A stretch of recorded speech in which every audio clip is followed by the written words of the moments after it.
For those of you here in the paddock and for those of you tuning in from live around the world, welcome to Cincinnati for the second time in the Kart Chaser broadcast schedule for the first time in the 2022 Stars Championship Series season.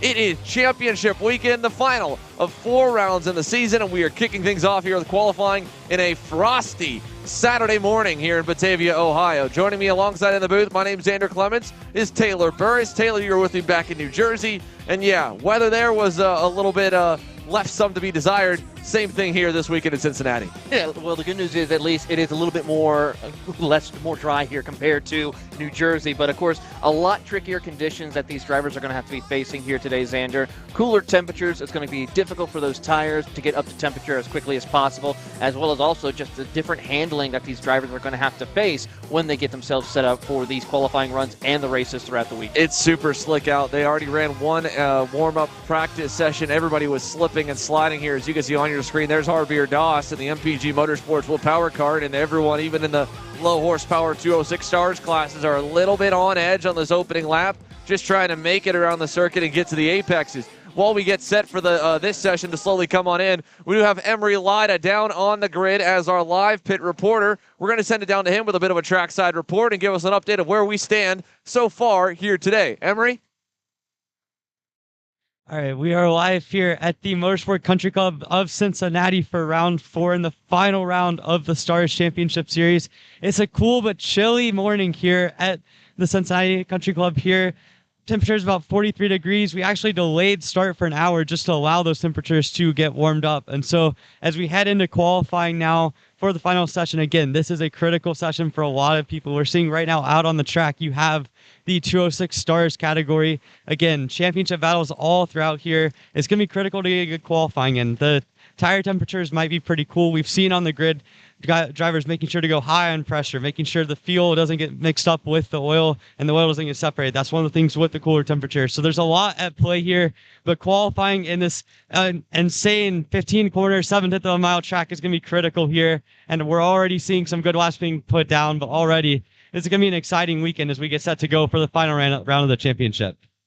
Thank you, Emery. And again, like he said, the cooler temperatures, not only does it make it trickier to hit that right margin when it comes to tire pressure and getting the peak performance out of there, but in all the other classes besides 206 Stars, you're mixing fuel and oil in the gas tank, and that oil will separate below a certain temperature. And so there was a critical warning obviously sent out throughout the paddock last night for those that did know, to make sure that their ELF oil did not separate from their racing fuel. So they're going to need to make sure they really shake up those gas cans before they go out just about every session. It is still, like Emery said, 43 degrees here. Started this morning, 36 degrees. And oh my goodness, we just lost a rear tire here in the back section off one of our other 206 Stars drivers. That is the number 112 machine of Grant Pendry, that I believe may have lost a right rear tire right in front of another driver and took them both out here in that overhead hairpin section. And this is a brand new camera view we're trying high in the sky compared to where we were here back with the Route 66 Sprint Series.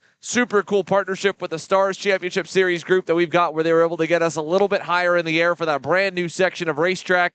If you remember coming for the Stars Series here in 2021, it was on an older batch of pavement, and it did not include that extra sector of the racetrack. This section right here was a part of it. It's always been a part of the original layout. Then they come into the red 171 hairpin. Again, that's the standard layout. But when they'd go up the hill to the S's, where we're seeing Ryan Castor right now, along with as well Matthew Darlison, who is second quickest overall. This quick left-hander would then lead into one more left 90. You can see the cones blocking that off. Then they go into the new section of the racetrack, and this is a long sweeping left into a increasing radius hairpin. They swing out, little passing zone maybe on this new sector of the racetrack, and it'll be single file, I believe, into that right-hand corner, but you never know when you get down to the final laps. And then, of course, what it really changed is the lanes onto the front straightaway. One of the big issues that it had was coming into the pit lane. You see right there at those yellow barriers, that is the access road into the pit lane, and it was tough on the original layout as the drivers were already on the outside of the racetrack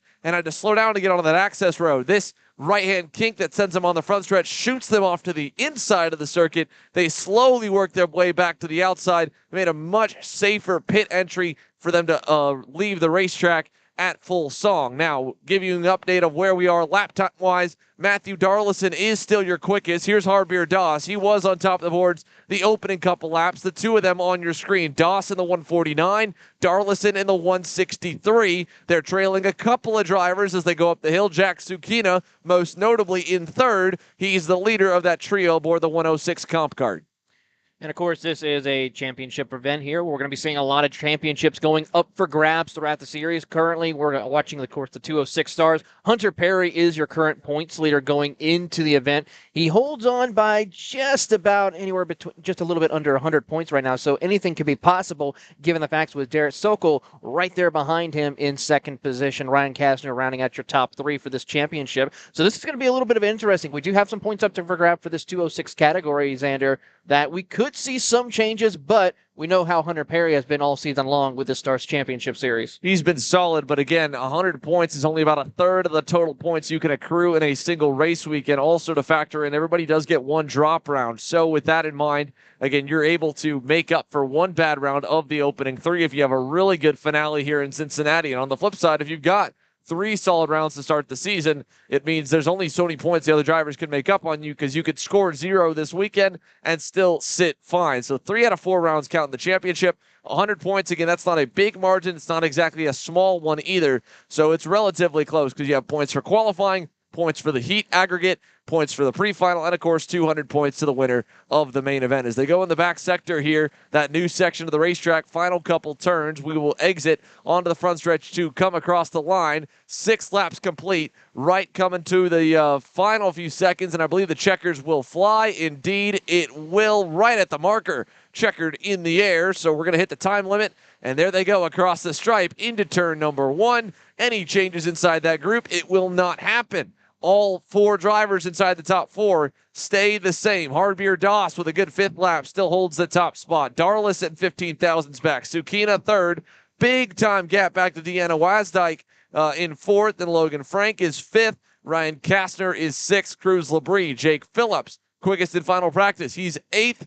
Prevel Perkins is 9th. Max Taylor rounds your top 10. One of the bigger 206 stars fields we've seen this season at 17 strong. And again, Harbier Dawson, the number 149 MPG Motorsports Will Power Kart, will score his first pole and the first pole on the weekend, as we got problems for Matthew Darlison here on the cooldown lap. An issue for the 163 VLR chassis will sideline him, and that means he'll have to push that kart a long way down the access road. Not sure what went wrong for him coming out of the red 171 corner, but Matthew Darlison breaks down at really the best time you can break down right after the session is over. It certainly is, but they're going to have to get the crews out there, get him up, back out over to his garage, just see what the issue is, because they got to make sure that's going to be good to go, because if it fails at 7 minutes, of course, our races and heats and pre-finals are going to be a little bit longer, so they got to find out what that issue is in order to be able to manage that and come back out with a strong finish later on this week. Well, with the 206 stars all wrapped up, many stars are coming up next. You can see in the class ticker down at the bottom the order for the day that ends off with the Pro Stars category. So we'll get set for more action here. One class in the books and ready for heat racing action. The rest still to come. Live from Cincinnati, it's the final round of the 2022 Stars Championship Series live on Kart Chaser.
Mountain USA, a top-level performance team with unmatched hospitality, offering a full-service driver development program with year-round testing available in Miami, Florida, and the official North America racing team of Parolin Racing Chassis.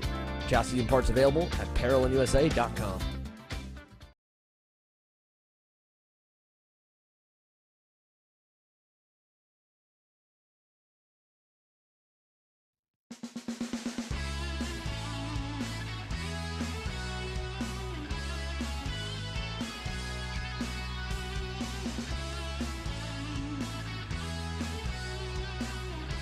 Welcome back here to the Motorsports Country Club of Cincinnati. We are underway with the outlap for the second group for qualifying. The Mini Stars headed onto the racetrack.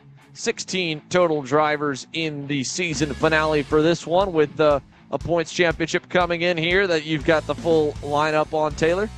Yeah, so far looking over the championship, Lucas Palacio and, of course, Isaac McCulloch are currently at the top of the leaderboard with 17 points is the gap's difference between them. Max Whalen, of course, rounds out in third. He's about 200 points back, make it 217 to be exact. So there is a little bit of gap for drivers, but for someone like Lucas Palacio, who has won the last 2 rounds of this championship back-to-back, the momentum's on his side. As long as he can keep it clean, keep it out of harm's way, he can definitely be the one to watch. Of course, for Isaac, he was the one who picked up the season opener earlier this year as well, so he's definitely going to showcase some speed and amazing talent this weekend as well here at Cincinnati.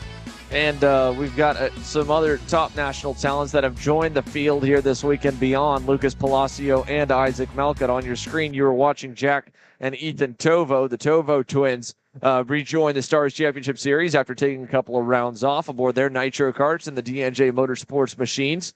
And as they work their way out of the red 171 hairpin, they are one a pair of many that have added on to this field. Of course, in New Jersey, numbers a little bit lighter at the third round of the season, but they've picked back up in most divisions here in the final round of the championship. Here's Jacob Scheible running right behind, I believe that might be Ethan Tovo, into the back sector of the circuit. Isaac Malcutt, like you said, 17 back, doesn't have the momentum in the form of race wins, but he's been quick, and he's got a number of Nitro karts here this weekend, where Lucas Palacio is one of the few Kart Republic Trinity Karting Group entries here in the Mini Stars classes. Across the line for the first lap, Ethan Tovo in the 113 will set the benchmark, a 104.710, and a healthy start to the session for Ethan Tovo. Max Weiland will jump to second.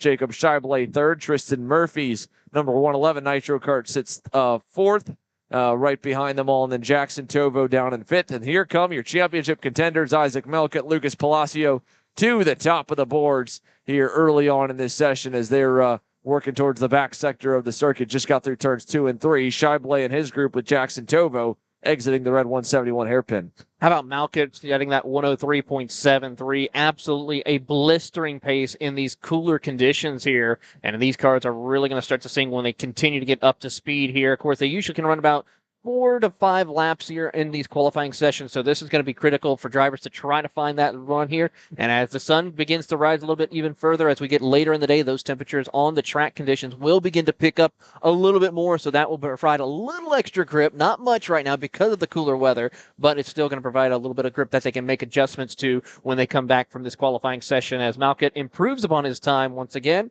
as he's working his way through. Max Whalen moves up to P2. Yeah, Malcutt was working with Lucas Palacio, and we looked back at them the previous time. Here they come across the line just behind us. So Lucas Palacio's third lap, not terribly quick. Actually, Isaac Malcutt in the 172, also a little bit slower on lap number 3, but it still holds over Max Weiland and company. Now, for both drivers in the championship, you wouldn't think they'd want to work together, but they know exactly what to expect out of each other. You know, they've raced against each other in this series all season long, whereas some of the other faces that are rejoining the championship grid are a bit more of a mixed bag of what they may look like. And when you talk about temperatures, right, we're expecting to get up to 60 degrees. We hope that we'll get some heat in the tires, but it will drastically change what qualifying looks like, because we got problems with the 112 machine. That is Ryan Mort, and the MPG Motorsports Will Power Card has spun around the exit of the red 171 hairpin, and his session will be over. Something amiss there for the cadet driver. He will be off to the side, so Ryan Mort currently sits in ninth, 2 seconds off the pole a little bit of work to be done as Ashton Woon goes quickest in the 195 just to get bested by Malkut at a 103.42. Absolutely setting a great drive for Malkut here as he continues on his way around the circuit. There you see the 172 machine making the run up towards the back half of the course here as they continue their way through. Of course, a lot of the field I'm seeing here is not really bunched up together like we saw in our last class, of course, where they could get a good draft and get things set up here. A lot of them are starting to show a little bit of separation, trying to get a run and to get a feel for the course in this qualifying session as they continue on through the race course. And you'll see that really not so much because this class is any more or less draft. The mini division is still a very draft-reliant class. The horsepower is almost identical to what you'll find in the 206 Stars division, but the skill set spread is pretty wide, and you can see that in the lap times going down the order here as Ethan Tovo crosses third, make it fourth. Tristan Murphy goes better. Ashton Woon goes even better than him. So Ashton Woon at a 103.199 will go quickest. But between Woon, Murphy, Malkut, and Weiland, it's only 2.5 tenths. Another 2 tenths back to Ethan Tovo. 3 tenths back to Palacio, your championship leader down in the 6th spot, struggling here early in qualifying. And then from him on, Jackson Tovo close, but then Jacob Scheible's over a second back, and it's over a second additionally back from Jacob Scheible to Ryan Mort and Alex Kutcher. So while the top half of the field is decently packed up and could maybe benefit from running together, most of the drivers not wanting to run the risk of getting marred by traffic here in qualifying. You're seeing that through really well through the final couple corners on the circuit as a lot of the field is spread apart. Here's Scheible's group headed on through, and they'll come across the line this time to see 30 seconds to go. They'll get one more lap as a little bobble there for Ashton Woon. He drops a tire coming onto the front straightaway. Isaac Malkut, he will be on the verge of getting one more lap around. 25 seconds to go here in mini qualifying. Woon does not improve on that lap with the mistake. He trails Scheible as they exit turn 1 and 2. They'll go up towards turn number 4, look to the inside, get himself a little more clear. That will hurt them both on this final lap, though. So Ashton Woon may have to sit on that 103.199 and pray that no one goes quicker as the Nitro Car driver has a 10.5 margin back on Tristan Murphy. He certainly does, and those two are working together trying to see what they can do, but Woon really setting a good pace. He was just barely off his personal best in this qualifying session last time by as the field works the way through. Checkered flag is out in the air, the end of the mini qualifying. So we'll see who's going to be able to pick up here on this run as they work their way around the circuit and keeping an eye on Woon. Can he improve, or we have to sit on that 103.199? Yeah, again, that was a pretty good lap considering he had the drop tire coming onto the front straightaway. Ethan Tovo will be the first to cross the line at the checkered flag. He does not improve. A 103.9 for him. He sits 5th. Tristan Murphy does. Woon does as well. Ashton Woon back to the top at a 103.106. Even with a pass being made, goes quickest. Murphy second. Now we're waiting on Malkut and Palacio to come by. You watch them go through the final couple corners at the line. They will not go quick enough. Malkut sits third. Palacio, the championship points leader, 8.5 tenths off the pole, down in 7th. Some work to be done for the 125 TKG Kart Republic. So Ashton Woon, Tristan Murphy, a lockout for Team Nitro Kart on the front row. And a good final lap for both of them. And that'll be, again, a story of what we expect to see here in qualifying. Late laps, taking a lot of time for the tires to build heat and give grip. Lap number 7, the money lap for your pole award winner, Ashton Woon, here in mini qualifying. Again, that's what is to be expected from such a cold racetrack as what we've got here in Cincinnati. It's October, it's the Midwest here, and we are in lows of pushing freezing overnight, 34 degrees when we got to the racetrack here this morning. Yeah, it was absolutely brutal with the temperatures here this morning. Thankfully, of course, the Stars Championship realized the importance of that and decided to push it back a little bit to get the track a little bit warmed up, get everyone else unfrozen a little bit from the conditions here. But now it's time to get ready for our next qualifying group out on the grid. KA Masters set to go, also with one of their bigger turnouts on the season. They, again, like the mini division, dropped off a little bit when we went up into the Northeast to New Jersey. But they have a solid turnout here this weekend, and we've got a decent points fight, I believe, in that one as well. We've seen a few faces at the front of the division from the start of the year, going back through some great racing to go for Motorplex. It translated to a decent battle in New Jersey, and now with a healthier grid here for the season finale, Ryan Kastner leads the championship coming in here, Taylor. He certainly does. Derek Sokol is in second, and then it's going to be Jared Tracy rounding out your top three is currently about 132 points gap between your top three right now. Of course, you also have Chris Stevens, who's in fourth position, 215 back. He could maybe make up some ground depending on certain circumstances, but it's a little bit of a long shot given the situation regarding that. But for Kasner and Sokol, that's going to be the one to keep an eye on as well here, as these two, of course, have been putting on a great performance all year long. Of course, we saw, Kasner picking up multiple wins this season, at least winning the season opener, and then picking up a couple of other strong top five finishes as well. The other winners that happened earlier this year was, of course, Brian Daniel. And then rounding out the rest of it was, of course, none other than John Bonanno, who won last time out in New Jersey, as we have one car off the 296 machine. Andrew Kutcher with an issue here. We also saw a spin earlier in the session for Anthony Stifler over in turn 4, but Andrew Kutcher in the 296 looks like a problem here on the opening lap, and that right there could be the fuel issue we were talking about, where we've seen multiple drivers have the fuel separate from the oil, or the oil separate from the fuel mixture, but he's working on the carburetor down by the front, so I'm not sure exactly where he's trying to find a fix, but with a 7-minute session, he's got time if he can quickly mend it to get one lap together, as Gordon Cameron is one of the first drivers across the line. Here's Brian Daniele in the Tony Gart for Brandon Jarzakrak Racing, the 292. It will set the pace initially. Cameron was second out. Then we'll find some more drivers further back down the order. There's one of the Magic Card entries. I believe that might be Thomas Gersner. And everyone's spread apart fairly well with a couple of car lengths apiece to not hit too much traffic on the first lap in the books. So 1:45 elapsed here. We'll get an idea of where everybody stands at the end of the circuit, putting one lap down. Brian Daniele has been one of the fastest drivers this season. He missed the opening round at Newcastle Motorsports Park, but started off with a bang at GoPro Motorplex, followed the series up to New Jersey, back closer to home for him.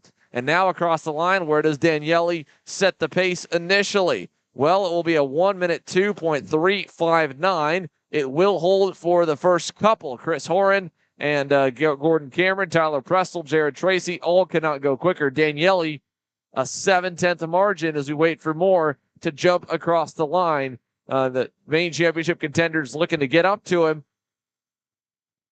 have yet to put in a decent lap. There's Patrick Healy in the 211. He'll go to fifth, but Brian Daniele first out, first on the time charts at the moment here with one lap in the books and a 7/10 cushion here in Cincinnati.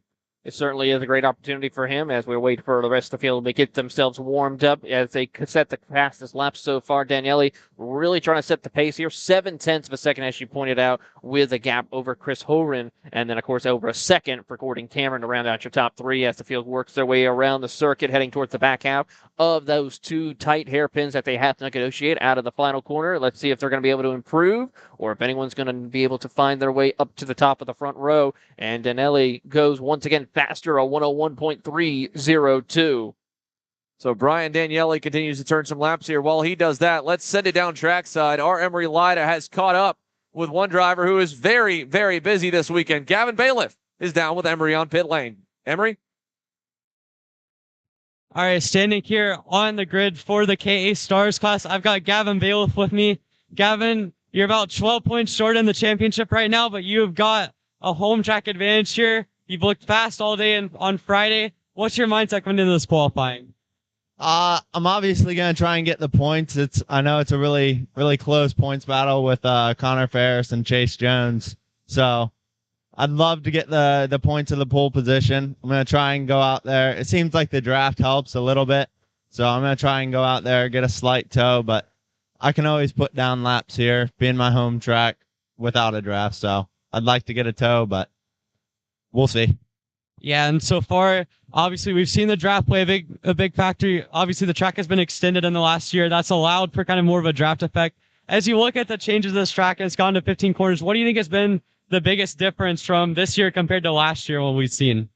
I mean, the drivability of that back section's really tough, so the most consistent person, I think, can pull away during the race if you can nail that back section every lap. It's obviously going to be tough to pull away from my brother Finn because he lives here as well. But I don't know. The new surface kind of evens out the playing ground. Like before, there was a lot of bumps, so I knew where all the bumps were and was able to pull a little bit more of an advantage there. But having the new surface kind of evens it all out. Got you. Well, it's going to be interesting to see you and Finn and everyone else battle in the KA Stars. So good luck, Gavin. Back to you, Xander and Taylor. Thank you, Emery. Here we go back to a live look at the 296 of Andrew Kutcher. He is still trying to work on that machine and find a way to fire it back up. Meanwhile, qualifying continues to roll. Brian Daniele has been knocked off the top spot. Chris Horan in the 224 has gone a little bit quicker, and Gordon Cameron has also found some more speed late in this session. On lap number 4 for the 259, the Trinity Karting Group Kart Republic has gone to second. Daniele back to third. Tyler Prestel fourth. Damian Jennings rounds your top 5. Here's a look at the 224. Chris Horan aboard the Cosmic. Yeah, that Cosmic machine really setting the pace here, just above under a 101 and here with a 1 minute 97. Really been able to find some great pace here. Last time by, he dropped it back to the 101 section here on the timing, but as he comes through the back half of the course towards those tight hairpins, that it's going to be difficult for making passes later on, and when we start with the heat races later this afternoon.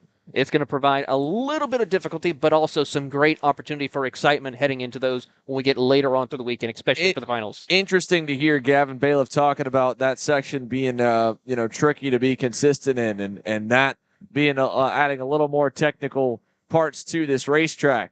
This track is relatively simple on the original layout: a 90-degree first corner, couple switchback hairpins, some flat out S's, then you climb the hill. But then when you go to that back section, the way the elevation drops off, it's a bit off camber, have a lot of speed coming into a long flowing corner. That's going to be less than the point and shoot type turns that what we've got on the first sector of the track. And of course it's new. So that's a part of the circuit that everybody's got to learn. Like Gavin said, him and his brother Finn Bailiff, they're in a unique spot. They live right here on property at the racetrack at the family owned circuit. So if they ever wanted to turn laps, they absolutely can, and that's an advantage you would think coming into championship weekend, but the times have been still pretty close for the rest of the pack to keep an eye on them here. As we come to the final couple seconds of KA Master qualifying, the checkers will fly across the stripe this time. So where does everybody end up? Chris Horan still quickest, goes even a little bit quicker at a 1 minute 88. Gordon Cameron has crossed the line, not gone faster. Daniele not faster. Jennings moves a little bit quicker, but doesn't change position in Ford. And Tyler Prestel rounds the top 5 currently as the final few drivers cross the stripe. Looking through the rest of the field right now, of course, you got Jared Tracy, who's in the championship hunt right now. He's the highest out of those championship competitors. Ryan Kasner, your points leader, currently sitting in P8 right now. He's only run 5 laps as he now comes across the line. It does improve his personal best, but nowhere to make up any time up on the rest of the field ahead of him. So he will stay the same. And as we go down trackside, you can see the KA Stars are set to go for qualifying. There is your championship points leader, Connor Ferris and the Team Ferris Racing Kart Republic. It is one of the tightest championships of the season and of the entire series that we will see come to a close here this weekend. Like Gavin said, he enters the weekend well within striking distance of Connor. Chase Jones as well in contention. So you can see the sea of green there. There's the TKG Kart Republics, and down the grid, a packed grid of 30 plus. For the 4th race in a row, the KA Stars class has a slammed out grid. Emerson Reed aboard the Franklin Motorsports livery Merlin chassis will join him on the front row as the first drivers to head out onto the circuit. So we'll watch both of them, and they will be the first ones to get maybe an 8th lap if they're quick on the outlap. That 7-minute timer, sometimes it does burn the back half of the grid from getting a bonus lap, which wouldn't normally factor in as something really crucial if you would not consider the fact of how cold it is today. And we're seeing everybody's quick times come at the end of the session when the tires are the most warm. It certainly is, and that's going to be very critical for drivers here to try to get the heat buildup in those karts as quickly as possible here in order to try to find that extra 10th somewhere out on the circuit. But as the engines fire up, we're about to see these drivers head to the course after we get a couple of karts that are off the course. Unfortunately for one of them, they were not able to set a time for qualifying. Yeah, again, that was Kutcher. So we saw him. He was not able to get that kart refired, pulled off on the outlap. So the 296 machine getting loaded up onto the transporter while the KA Stars get set to go. It's Connor Ferris and Gavin Bailiff at the top of the standings. Chase Jones again enters the weekend aboard the MPG Motorsports Wheel Power Cart with a lot of momentum off a strong weekend in New Jersey. So he'll be looking to contend as well. Ferris has been kind of quiet after a win at the opening round of the season in Newcastle. He's been a top 5 driver, a top 10 driver in every session. Hasn't had dominant outright pace. And again, coming into this weekend to the Bailiff house, literally, again, on property, there's an extra bit of pressure for all of them to perform and to get to the level of where they're at. If you look back at final practice yesterday, Finn Bailiff was the quickest. Gavin Bailiff was inside that top 5 by the end of the session, and Gavin had gone quickest in the session prior. Chase Jones was 3rd in the final session, but Connor Ferris, a little more speed to be found, so he was not in the final high 5, top 5 of the group in the final session. As a whole, though, everything can change here on Saturday. It's a much cooler racetrack and lower temperatures by nearly 20 degrees from where we were when we ended the day Friday afternoon. As they slowly make their way off the grid, you'll see the field file its way out. Here's Chase Jones there in the middle of your screen. He's going to go out in this big skirmish, and I'd have to bet that Finn and Gavin Bailiff might be waiting towards the back of the grid to get their laps in, and it looks like they will. They'll be one of the final few drivers onto the race circuit, and James Overbeck will be one of the last ones out as well aboard the Tony Kart. So, Stars Championship Series action, the first of the 2 headline divisions. KA Stars onto the racetrack here as they begin to warm the tires up on the first lap. Seeing them just trying to weave it a little bit, especially on this straight before they get to the hairpin right here as they come across the screen and as they exit up to the back half of the course here. A lot of weaving, trying to get those tires up to temperature as quickly as possible, as they will then get ready to start their first flying lap around the circuit momentarily. So Connor Ferris will lead this pack around, and he's got Emerson Reed slowly pulling away already. Reed might be just trying to go on his own. We'll see if anyone decides to try and get a big tow. We heard the tow was decent yesterday, but similar to the mini class, there's a fairly wide skill gap here in KA Stars. They're not lined up in any particular order, so that all factors into, well, do you want to run the risk of getting that tow and going in traffic? That's what Chase Jones has opted for. He's a little further back on the grid, whereas Connor Ferris punching his own hole. Same for Emerson Reed. They're going to do everything they can to just get a good lap. Doesn't have to be a great lap without tow, but if it's as best as you can do, there's no traffic in the way. You may give up 2 or 3 tenths. You won't give up 6 or 7 with a session marred with traffic altogether. And again, Connor Ferris, he might be able to run down Emerson Reed as this session goes on, but the pace has not been good on the opening couple laps. Emerson Reed looking pretty good. His first couple circuits around should be enough to put him on the point as everyone else is shuffling. So the end of the first lap comes through. Ferris leading this group of 3. Nikita Panaris right behind him. Across the line, Emerson Reed. Where does he set the benchmark for KA Stars?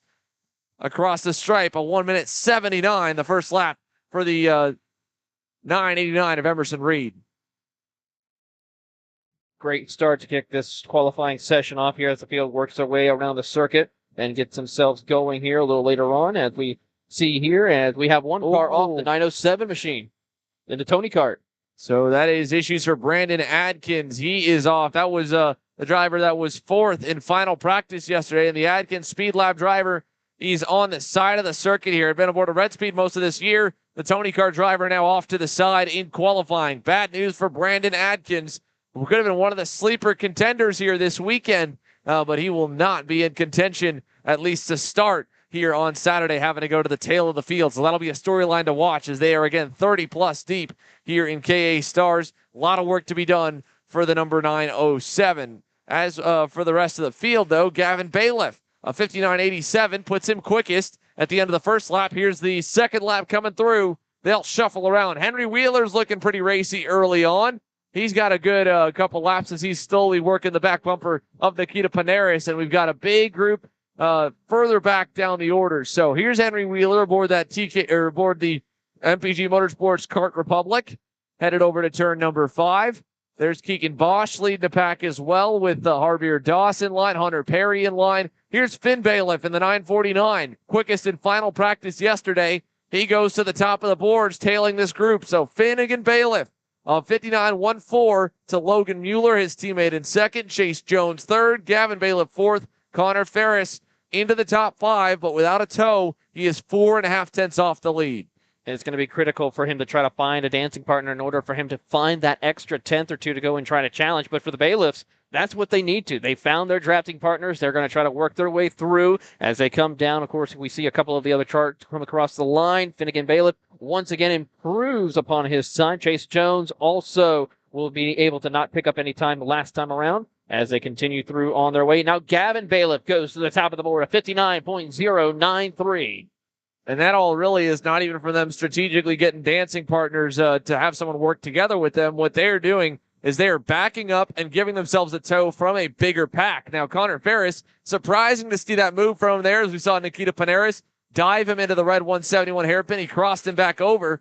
I would think if I'm Connor Ferris, I'm going to back off right now, get myself behind the drivers in front, play my own little game of draft, and start the lap 4 to 5 car lengths back from a slightly slower group in front. That's what got Chase Jones his good lap in the 954 of 59.365. Since then, he's been by himself, but you can see he's trying to reel in that group of 3 in front of him. If he does and gets a good timing in, then he could put himself to the pole here. Where will Gavin Bailiff and Finn Bailiff end up? Finn Bailiff's been fighting through that pack. I don't think it'll be a great lap for him. It'll be a decent one. Holds second, 59.106. So still with tow. Finnegan Bailiff, not bad. Gavin Bailiff was in traffic that time. Younger brother, still pole, but a 59.3 does not go quicker for him. That's 0.3 off his time.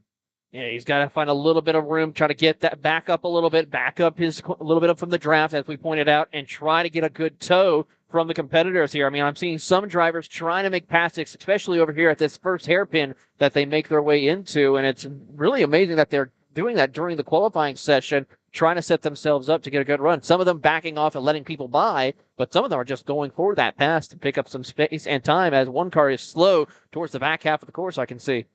Well, again, that goes back on, the fact that the skill set in the class is still relatively wide for KA Stars. For Finn Bailiff, who is on your screen right now, headed onto the front stretch, he's just trying to get clear of a lot of traffic, and now he's in a really good spot. You see, he's starting this lap 3 car lengths back from Keegan Bosch, who's not necessarily slow, but not as fast as the 949. Bosch right now is outside, is fourth.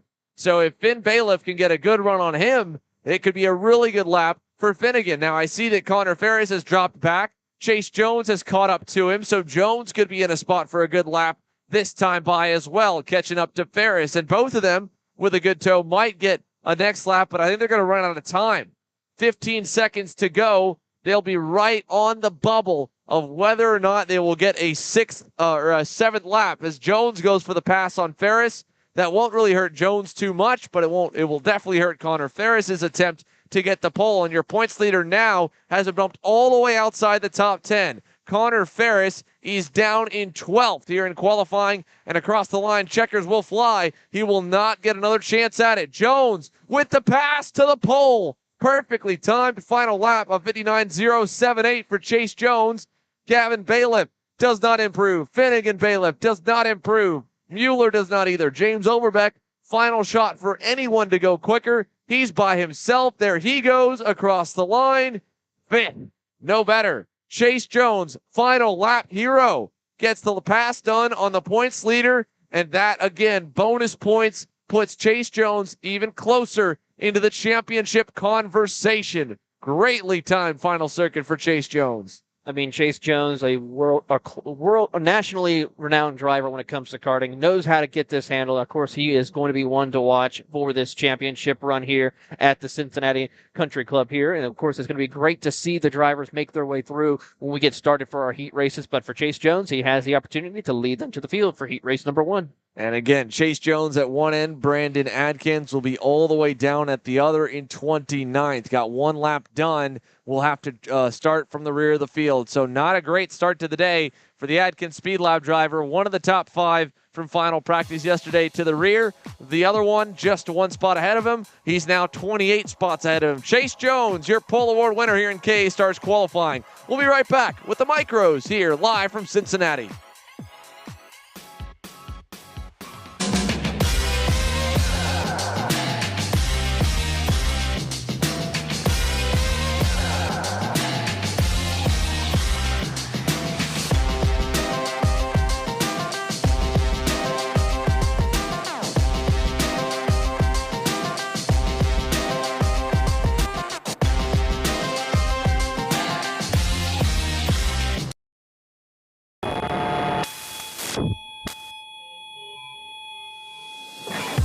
Karting is one of the most intense forms of motorsport, and if you manage a racetrack or commercial facility, you know how hard it is to find good help.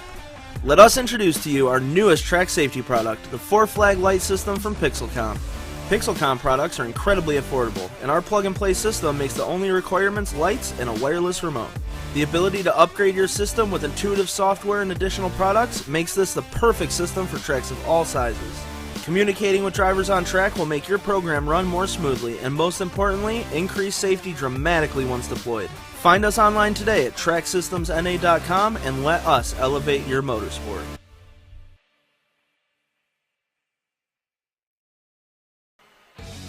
Looking for a top-level team environment that fits your budget? Look no further than AMAX Racing. We cater to customers around the country who want driver coaching, tuning assistance, hospitality, track support, and a family race environment. Our race schedule is support available at all levels, from club and regional series across the Midwest to top-tier events such as the TKNA Grand Nationals, the U.S. Pro Kart Series, and the Scooter Pro Tour. Whatever level you may be at or want to get to, AMAX Racing can get you there.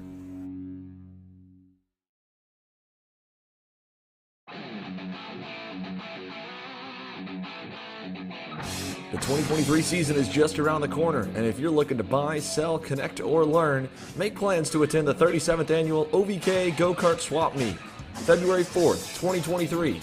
Register online at ovk.com. Hannah Greenemeyer is going to score the final win of the U.S. Pro Kart Series. Hayden Jones is a national race winner. Nate Cicero wins.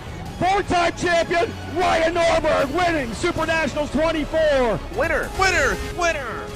Are you ready to join one of North America's winningest driver development programs? Rollison Performance Group offers fully customizable packages that are meant to take your game to the next level. For more information, head to rollisonperformancegroup.com. Are you ready to meet your favorite new karting product? Meet the tunable karting axle from Taika Technologies. Our globally patented tuning inserts make it easy for users to adjust stiffness in just minutes, making it the perfect tool for drivers new to the sport or trying to make the most out of their setup. The best of the best choose Taika, so get over to taikatech.com and grab yours today.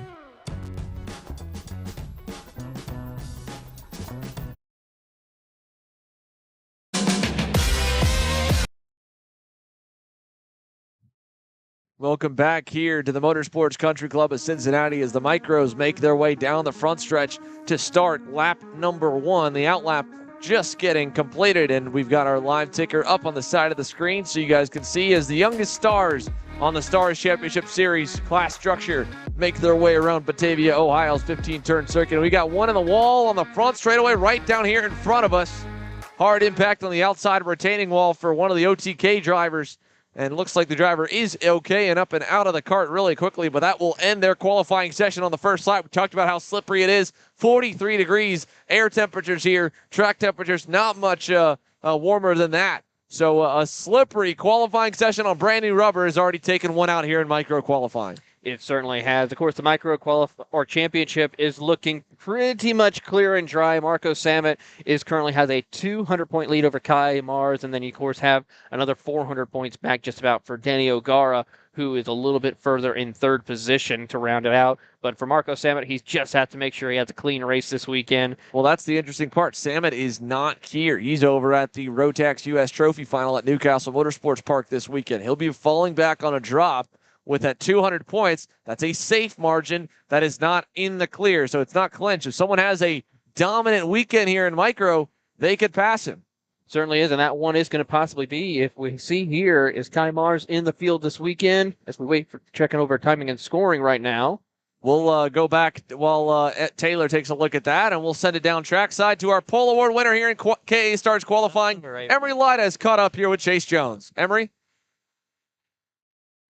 All right, here with your KA Stars pole sitter, Chase Jones of the Willpower Kart MPG Motorsports. Chase, on that last lap that got you the pole, you made a decision to pass Connor Ferris and the King, got a good slipstream. How do you think that helped you secure the pole position? It was kind of a gamble there. We just got, I think, a small enough toe down the straightaway just to get, in striking distance. And I got a really good exit at the downhill left there going towards the back. And I felt like if I would have stayed there, it might have cost us, and so I made the decision to pass on going into the carousel back there, and seemed to work out. I was a little nervous about it, but once I saw that micron light up, I knew we nailed the line there, and had a good final section in the back, and I think we rolled that very well, the best I've done it all weekend. And the MPG Motorsports Will Power Car, Applegate Seat House, Elite Performance Ride is rolling right now, and all the guys are giving me the best. And championship weekend coming up, and we're trying to give it everything we've got. Yeah, for sure. And talking about that championship, you come into this race 57 points behind championship leader Connor Ferris. Ferris with a difficult qualifying session, in part because of the fast meet, ended up qualifying in 14th position. Gavin Bailiff, your other contender, is up in the top 5. As you look to the heat races where every point counts, what do you think your mindset is? Is it going to be kind of being as aggressive as possible? Is it going to be trying to play a little bit of gamesmanship, or just going flat out for the win? Final weekend, we're going to have to give it everything we've got. So I'm going for every single heat race win, and we've got to have solid heat races. We've got to keep our nose clean and at least beat our contenders in these coming races. And, we got to position ourselves well for the final. Gosh, well, if qualifying's any indication, your willpower cart is rolling really well. So, Chase, good luck in the heat races in the final, and we'll see you up at the front. Back to you, Trevor, Xander and Taylor. Thank you, Emery. A little bit of a mix-up there, Taylor, but you know what? That's just because you haven't been around the go-kart track enough. Apparently so. I mean, I've been called worse, so we'll go with that, of course. And, of course, we can point out Kai Mars is here, and he is your fastest driver with a pole time of a 105.112. So if he has a perfect weekend just about, he could come home as your micro champion for the SARS Championship Series here. Yeah, he would need to be really, really strong this week, and that would be huge. He already got his first career national win earlier this year at GoPro Motorplex, under the lights at the night fight, and now he comes to the racetrack that is home for his race team, the Trinity Karting Group, based here at the Motorsports Country Club of Cincinnati. So lots of data, lots of good coaching, and he's got a few teammates behind him battling a little bit as one of them was able to get on by. But Kai Mars in the bright white helmet will come across the line this time. Where does he stack up on the field? He is third prior to this point across the stripe, and the number 23 at the line will stay third. No improvement here on lap number 4. Yeah, we do have a new pole sitter right now. It is Cameron Marcia with Holden Harder rounding out your front row at this moment as they work their way around the circuit. We'll see where they pick up their time. They have yet crossed the line to get their 4th lap in for this qualifying session here. A couple of other drivers who have made some improvement. Ben Gleberman along with Olivier Guernsey as well round out your top 5. And we see Holden Harder now to the top of the leaderboard with a 104.832, just barely beating out Cameron Marcia for that pole position here for qualifying as the field works their way through. We're going to see if Kai Mars can find his way. They're working their way over towards the hairpins right now. There you see him in that white helmet as they continue to head to that first hairpin, crossing over to the second one before they just track out to the final corner and make the run to the start-finish to try to set a lap here. As the timer continues to tick down, they're going to get this lap in before time expires and the checker flag comes out. There they come across the line. Kai Mars does not improve. Caleb Tracy does, though. He moves up to P4. Good move for Caleb Tracy. Good improvement. The previous lap, obviously, for Holden Harder. We'll see if he goes any quicker. Him and Cameron Marcia still yet to cross the line. They're in the final couple corners. So Cameron Marcia, Holden Harder working towards the front stretch. This group coming out of turn at number 4.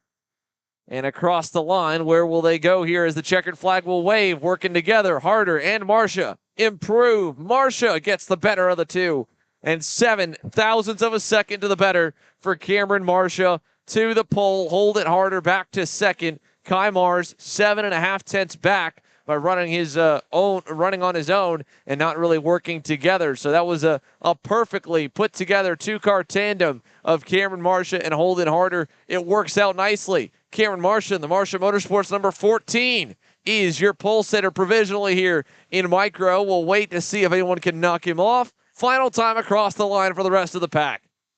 And as they work their way through, so far no improvements. Caleb Tracy moves up to P3 with his time of a 104.85, beating out Kai Mars, your second place in the championship running in, of course, to the 4th position. Ben Gleberman rounding out your top 5 as they come across the start-finish line here for your micro qualifying conclusion as we get ready for the next class out on circuit here momentarily.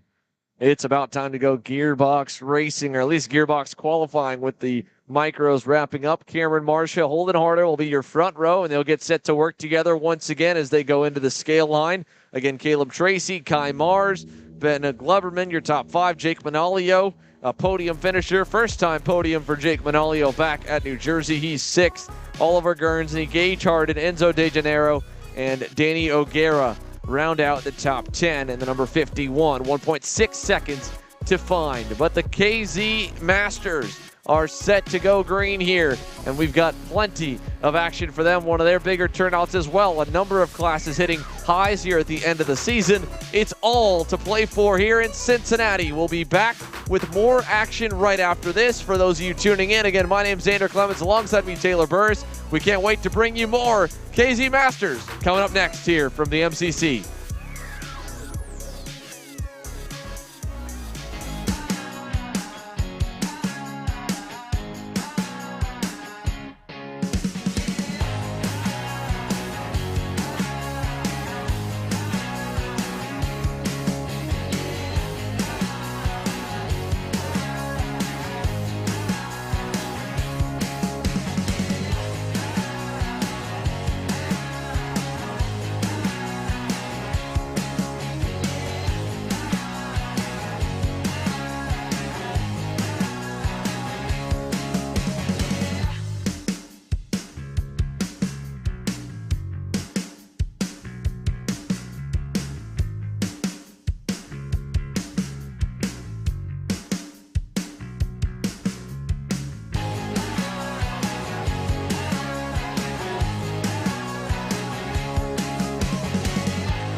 Welcome back to the 2022 Stars Championship Series season finale here, of course, at the beautiful Cincinnati Country Club here as we get ready for the KZ Masters out on the track. It's time to go shifter qualifying here. Taylor Burris here along with Emery Lida as they light them up and fire off down onto the grid and make their way onto the circuit to get themselves ready for the first flying laps around here.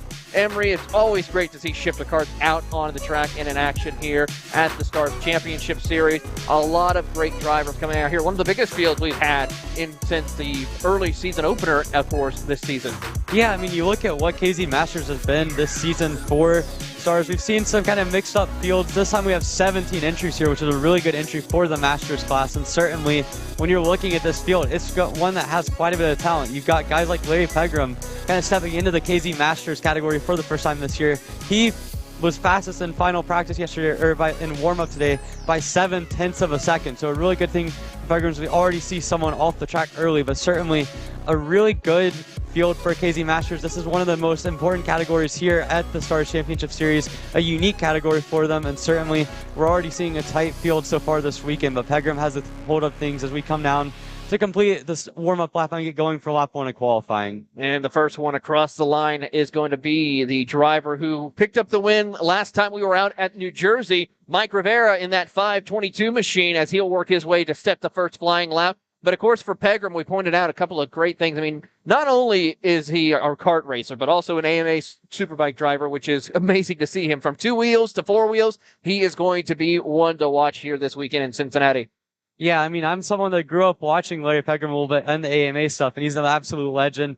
It was actually incredible to kind of see him when I was working the race up in Newcastle for the first time and seeing him out on the kart track. Didn't believe it at first, but certainly Larry's an incredible kart racer. We see him out here all the time in Cincinnati. He's a member of this club. He works with Trinity. He's someone that is really influential around this area. So certainly it's nice to see Larry Pegram out here racing, going fast, as we see him on the screen now, passing someone coming down the main straightaway, heading into turn 1 to complete his first hot lap. He goes P1, passing Michael Rivera with a 55.478. Ahead now of Lance Lane, who slots in the second. He's got 8 tenths on the field. Pegram has been fast all weekend, and so far through the first lap looks really good. He certainly is. He currently has an 0.8 of a second lead over Lance Lane in the 65 machine. Of course, the championship right now is between Robert Feige and Morn Van Tak, and then Hugh Templeman round out your top three. Those are the three drivers who really have a decent shot of coming home with the championship. 170 points separates your top three at this time. So we'll be seeing a little bit of things. If there is one mistake any of those three drivers have, it could cost them on some severe things. We'll make sure, though, to see if Morn Van Tak, who is in the field along with Robert Feige sits in third. Van Tak currently sits in P6. Yeah, and I mean, looking at this field, it's one of those things where this year in KZ Masters, we've seen a lot of turnover. Guys like Joe Ruck and Evan Batt were really fast the first couple rounds, but didn't really show up for the New Jersey race. We've seen kind of a lot of turnover when it comes to this field, but I mean, so far it's a nice championship battle, not too close. You see guys like Robert Fiji have a good shot at us. Oh, we've got one in the barrier coming out of turn 2, I believe. So that is really not ideal for this qualifying. But as of now, I mean, this is going to be interesting to watch. We've got Larry Pegram still continuing to set the benchmark at the front with a 54.872 as the fast time. He's got almost 7/10 out of Michael Rivera. Ryan Franken third with a 55.617. Then Brian Chatfield and Lance Lane round out your current top 5.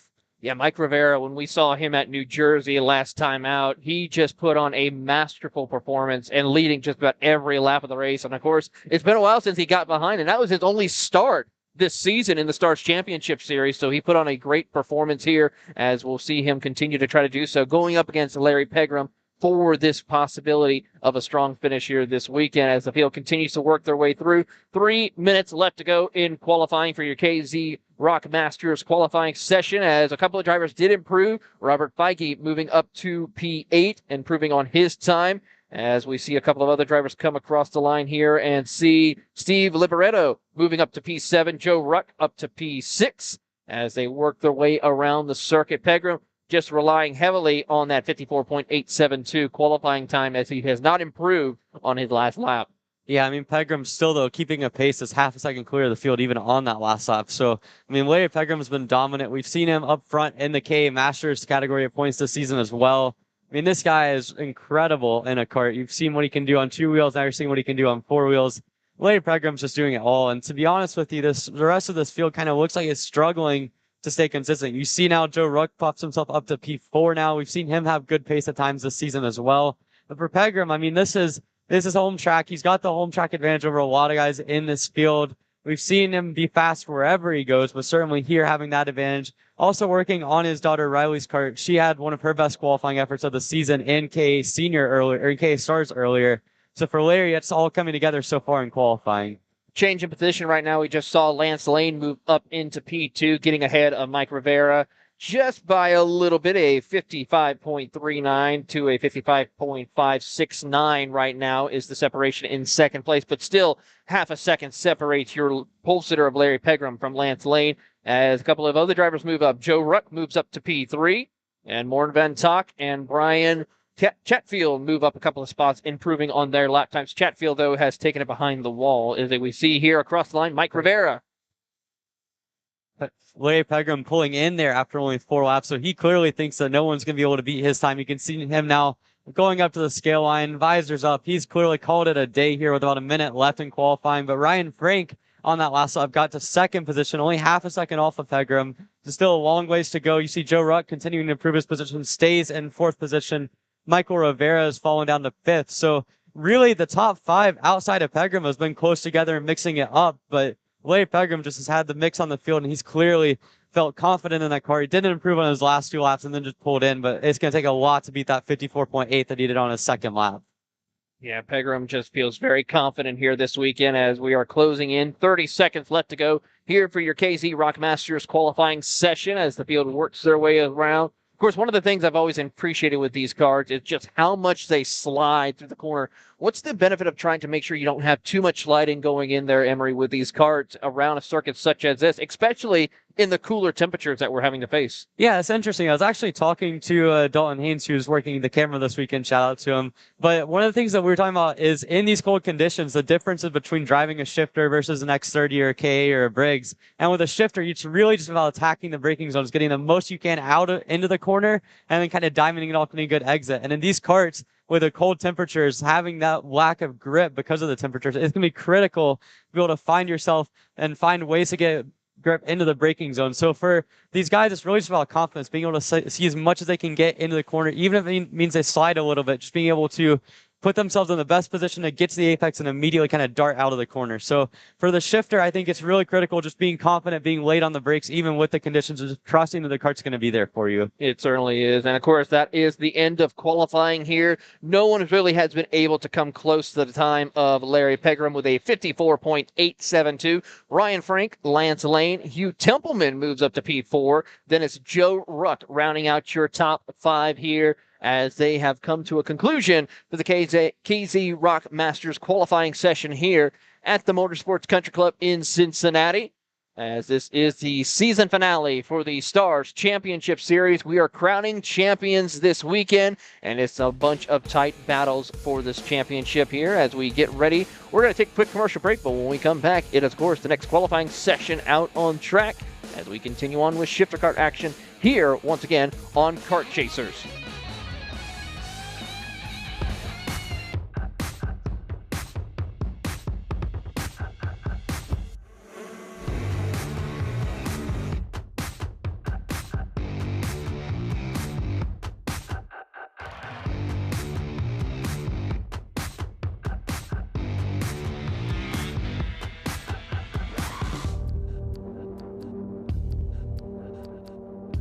I'm Billy Vincent, owner of MPG Motorsports. What we do at MPG is we try to keep it a nice, fun family atmosphere, try to combine sort of the bigger things and of the bigger teams and the professionalism down with sort of some of the fun, sort of family-oriented atmosphere. We try to not only develop drivers, but also the parents and the families for just in knowledge in general in motorsports. It all starts in karting. What we try to do is try to help the drivers, the moms, the dads understand the sport of motorsports in general, not just karting, but what it takes to get all the way up through. Whether you end up wanting to be a driver or a mechanic or an engineer, you know, we can help you with that, and that's what we're here for. If you're interested in joining us at MPG, our home base is at Whiteland Raceway Park in Indianapolis, and you can contact us at info@willpowerkart.com, and one of our great people will reach out to you, and we'll try to put the best program together. Looking for a top-level team environment that fits your budget? Look no further than AMAX Racing. We cater to customers around the country who want driver coaching, tuning assistance, hospitality, track support, and a family race environment. Our race schedule is support available at all levels, from club and regional series across the Midwest to top-tier events such as the TKNA Grand Nationals, the U.S. Pro Kart Series, and the Scooter Pro Tour. Whatever level you may be at or want to get to, AMAX Racing can get you there.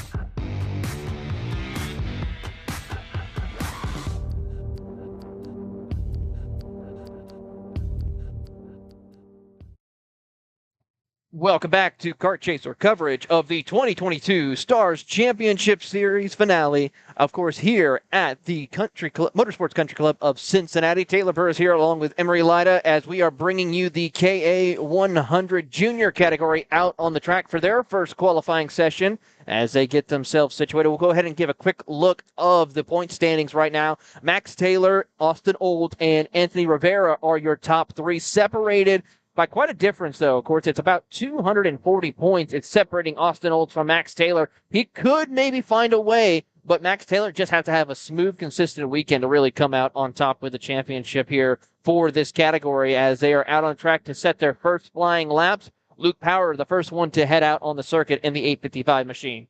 Yeah, and I actually don't think Max Taylor has made the trip here to run this race, so he's counting on Austin Olds to be able to not put things together and get enough points. Not sure what's up with that, but 2 guys that are really interesting to watch in this race are going to be Eli Warren and Luke Powers, the 2 red speed karts, good friends of each other. Warren in the 879, Luke Powers in the 855. we saw up at Newcastle earlier in the season them work together beautifully to win the main event on Sunday, really just pulling away from the rest of the field of the likes of Austin Olds and Max Taylor and other guys as well as that. You've seen Anthony Rivera be up front, but certainly when Powers and Warren have been on this season, they have been really good. And so far as they work together, you can see them on the screen coming through turn 1 and 2. They set the fast time through the first lap of 1:01.516, put 4/10 on the board ahead of the rest of the competition for Eli Warren. Great drive right there as they come around the circuit to get themselves set up here and see who can try to respond on the opening lap. Of course, temperatures are still trying to build up in these MG tires, so they're going to have to do a little bit of work. We'll probably start seeing those faster laps towards the end of this qualifying session here as they make the run towards the back half of the course. And we'll keep an eye as the wind is picking up just a tick here around the Motorsports Country Club of Cincinnati as they make their way towards that back half. Austin Olds goes to the top of the leaderboard with a 101.322, so he's going to put his best foot forward there in that MPG kart in order to have a shot of taking home the championship. Yeah, Austin Olds almost half a lap behind the rest of the pack. I noticed at the start of his qualifying, he waited almost 40 seconds before getting off the grid, and that may play a role later in the session as to how many laps he gets, but for now, he's up front until Eli Warren and Luke Powers reset fast time. Powers this time, a 1:05.82, goes to the top of the timesheets, just barely over Warren with a 1:06.17. Carter Thompson slots himself up into third in the 8:15 part. Then you got Jackson Loney, another guy who's been fast at various points this season, and Andy Anderson round out your top 5 aboard the Trinity Karting Group, number 888 part. So a good start to the session for Powers. We're going to see now what Olds can do as he gets set to come across the line to run his second lap. He goes purple now, 1:491, going all by himself. So the 850 Will Powers car MPG Motorsports machine is going fast so far. He certainly is. And the thing is, he is by himself. He has no help compared to the drivers of Luke Power and Eli Warren, who are in a little bit of a draft pack to try to work together and set those fast laps. So it's something maybe that those two drivers may need to consider of what adjustments they can need to make if they cannot find the pace they need in order to keep ahead of Austin Olds as they come across the line here right now. They go back up to the top of the leaderboard. A 1:240 is for Eli Warren in that 879 machine as they head back over into turn number 2. Yeah, so far it looks like Luke Powers is content to run at the front with Warren just pushing him, which is interesting. I'd imagine maybe they practiced like this yesterday and just sort of got a good rhythm as to who would be better out front. But you can see they're running a good pace.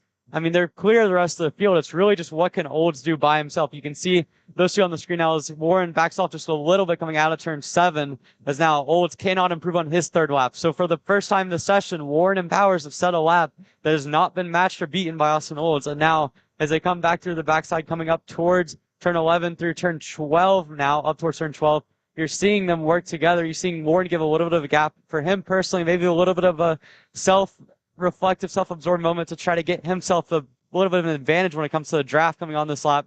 So the next lap, he can set a faster lap and put himself clear of Luke Powers as they come across. Powers as a 59.9, the first driver into the 59-second bracket, 2/10 clear of what Warren can do.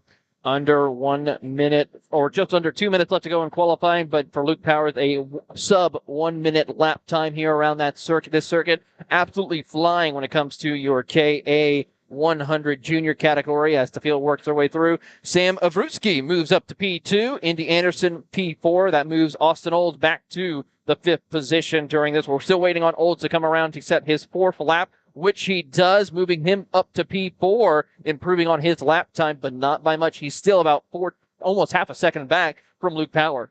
Yeah, at this point, you have to wonder if maybe Olds is going for a conservative approach. He knows the skill gap in this KA junior class is pretty big, to be honest with you. And I think that's something that Xander mentioned earlier on in some of the earlier classes, like the KA senior and the mini category, is a skill gap. I think that plays into a factor here because Powers and Warren are really good, but the gap down to the back of the field is 2.5 seconds. So by driving by yourself, just running kind of your own laps, you're seeing Austin Olds put himself top 5, and that may be enough to be where he wants to be. Although, as I say that, a flurry of lap times coming, including Eli Warren resetting fast time of the 59.8, but also Jackson Woolney, Andy Anderson, and Davin Roberts all putting themselves in the top 5 on that lap. And now Olds is going to have to find about a 10th or so to be able to put himself where he wants for these heat races. 30 seconds left to go here in qualifying as they make their way around. Eli Warren has been able to hold on to the new pole position. Now Austin Olds, he moves up to P2, a 59.930, a great pickup in time. He's only a 10th back here And with about 10 seconds left to go in qualifying, he may be able to set one more flying lap to try to go for the pole.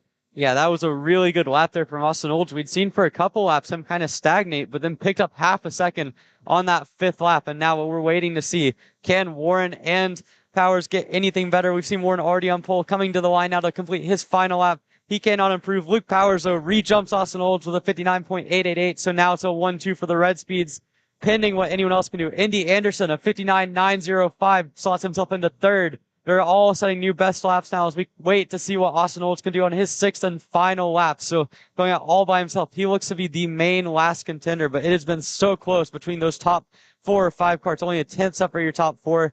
Braden Zerbs puts himself into 6th as now we see Olds getting a good draft coming to the line. What's it going to be for him? He goes P1 of 59.731. Puts the MPG Motorsports Willpower car on pole. Austin Olds, the 850, needed those points. He gets them. He is on pole position ahead of Eli Warren, Luke Powers, Indy Anderson, and Jackson Woolney running at your top 5. Talk about a great drive of recovery there. Was able to time the draft just right. Kind of like what we saw his other MPG driver teammate Chase James do early on in his qualifying session. Yeah, I mean, we saw Chase Jones a little bit of a different style. He actually made the pass in the turn 11 kink, and I talked about that. He said that it was a little bit of a gamble. For Olds, it was just a pure slipstream. Got a little bit lucky that he caught the traffic just at the right time, got the good toe down the straightaway, picked up probably 2/10 or so from that slipstream. So a really good draft from Austin Olds. Great time, good decision for him to go out by himself, and it pays off with a pole position in the KA Junior category. Well, with that, it is time for our final qualifying session. It's The Rock and Pro Stars about to hit onto the track here. We'll take a quick commercial break, but when we come back, it is time for the final qualifying session. You're watching the 2022 Stars Championship Series Clash at the Club from the Motorsports Country Club of Cincinnati on Kart Chaser.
Welcome back here to the Motorsports Country Club of Cincinnati, and I'm back in the booth. My name's Xander Clemens. Alongside me, Taylor Burris. We'll send Emery Lida down to the grid and scale area to get some more intel. Pro Stars qualifying underway here, and contrary to what we've seen in most classes where they will hit their fastest laps on laps 5, 6, or 7 in the closing seconds of the session, I doubt we'll see that here. Even with the colder temperatures yesterday, the peak lap was typically lap 2 or lap number 3, and that was on slightly used rubber.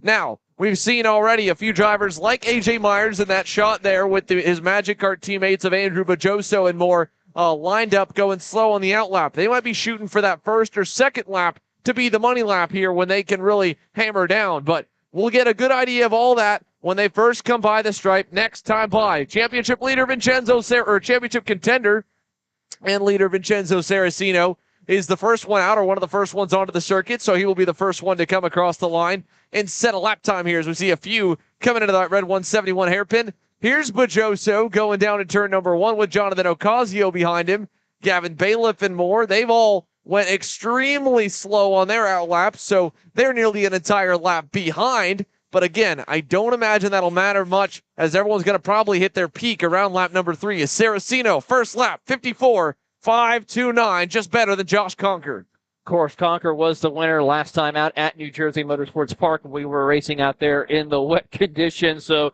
he's looking to hold on and try to clinch the championship for the Pro Rock Stars in his category this weekend as he tries to hold off these competitors. But Saraceno still at the top of the leaderboard. Blake Hunt, Kyle Kennedy, Calvin Ming, your top 5. Yeah, so again, the way the points work, it's a little bit interesting, right? It's not a typical split class the Rock is a subclass. Every race Josh Conker ran in the Rock Stars division, he was scoring points in Pro Stars. And of course, in New Jersey, he got maximum points, won the weekend overall. Now he's on a KZ package, so he's officially and solely in the Pro Stars class, which opens the door for Blake Hunt to top the subclass in Rock Stars. But Conker's got an outside shot at the title fight. Really, it still is Saraceno versus Talon Yockel, as those two have been 1 or 2 or at least on the box at every race this season. Yockel's a little bit further down the order. He's yet to crack the top 10. Saraceno still your quickest at a 53.57, just half a tenth better than AJ Myers. The former national ranked #1 pro shifter driver is still a little bit down the order when it comes to pace and where he ended the day yesterday. A tenth up on his teammate and Andrew Bajoso, currently on your screen, and half a second up on the rest of the field as Bajoso comes across the line for his second lap. First one really at full song. It'll be second. Beats Myers by 3 thousandths, goes to P2. Great car control for Bajoso in that #1 kart and that Magic Kart machine as he makes his way down over towards turn number 4, and he really has been setting a great pace. So let's see if he can improve on his sector time just a little bit as he sees him coming down the straightaway. You see him on screen. That Magic Kart just really ripping around this circuit at very as AJ Myers and Josh Conker up to the top 2. So Myers quicker on the third lap, finds a little more speed, puts 2 tenths on the field. Vincenzo Saraceno did not improve on his third lap, still going for lap number 4. Here's Jonathan Ocasio through the line, turn number 1, turn number 2. Rookie standout here in his shifter debut in the Pro Stars classes. We'll watch Calvin Ming, I believe, is the driver headed back to turn 4 there on your screen. Here is Ming. Actually, there he is. Sorry, one of the other Marinellos I got mixed up with. Ming headed to the back section. And here's Ian Quinn, who had a podium at round 2 of the season at the GoPro Motorplex night fight. Was a little bit out to pasture in New Jersey. He's looking for a better run here this weekend, hot off a solid performance at the Tillotson T4 World Cup last week over in Ireland. And across the line for Saraceno, lap 4, not an improvement. He's going to slow down heavily in turn number 1 and turn number 2 and rejoin behind Josh Conker, who also will not improve on the 4th lap around. AJ Myers does not improve either, so let's now see what Andrew Bajoso and Talon Yockel been able to do. Can they improve on their lap time? Throw in Gavin Bailiff as well, as they have yet crossed the line on their 4th lap here. And we will see, of course, them coming across the line here. Bajoso out of the last turn there on the screen, pulled away from Yockel tremendously. They had to work through traffic, though, so not a good lap for either one. And I think everybody's going to be pulling into the scale line this time by. The leaders will be headed to the final turn right now. So there's Gavin Bailiff across the line just off screen. He will improve slightly, stays in 5th. Moves up to 5th, bumps Yockel back. But who pulls in, who goes for another lap? You would think most would come into the scales this time. Saraceno, hand in the air. He is done. Vincenzo Saraceno, first one to the scale house. AJ Myers, I think, will be coming up next. Spent the last lap cooling down the tires. No, Myers stayed out he's going to go for another shot at it. So AJ Myers already on pole, maybe looking for a heat race cycle on the run, because AJ Myers has 2 tenths to keep him up on top of Andrew Bajoso, and he's going here on lap number 5. He certainly is, as we watch him work his way around the circuit and making sure anybody else doesn't come down pit road or towards the pit paddock here momentarily as they come out of the final few corners. But AJ Myers really trying to set the pace here. He wants to have that cushion in case anybody's able to find that extra tenth somewhere around this circuit in the closing seconds here in qualifying. Yeah, he's really probably worried about Andrew Bajoso, who's also still on the racetrack here. He's headed back through turn number 5, while Blake Hunt, currently quickest in Rock Stars, outside the top 10, though. Top 10 all on the KZ power plants. So Hunt with a little work to be done if he wants to try and fight with some of the KZ drivers at a racetrack with some heavy straightaways here. As Myers is in the scale line, he'll call it. So AJ Myers, 5 laps, really only needed 3. That money lap right on lap number 3 for everybody except for Gavin Bailiff. He went a little bit quicker on lap number 4. Most of the drivers pulling in this time. What is Bajoso going to do? Looks like he's going to go to the scale house as well. He'll bring one more with him as the checkered flag flies across the line. Bailiff goes to lap 6, does not find anything more out of it, and he stays where he's at. P5 for Gavin Bailiff in his pro shifter pro stars first start of the season. Double duty here on home turf for Gavin Bailiff, contending for a championship in KA Stars Talked with him a little bit yesterday. He said fatigue, not really much of it. He said his hips are a little bit bruised up right now from just the getting battered around in the cart, but in terms of physical stamina, he's good, ready to go into both headline divisions here this weekend as he fights for a championship in KA Stars and is looking for a race win here in Pro Stars to disturb the title fight between Vincenzo Saraceno and Talon Yockel. So let's give you an update of where they all ended up. Again, AJ Myers tops the boards here in qualifying by 2/10 over Andrew Bajoso. Josh Conker ends third. Vincenzo Saraceno fourth. Gavin Bailiff rounds the top five. Talon Yockel, Jason Enrique, Calvin Ming, Ian Quinn, and Kyle Kennedy, your top 10. Our Emery Lida is going to go down and get an interview with AJ Myers once he rolls through the scale line. For now, we'll go to commercial and come back with post-qualifying interviews for Pro Stars and the first heat race of the weekend with 206.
How you doing? My name is Mike Doty from Mike Doty Racing from Orange County, New York. We're about an hour north of New York City. We're a full-service kart shop that we supply IAME, Rotax, and all rock engines.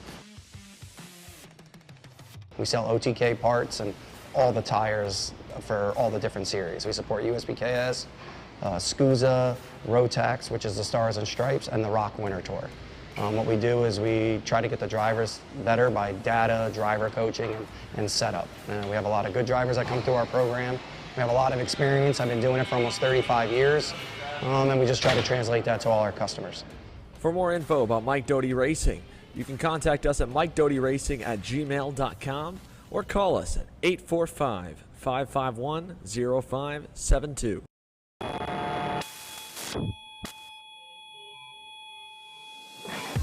Karting is one of the most intense forms of motorsport, and if you manage a racetrack or commercial facility, you know how hard it is to find good help.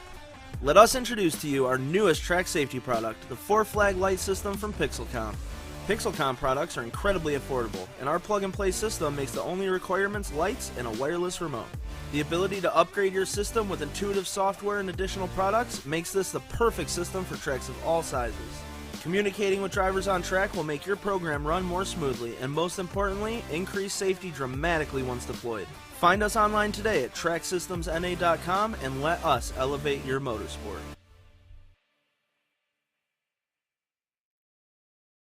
I'm Billy Vincent, owner of MPG Motorsports.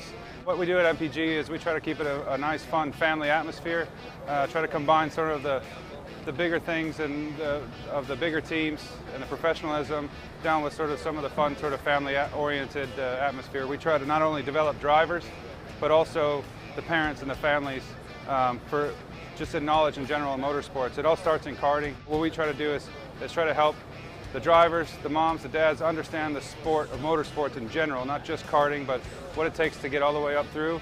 Whether you end up wanting to be a driver or a mechanic or an engineer, you know, we can help you with that, and that's what we're here for. If you're interested in joining us at MPG, our home base is at Whiteland Raceway Park in Indianapolis, and you can contact us at info@willpowerkart.com, and one of our great people will reach out to you, and we'll try to put the best program together. Looking for a top-level team environment that fits your budget? Look no further than AMAX Racing. We cater to customers around the country who want driver coaching, tuning assistance, hospitality, track support, and a family race environment. Our race schedule is support available at all levels. From club and regional series across the Midwest to top-tier events such as the TKNA Grand Nationals, the U.S. Pro Kart Series, and the SCUSA Pro Tour. Whatever level you may be at or want to get to, AMAX Racing can get you there.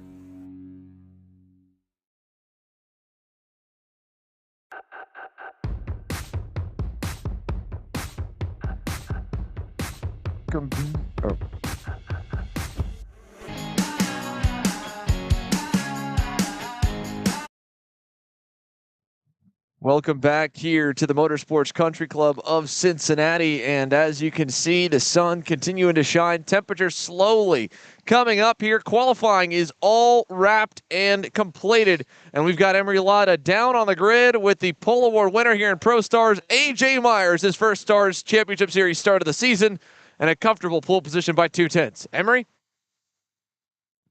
Yeah, I'm standing here with AJ Myers, your KZ Stars pole sitter. AJ, it's been a while since we've seen your run Stars. Obviously, you're around the paddock all the time with Magic Kart, but what factored into this decision to run this weekend?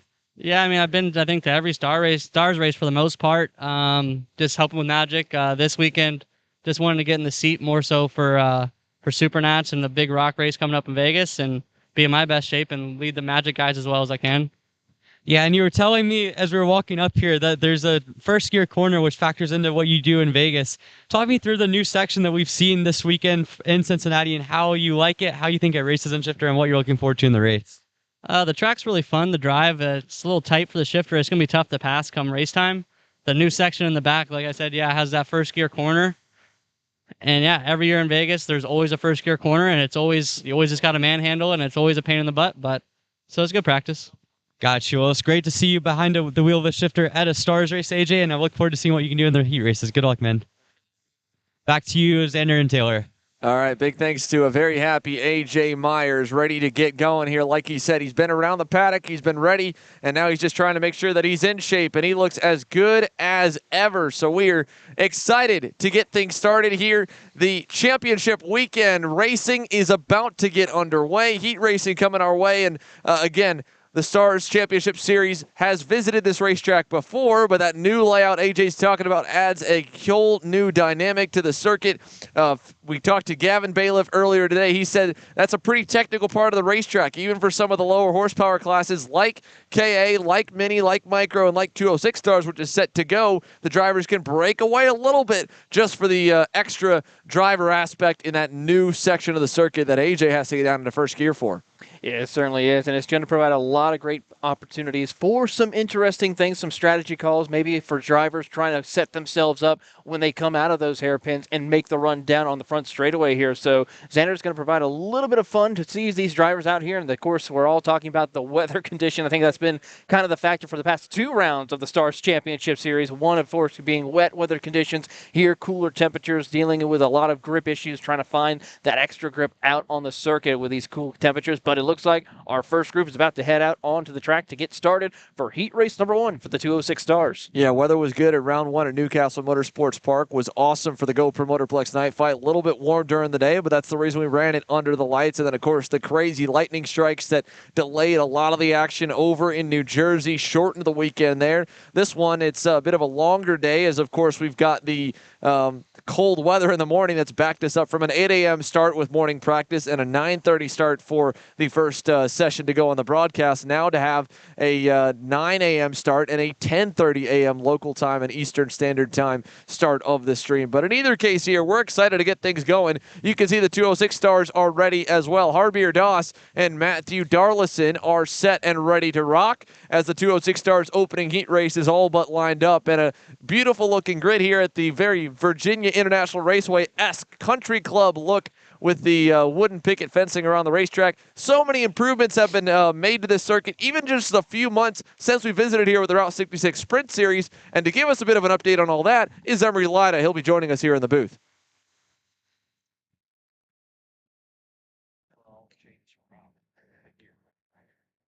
Well, Emery, of course, we talked about the changes that this track has been able to make since the last time we were here with the Route 66 Sprint Series. This track, of course, as we've seen, has already provided some great opportunity.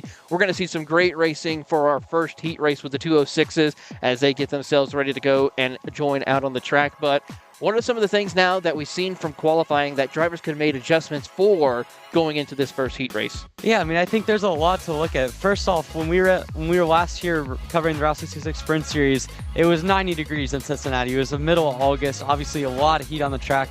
Now it's much more chilly, about 50 degrees out here by now. So that's going to play into just how much grip is there. The first couple of laps, especially on these harder tires for the Briggs 206 Stars, is going to play a factor in that as well. You're going to take a couple laps to get going, and it's going to be kind of a little bit of a mess there. So for them, just being able to get the right grip, they'll have to have raised the tire pressures from what they might have seen over at Route or whenever they've last run this track. And then also, I think the backside of the track we've seen, it's a little bit more technical, so it's easier to break away, as Gavin Bailiff said earlier. But also, onto that main straightaway, you have a long straightaway now to essentially set yourself up to utilize the draft, and we saw that a few times in qualifying. So certainly think the draft's going to play a major factor. We're going to get some good finishes over the course of the day. We saw that last time we were here at Route. I think we're going to see it again, but certainly the colder temperatures, the slipstream, and sort of just the technical parts of the last part of the track is all going to factor in here as we get set to go racing. It certainly is. So just give a rundown of what the rest of the day is entailing. We will have 2 heat races, which are 8 minutes plus an additional 2 laps for the drivers here racing. First up will be the 206s, followed by the Minis, KA Masters, and then KA Stars and Micros before we take our lunch break. Then we'll be back with shifter kart action as well as the KA 100 junior categories before we take a stop there for about 15 to 20 minutes before we get ready for our second heat racing of the day, which will conclude a little bit after 5 o'clock this afternoon. As now the cars are firing off, it is time to give you your starting lineup for heat race number 1 for your 206 Stars. Starting in 18th will be the 196 of Ian Morrison with Jake Phillips in 17th. Then in 16th will be Harrison Wilkie, followed by Matthew Darlison in 15th. Max Taylor will be starting in 14th with Spencer Schmidt in 13th. Javier Das will be starting in 12th with Hunter Perry in 11th. Moving up to the top 10, it's going to be Don Gobet with starting 10th. Ian Quinn in 9th. Logan Frank in the 8th position. Anthony DeSaro will be in 7th with Grant Pendry in 6th position. Deanna Wozdaiki will be in 5th position with Prevail Perkins in 4th position. Jack Zucchini will be in 3rd with Ryan Kasner, and Cruz Labier will be rounding out. Oh, actually, no, that's not an update. Harbor Doss will be on the front row with Matthew Darlison, Jack Zucchina, and then Dino Weisdike and Ian Quinn, your top 5. Yeah, having a little bit of technical difficulties there with the lineup, but certainly it was a good qualifying effort for Virdas in the MPG Motorsports Will Power Kart, the 149 inch. We've seen him kind of dab back and forth between the Briggs 206 category and the KA this season. Had a little bit more success in the 206. We saw it up in Joliet, I believe, the last time we were there, just seeing what he can do in Route 66 and that 206. He certainly had some success there, but Virdas up at the front, you got Matthew Darlison, you got Jack Sakina in the 106 comp kart. Obviously, down the line, you look at Ian Quinn, a veteran of this series, someone that's running all 3 of the Stars categories, which is really impressive. So lots of like there, pretty deep field here all the way down, 18 positions with Anthony DeCestro starting in 18th. He's been someone that has a lot of potential and a lot of pace. So really this field from top to bottom is about as strong as it gets in the 206 Stars category. It certainly is. The fields are now working their way towards the back half of the course, over towards those final 2 hairpins. As they make their run, they're going to come out of the final corner to get themselves ready to go for heat race number 1. They're doubled up, ready to go racing here. We're happy to have you with us on Kart Chaser coverage of the season finale of the Stars Championship Series from the Motorsports Country Club in Cincinnati as they come into the front straightaway. All lined up, 17 karts about to take battle here for 8 minutes. Plus 2 laps for the first heat race, slowing them down to make sure the officials like what they see as they enter into the start box, which is where those blue cones are. As they come in and green lights are off, away we go down into turn 1 side by side. We see some great battling once again between the 149 machine of Javier Das, who leads them into 1. Yeah, and already you can see Jack Sedin tried to go to the lead from 3rd position, did not work out for him. That's going to allow the 163 of Matthew Donaldson. Oh, we got a big pileup in the back of the field. That looks to be 4 or 5 karts out there. 2 of them stuck in the draft in the grass now. That looks like maybe one of the MPG Motorsports karts as well. You got an FA kart, a lot of heavy faces back there. It looks like Hunter Perry, your championship points leader in that one, so that's worth monitoring. But a big crash coming out of turn 3 on the opening lap, and that is going to impact things for sure. But at the front, it's still Javier Das leading a 3-car breakaway. You got Matthew Darlison, you got Jack Suckina in 3rd position. Those 3 plus the number 110 of Dean Westgate all working together well at the start of this race. So far, it is that four-kart breakaway that we see Javier Das leading as they enter into the two hairpins. They enter to the braking zone, try to hug the apex before crossing over to that secondary apex, working their way off a corner exit. And as they come out of the final corner, making the run down the front straightaway, it's a four-car breakaway for your top four. Then you have a two-car effort, then a three-car effort as they come across the line. Javier Das leads the opening lap here as they head across the line. Once again, Darlson, Tsukina, and then Logan Frank moving up to P4 in the 124 machine. Yeah, Logan Frank, a good start for him to move himself up into fourth position. Started sixth, and now you've got a big gap between those top four and the rest of the field. Is now in fifth position. You got Ryan Castner, Cruz Laveria and Ryan Castner working together, trying to get themselves up through the field. Castner, we've seen some good pace from him at various points in the season as well. It's going to be interesting to watch. Now we see the top four mixing up a little bit. Looks like Sucking goes a little bit wide coming out of turn 7. That might allow the 124 Logan Frank to make a move. He does not, but that does separate the front two and the second two, as now Matthew Darlson and Javier Das have a little bit of ground to work with. But as I say that, the third and fourth position guys are working together, and it goes right back together, an accordion effect as they come through turn 11. To report on those three cars that did not get to take the first lap, that's Ian Quinn, Hunter Perry, as we have a battle for that second place. He's going to just move his way through. That looks like to be the driver of Jack Tsukina, who will get around Darlson for that second position, as Javier Das will try to take the lead and try to pull out by about a 2-kart length advantage by the looks of it as they head back into one, as now we see them trying to get themselves updated with timing scoring. To Javier Das, Darlson, Tsukina will maintain that as they're going to go side by side out of turn 2. Yeah, Sakina getting his elbows out a little bit, coming out through 2. We already saw him in that backside of the track with Logan Frank kind of getting it. Frank tried to go 2 for 1 into the hairpin, which just did not work for him. He lost all the ground and a little bit more by trying to make that move. And now he's on the defensive as they come up into turn 7. He's got Cruz Laveria right behind him. A group all the way down to 8th position, working together, trying to make things happen between them and Logan Frank in 4th. And now what once was just a 4-car breakaway is a 3-car breakaway, but with 4th through all the way down to 7th. And Deanna Weissig all working together, trying to make the most of it. It certainly is right now as we watch on Darlson try to find an opening here in this race to see if he can get around Javier Das. He may try to do it when they come up to these hairpin. Thinks better of it, decides to stay single file for the time being as they put their heads down, get ready to come out of the final corner and put on this run here to the start-finish line. 3 laps in the books for your drivers as they continue on here with 4 minutes completed on the timing scoring here. 4.5 minutes to go as they head across the line. Javier Das still holds on to that race lead in that number 149 machine. Of course, Darlson and Tsukina really trying to work together to get back to the back bumper of Javier Das to find a way back around him.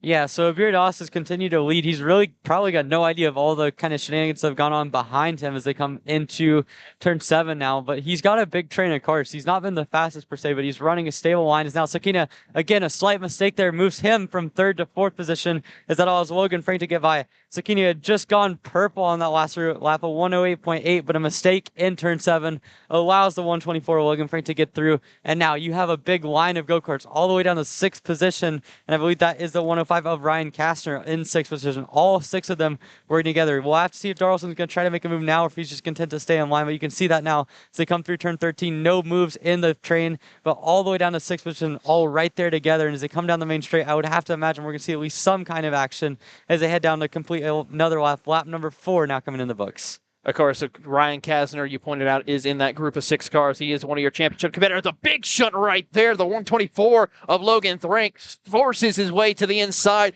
around Matthew Darlson and moves up into P2. A big move right there for him as he really tried to put some pressure and show some aggressiveness here in this middle stage of the race. Yeah, Logan Frank just went purple, a 108.036.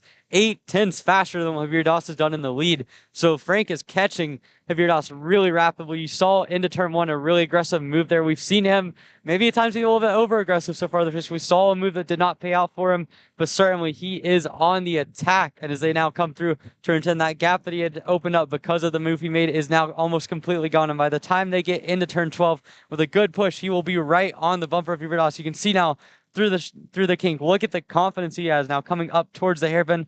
Stays in line. You see again that train all the way down to Castner in 6th position. are working together. They've pulled a little bit of a gap now to 7th and 8th of Grant Pendry and Deanna Wezek as well. So all the way down to 8th is not too far away, but certainly the top 6 right together is now for the race lead. Logan Frank started this race in 6th. Now he's in the lead in turn 1. Beautiful pass to the inside as they head into turn 1. Javier Das tries to see if he can respond as they enter into the second corner. Not going to be able to make it work here as we watch Matthew Darlson hold on to third. Sakina loses a spot as well in the 5th spot. How about Cruz Labrie? He moves up to 5th position right now, picking up 3 spots so far. So a great run for him in this stage of the race. As they come around, we should be getting the 2 to go signal here momentarily for your drivers as they continue to work their way. Nope, 2 more minutes plus the additional 2 laps here as they continue on through here. As a great drive for the driver of the 124 of Logan Franks, who leads the charge. Javier Dots gets right on the bumper as they enter into the 2 hairpins. Yeah, this will be interesting to see what Logan Frank can do. We've seen the raw pace he's had through this race being in 2nd and 3rd, but now he's up in the race lead. Going to have to pull this whole train with him and try to break away. So far, he hasn't been able to do that, as now Doss is right on his bumper coming out of the final corner. We'll see if Doss is willing to push him or if he goes back to the race lead. 6 carts deep is that lead train. 7th and 8th, Grant Pendry and Deanna Wezek continuing to work together. Pendry, the last lap around went really fast at 108.1. He's up 10 positions. Started this race in 17th. Now he's in 7th. And if this front 6 continues to battle, led by Logan Frank, we might see the 7th, 8th carts get into that battle as well, as now they come through turn 4, and you see Frank continuing to lead a really tight train all the way down to 6th. You mentioned Grant Pendry, of course, picking up 10 spots so far in this run. So a great drive for him in heat race number 1 for him, as he wants to try to improve on his starting position when we get ready for the finals tomorrow afternoon. So a great start for him to kick off this weekend as they head towards the back half of the course. Once again, Logan Frank's trying to make sure he can get a smooth run. He's got a cart length advantage over Javier Das as they head down into the 2 hairpins. Here you see Matthew Darlson show the nose to the inside of Das, but could not make it work. Now he sends it in. He will move up to P2 with a beautiful pass. Crossover possibly in play as more drivers jockey for position. It looks like Kasner trying to get around Cruz. I think he'd be able to complete the pass as they come out of the final corner. Yeah, it looked like second there went a little bit wide coming out of turn 13. That allowed for the number 100 of Cruz Lavera to get himself up into 4th. But now, by doing that, that breaks up the top 3 in the 4 through 6, as now Logan Frank continues to do a rapid pace of 108.0 all by himself up at the front. Matthew Darlson got himself up into 2nd position ahead of Javier Dawson. You almost wonder, with the way this pack has worked together, you almost wonder if Doss should have tried to make a move from 2nd and just got himself up into the lead. But as it is, the top 6 now continuing to kind of accordion themselves back together. You see Darlson working himself back up to the bumper of Frank. But yeah, this has been a really good race. We've already seen Logan Frank get himself from 6th to 1st. He's got a lap and a half left to try to hang on against what is a really, really fast Briggs 206 Stars category. As you see now, Darlson continuing to work. We'll see if he tries to make the move in the backside or just leaves it to the last lap. Good opportunity to maybe wait for the last lap here, because then he has to worry about waiting for Logan Franks. We've seen how aggressive Franks has been all race long, as Javier Das gets right on the back bumper once again, pushing them as they come out of the final corner here. White flag about to be shown one more time around here at the Country Club, Motorsports Country Club in Cincinnati, as they come across the line. Logan Franks and Darlson are separating themselves from Javier Das as they come out of turn number 1. Great drive for Das as he gets a good run through there and tries to pick up the pace, but now Logan Franks stretches it out a little bit more. Yeah, and you can see there, Jack Sutton goes purple, is now coming into turn 4. Looks like a little bit of a defensive line from Logan Frank, as now you see Javier Das go back to 2nd. He tries to make the move on Darlson, gets the move done. A nice move there for Das to get himself into 2nd position now. And then between Motorsports World Power Car, you see Jack Sutton going for 4th position now around the inside of turn 7. Cannot clear. Now it looks like that's going to allow for Cruz Lavera to keep himself in 4th, and that breaks away the top 3 again. So the battling for 4th on back is keeping them from a shot at the win. But now Javier Das coming into the backside of the track. He will have a chance coming into turn 12 to make a move on Logan Frank. We'll see if Frank goes defensive or not, but it looks like it's going to come down to those 3s. Now you see Das trying down the inside. Cannot make it stick as we lose a little bit, but at the moment it looks like it's going to be Frank holding on, but now Das crosses him over coming onto the main straight. It's going to be a tight race all the way down to 6th position. Coming out of the final corner, Logan Frank in the 124 machine comes across the line. He will win heat race number 1 over the driver of Javier Das in the 149 machine, and then it's going to be Cruz Labrie, of course, coming home in 3rd. third, Jack Sukina and Matthew Darlson, your top 5 to round out heat race number 1. An exciting way to kick off heat racing action here for the Stars Championship Clash at the Club here at the Motorsports Country Club in Cincinnati. Yeah, I mean, you have to say this is one of many really exciting finishes we've already seen on Kart Chaser this year at the Motorsports Country Club of Cincinnati. We saw it a lot at the Route 66 race, and I have to say this final is going to be real, or this heat number 2 later day is going to be really entertaining to watch. I mean, Logan Frank from 6th to 1st, really impressive. We Beard Oss nearly got him at the end, 5/1,000th the margin of victory. All of the top 6 had a shot to win it late in the race. This is going to be an exciting class to keep your eye on later on into the weekend. It certainly is, and we're happy to have you with us here on the coverage on Kart Chaser. Next up on the track will be, of course, your mini category. They're up next, but with that, we're going to take a quick commercial break, and when we will return, it is going to be the minis qualifying or heat race number 1 for them. You're watching the 2022 Stars Championship Clash at the Club here on Kart Chaser.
USA, a top-level performance team with unmatched hospitality, offering a full-service driver development program with year-round testing available in Miami, Florida, and the official North America racing team of Parolin Racing Chassis. Chassis and parts available at ParolinUSA.com.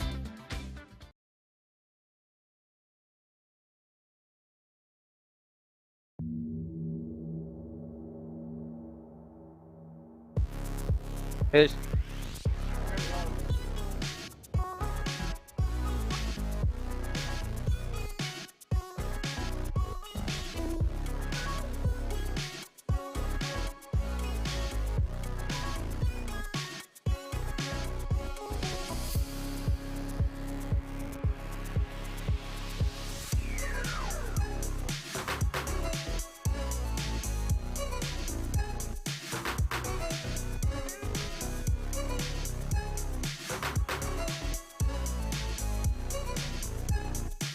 Welcome back to Kart Chaser coverage of the 2022 Stars Championship Series here from the Clash at the Club at the Motorsports Country Club in beautiful, cold Cincinnati. Taylor Burris here along with Emery Lida as we are getting ready to go for the Mini Swift category. 16 karts taking to the track.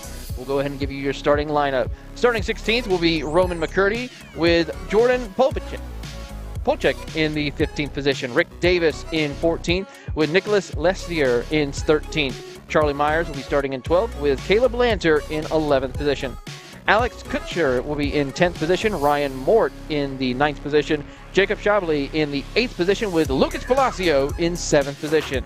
Then it's the Tovo brothers of Jackson and Ethan starting in 6th and 5th. Max Whalen will be starting in 4th. Isaac Malcutt will be in 3rd. Tristan Murphy in 2nd. And Ashton Wu in the front row starting off. And, of course, this is going to be a great one. We saw some great championship battles for this category. We're seeing, of course, it is going to be Malcutt, who has an opportunity to come out with a strong run, but he's got to go up against his championship rival this season, Lucas Palacio. Yeah, for Palacio, this was probably his worst qualifying effort of the season. 7th position. A little bit of disappointment for him, but certainly he's been fast all season long. The only time he has not been on the top step of the podium this year at the Stars Championship Series has been on round 1 of the season at Newcastle. And that was really due to a mechanical failure. He was right there with Isaac Malcutt, who is his championship rival. Malcutt, though, has the advantage. He starts 4 positions higher for heat number 1 and as well as that heat number 2. Again, these heats are non-progressive, so you will start heat 2 where you start heat 1, but the points do add up and set the grid for the pre-final. And so for these guys, it's going to be critical to make sure they get as good of a position as possible. Ashton Woon, though, a nice start for him on the front row. He's on pole position alongside Tristan Murphy. Those two guys both running really good weekends. You've got the Tovo brothers in 5th and 6th, and this field looks really set. It has been exciting all season long. You've got Palacio, who looks really good. He's going to have some work to do as we get set to go for heat number 1. As they work their way, they're going to go double up, get ready to go for racing action. 8 minutes plus an additional 2 laps around the circuit as they get set and ready to roll here. It's your Mini Swift category about to get ready for their first heat race. It's going to be Woon and Murphy leading them to the green flag as they enter into the start zone. They're asking of the drivers to slow it down a little bit, get to the right pace as they enter into the start zone. Wait for the lights as they come across towards the start box. And Woon is making his way through. Murphy right there as they come across. Green is out. We're racing here, and a great jump for Woon as he's able to get out in front of the field. 172 machine, though, of Isaac Malcutt quickly tries to go to the race lead, which he completes the pass. Really a great start there for the inside line as the whole first 4 rows slot into the 1st through 4th. Malcutt to the lead, though, and now we see in 2nd position, moving himself up to 2nd, is Ethan Tovo in the 113 machine. He gets himself to 2nd. Now, Palacio to 3rd. Palacio now to 2nd. He started this race in 7th, and now as he gets crossover a little bit, he's going to be in 2nd position now. So a brilliant start for your 2 championship leaders. Malcutt into the race lead. Palacio into 2nd. He's got a whole group of cars behind him, but this start could not have gotten any better for him as we now see Ashton Woon, your front row pole sitter, is now down to 4th position, and now he'll have to work with Palacio and Ethan Tovo to work themselves back up to your race leader in Isaac Malcutt. Some of the most strongest drivers we've seen all year long racing in the Mini Swift category. Of course, the Tovo brothers have been a strong driver. We saw them last out at Route 66.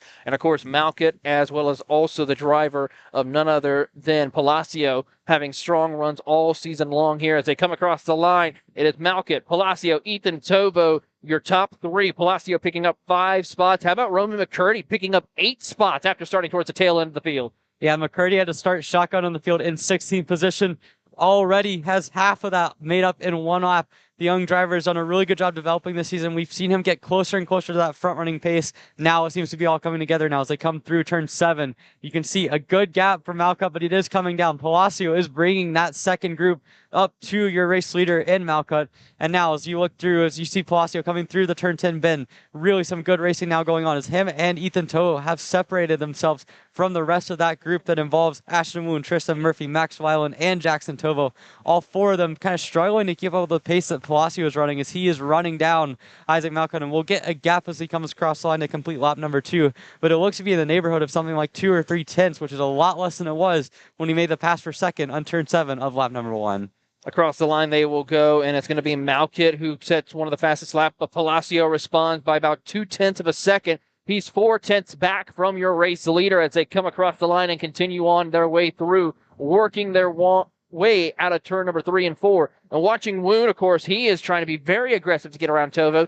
He lost a little bit of ground last time by, but when they were heading into the red 171 hairpin right here, you saw him try to send it in, but got really cut off a little bit, had to go over the curbing to avoid contact. Yeah, this is a really hard place to pass, actually, in the red 171 hairpin because of the fact that you have kind of a decreasing radius coming into the corner, it means that those inside gaps get a little bit smaller. And if you're going to make that pass, you've got to almost be all the way up alongside before you even get into the apex of the corner. Otherwise, you're going to have a hard time making the move stick. So already we've seen that once today. We also saw it in the back corner as well, as now you can see coming around turn number 14, heading onto the main straight. It looks like Malcutt's maybe extended his gap back a little bit on Palacio, and now the rest of the group is starting to equalize and run the same lap times of what they do. Now they come across for lap 3. Palacio, Malcutt separated by half a second. Meanwhile, Ashton Woon from 4th position sets a purple lap time of 102.7 for your provisional pole sitter. He's now into 4th position, and now you can see Ethan Tovo right back on the bumper of Palacio as they come into turn 4. It's still Malcutt leading by about 4 kart lengths over the number 125 Trinity Karting Group kart of Lucas Palacio.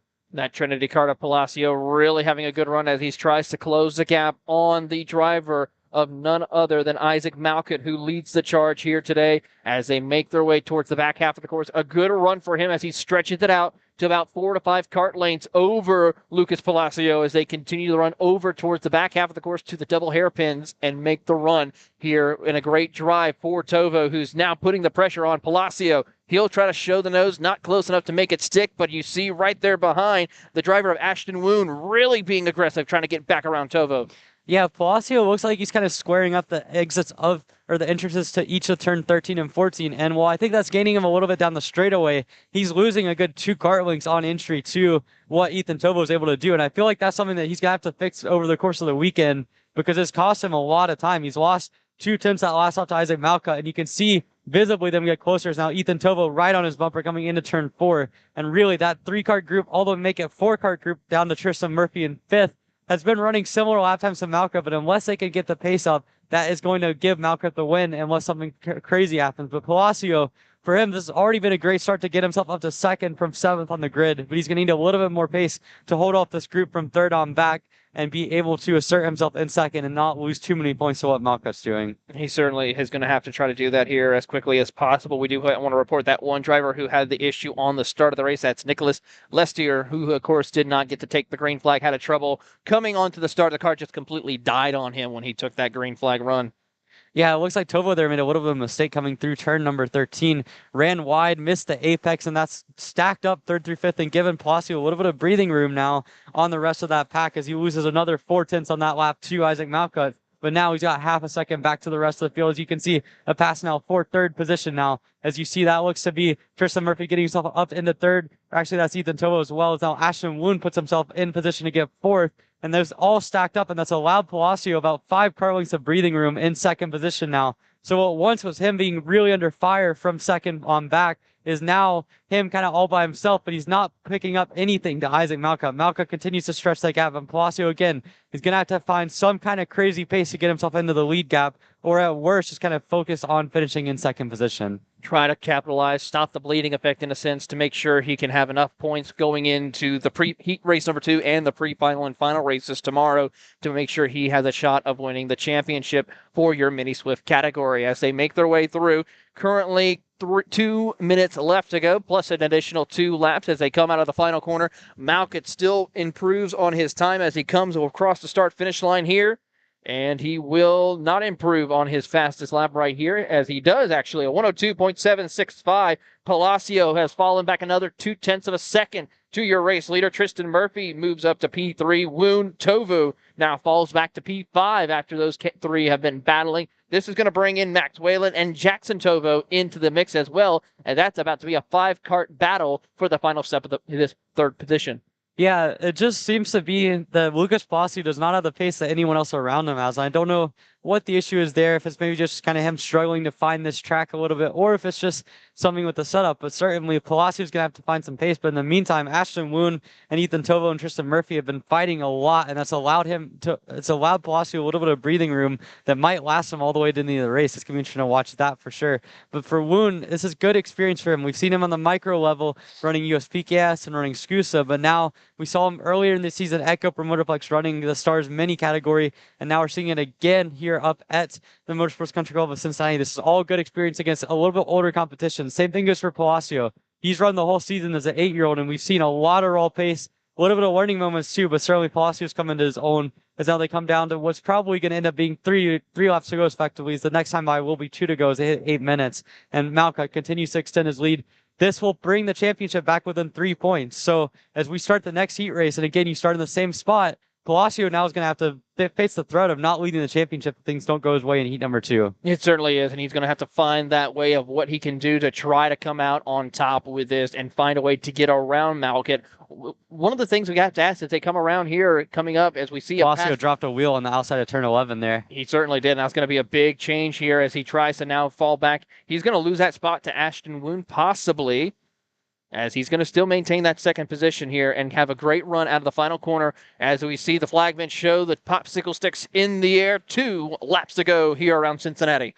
Yeah, a critical mistake there for Lucas Palacio. That brings the whole rest of the group all the way down to Jackson Tovo in 7th position, back into the fray of things, as Woon is now within a car length coming out of turn 2. He might have a shot here as they come into the red line 71 hairpin, and now Palacio goes defensive into turn 4. A good decision from him there as he saw Woon coming closer, but now Palacio's going to have to go all defensive. In the meantime, that's going to allow Malka to get even more separation, but now Palacio goes defensive coming into turn 7. It looks like he's going to maintain the position. Woon tried to cross him over to no avail, but that whole group is now stacking up together right behind Lucas Palacio in the 125. This is critical for him. If he loses that second position, he loses the championship lead heading into Heat 2 and onwards later this weekend. Woon being very defensive to trying to find his way around as we see Tovo as well as the driver Tristan Murphy go the outside, crossing over. How about we're going to do a little 3-wide almost action as they head through the second hairpin. 2x2, 3x3, they will try to go, and of course one driver who will be maintaining that is going to be Palacio.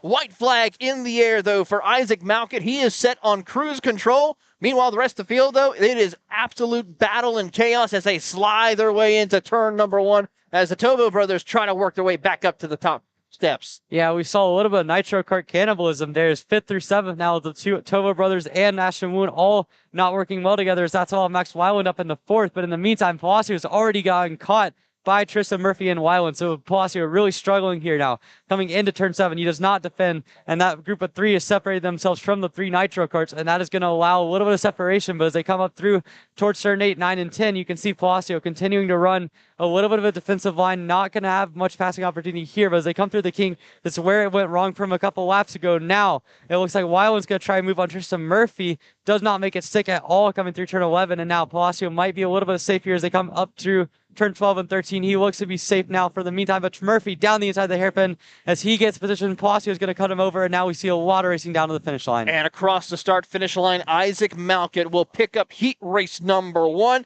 As we go back a little further, here comes a drag race to the start-finish line. Palacio maintains 2nd position. Tristan Murphy will come home 3rd. Max Whalen and Ashton Woon will round out your top 5 as they adjust. Ethan Tovo moves up to P4, so he gets a great run in this final heat race after having a little chaos coming to the white flag. Yeah, that was certainly interesting. I definitely think the group from 3rd on back could have used a little bit more strategy there to pick off Palacio, because he did not have the raw pace of any of them. If you look at the best times on the race, a 103.7 or 103.0 for Lucas Palacio, who was in the 103.1s and 2s for most of the race. That's about 3 or 4 tenths slower than what the rest of that group was doing, but because they kept battling, it left Lucas to finish up in 2nd, and he had to fight off Tristan Murphy to do so. But certainly a good result for Palacio starting from 7th, but he's got to find some more raw pace as they head into heat number 2. With that, we're going to take a commercial break. When we come back, it is the KA Masters next for their first heat race. You're watching the 2022 Stars Championship season finale from the Motorsports Country Club in Cincinnati, live on Kart Chaser.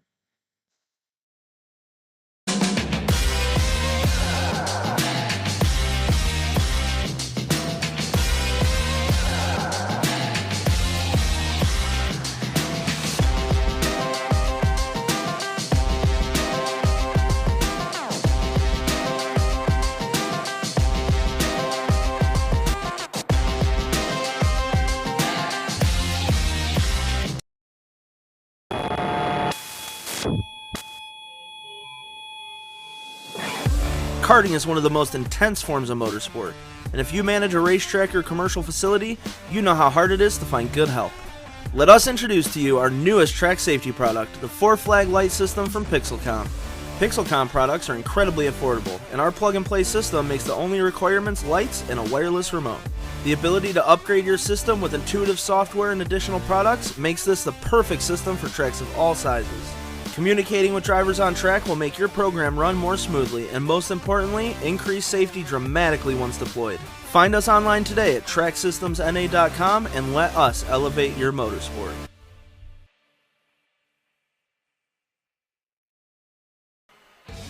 Looking for a top-level team environment that fits your budget? Look no further than AMAX Racing. We cater to customers around the country who want driver coaching, tuning assistance, hospitality, track support, and a family race environment. Our race schedule is support available at all levels, from club and regional series across the Midwest to top-tier events such as the TKNA Grand Nationals, the U.S. Pro Kart Series, and the SCUSA Pro Tour. Whatever level you may be at or want to get to, AMAX Racing can get you there.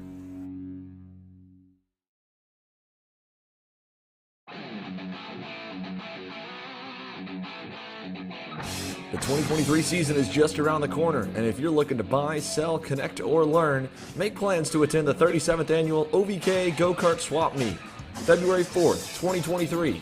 Register online at ovk.com. Hannah Greenemeyer.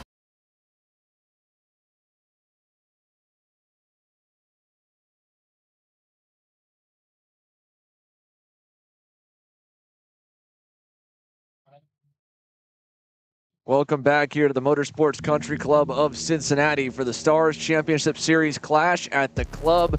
2 heat races in the books already. Mini and 206 wrapped and set for heat number 2 later on this afternoon following the lunch break. First up, before we get there, we've got a lot more classes to come your way. KA Masters onto the circuit here. Chris Horan in his first pole award of the season, set to lead your field of the green alongside Trinity Karting Group's own Gordon Cameron. Row 2 on Brian Daniele and Damian Jennings. Row 3, Tyler Prestel and championship points leader or championship contender Jared Tracy. Row 4, Anthony Stifler, Ryan Castor in the tram lanes across the line. We're green down to turn number 1. And the inside lane is going to get a big start because Gordon Cameron and multiple drivers have gotten knocked all kinds of sideways in the opening corner. One is going to be the 370 or 375 or 275 of Damian Jennings. He got completely turned around. So lots of contact on the outside groove. It sent a number of drivers down the order. The 217 is also involved. That was Tyler Prestel, the 237. That was further back down the order. Chris Stevens. Chris Stevens involved. Damian Jennings as well to the tail of the field. Your leader is easily Chris Horan, and slotting quickly into second was Brian Daniele here on the opening circuit. I think looking over, we see one of our championship drivers, Ryan Kastner, might have been involved with that incident as well, and he's got some damage to the nose of that kart by the looks of it as they work their way through, heading over to the back half of the course. They enter into the 2 hairpins as they work their way out of the final corner. A great drive for your top 2 as they see here as they come across the line. It will, of course, be the driver of Horan and Danelli who will lead them once again back over into turn 1. But for Danelli, got a great jump on the field to be able to move up. Brian Daniele had a little look down the inside into turn number 2. It looks like he's going to go in turn 4. Chris Horan going to wave him on by, not going to fight the pass at all. They've got a healthy gap back, so Brian Daniele takes the point. Tyler Prestel, Peter Cook, Patrick Healy, 3rd, 4th, and 5th, the way it all shook out. Andrew Kutcher, remember the 296 we called in qualifying that broke down with 1 lap in? He's up to 6th already. What a great start for Andrew Kutcher to get himself up into the middle of this group. He's already into 5th now, it looks like, as he works the back of Peter Cook. Looking on the inside into turn number 12 or so, and he gets by with help from Chris Kutcher, and the Red Speed pairing is now up to what looks to be 4th and 5th on the racetrack. Next driver in line will be Tyler Prestel in the 217. So across the line for lap number 2, Brian Daniele leads. Then this grouping here, Tyler Prestel, then Andrew Kutcher, Chris Kutcher, 4th and 5th, then Peter Cook in the 6th position. So quick drive forward and decisive moves from Andrew Kutcher in 2 laps, have him from 16th on the grid to 4th. Great start here to heat number 1. It certainly is, as we watch, of course, your battle for the race lead between Brian Daniele along with Chris Horan. They are having a great drive as they have checked out from the competition. Can report Ryan Kastner has moved up to P7 right now, trying to hunt down Peter Cook for the 6th spot as they work their way towards the back half over towards turn number 5 and 6. And I think we'll see a pass coming here for third very soon. Tyler Prestel's under heavy fire from Andrew Kutcher. Let's see if they can make the move into turn number 13. He's looking inside. Will not get clear as they go to 14, but he crosses him up. Gets the nose back alongside. He'll be on the outside going on the straightaway. It'll be a drag race down the front stretch. He's got his brother or partner in crime, Chris Kutcher, looking, and they may have to cross him over one more time. Turn 1, crosses him onto the curb. This time, fully complete. Andrew Kutcher down with Chris Kutcher to follow through, and the Kutcher brothers third and fourth now. One spot higher to the top 5. You can see how emphatic Andrew Kutcher is with his hand signal back to Chris to say, all right, great job. Let's keep on moving and let's get going forward to try and see if we can't make up some ground on Brian Daniele and Chris Horan. They are 2.9 seconds up on the field at the moment, just to this group right here. Third, all the way back to about 7th on the racetrack with 3 laps complete. That's a heavy, heavy gap to fill here with only 4 minutes remaining in the session plus 2 laps. It certainly is, but if they continue to work together like what they've been doing, they can try to find their way up to the field. They're approaching now to the halfway point of the race, plus the additional 2 laps as they work their way through. 4 minutes left to go on the clock as they come across the start-finish line. Let's see what the gap is now to keep track of this run as they come across the start-finish line right here. Kutcher is going to be 2.8 seconds back, so they got a lot of work to do, but it can possibly be done as they see your top 2 separating by about a gap. While they begin to slowly separate here, Brian Daniele inching away from Chris Horan, and things start to stabilize in KA Masters. Emery Lott is caught up with another one of the fast Trinity Karting Group Kart Republics. Logan Mueller is having a solid weekend. He's down with Emery. All right, standing here with Trinity Karting Group's Logan Mueller. Logan, this is home track territory for you guys. Got a lot of laps rounds here. Setting up for a really good race. You got a stacked KA field. What do you think the benefits of having that home track advantage are? Well, I mean, of course, like this is a track that's really just kind of emerging onto the circuits and stuff like that. Obviously, finning God knows how many laps. So it's nice. It is a new configuration and stuff like that, so it did level the playing field a bit this year coming in, but it's not too terrible, and I think it drives great. I think it races great, which I think we're seeing here today, so I'm really excited for it. Got you. And you guys have a lot of teammates around you. Obviously, you got Finn and Gavin. You got a couple of your other guys not too far away as well. As you look into this race, are you guys going to try to work together as much as possible? Because obviously, it seems like about a 50-50 grid in terms of people being on the Trinity kart and being elsewhere. So how does that factor into your strategy for this race? I mean, there definitely is a lot of people, and obviously a lot of opportunities for teamwork and stuff like that does come along. So, of course, like any chance we can get, I mean, we've seen this straightaway is obviously much longer than anticipated. I mean, there's a huge draft advantage here. So I'm sure we're going to be trying to team up here, get some pushing going, see if we can't get a breakaway here, us 3. But, of course, you know, I mean, knowing Chase, man, he's going to be there the whole time. Like, he's a quick guy, and he knows how to work well with other people. So I don't know. We're going to try our best, see if we can't get a breakaway going here. But I'll be surprised if we can get away from them. Got you. Well, it's going to be fun to watch regardless, and good luck, Logan. Back to you, Xander and Taylor. Thank you, Emery. Here, Logan Mueller looking pretty confident here. A great start to his day. We'll roll off on row number 2 of the grid in KA Stars. Here's your update of where we're at KA Masters. Brian Daniele's continued to pull away from Chris Horan, but Andrew Kutcher, man, is he flying with basically new tires, having 0 laps completed in qualifying. He's got a sticker set of MG Reds. He's putting them to good use. Has been 0.6 quicker as of last time by than Brian Daniele. Last time we checked, he was about 2.8. Now he's down to 1.8, so he's picked up a clear second on the competition here today as he is trying to run down, but it might be too little too late as they're coming up to 1 minute plus the additional 2 laps. It could possibly be done, but he's got to try to keep this perfect run going for him if he wants to go and challenge your top 2. I'd imagine we'll end up here with about 3, maybe 4 laps left. While we go there, let's go side by side and come on down as well to Emery Latta. He's caught up with the other Bailiff brother who's been quick this weekend. Fastest in final practice, Finnegan Bailiff is down with us on the grid. All right, standing by here with your fastest and happy hour. Did not quite go so well for Trinity Karting Group's Finnegan Bailiff. Ben, as you look into this weekend, obviously you have the massive home track advantage. Got a lot of Trinity karts around you. You're looking to the first heat race. What's your strategy coming into this one?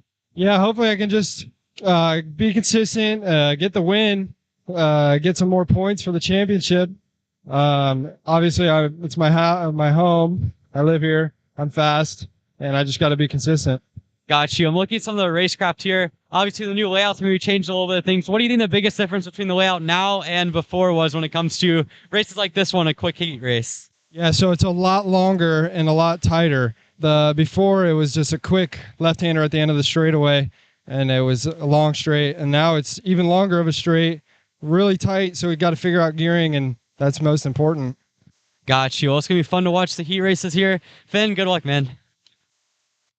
All right, Finnegan Bailiff there giving us an idea of what to expect. Well, we're already seeing a great battle here as Andrew Kutcher and Chris Kutcher have already gone by Chris Horan, and they're working on Brian Daniele. I think we might see a move maybe into turn 4. No, not this time.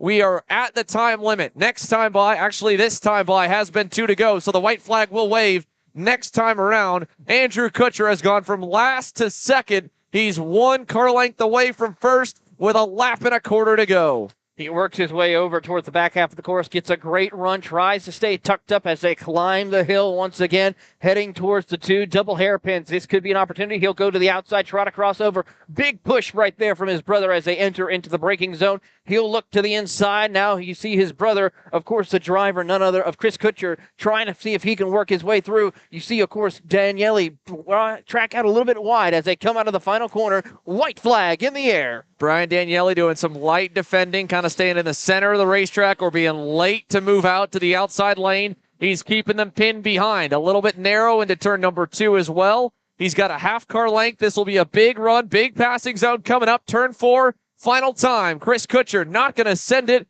He'll stay back, Andrew Kutcher will not send it. Chris Kutcher stays back in third. He's given plenty of time. Here's a good another shot. Turn 5. Not this time again, so no pass there either. Surprising to see Andrew Kutcher content to remain behind Brian Daniele. Maybe he'll make a move in the last couple corners, but he obviously didn't want to dive bomb him there in the turn 4, turn 5 complex. He's got a run right here. He'll go side by side. He gets to the inside. He has the advantage. He will cross over, and his brother will work there in second, moves him up the track of Daniele. He falls back to third. Now it's the 2 brothers going to battle it out for this heat race win. Ow.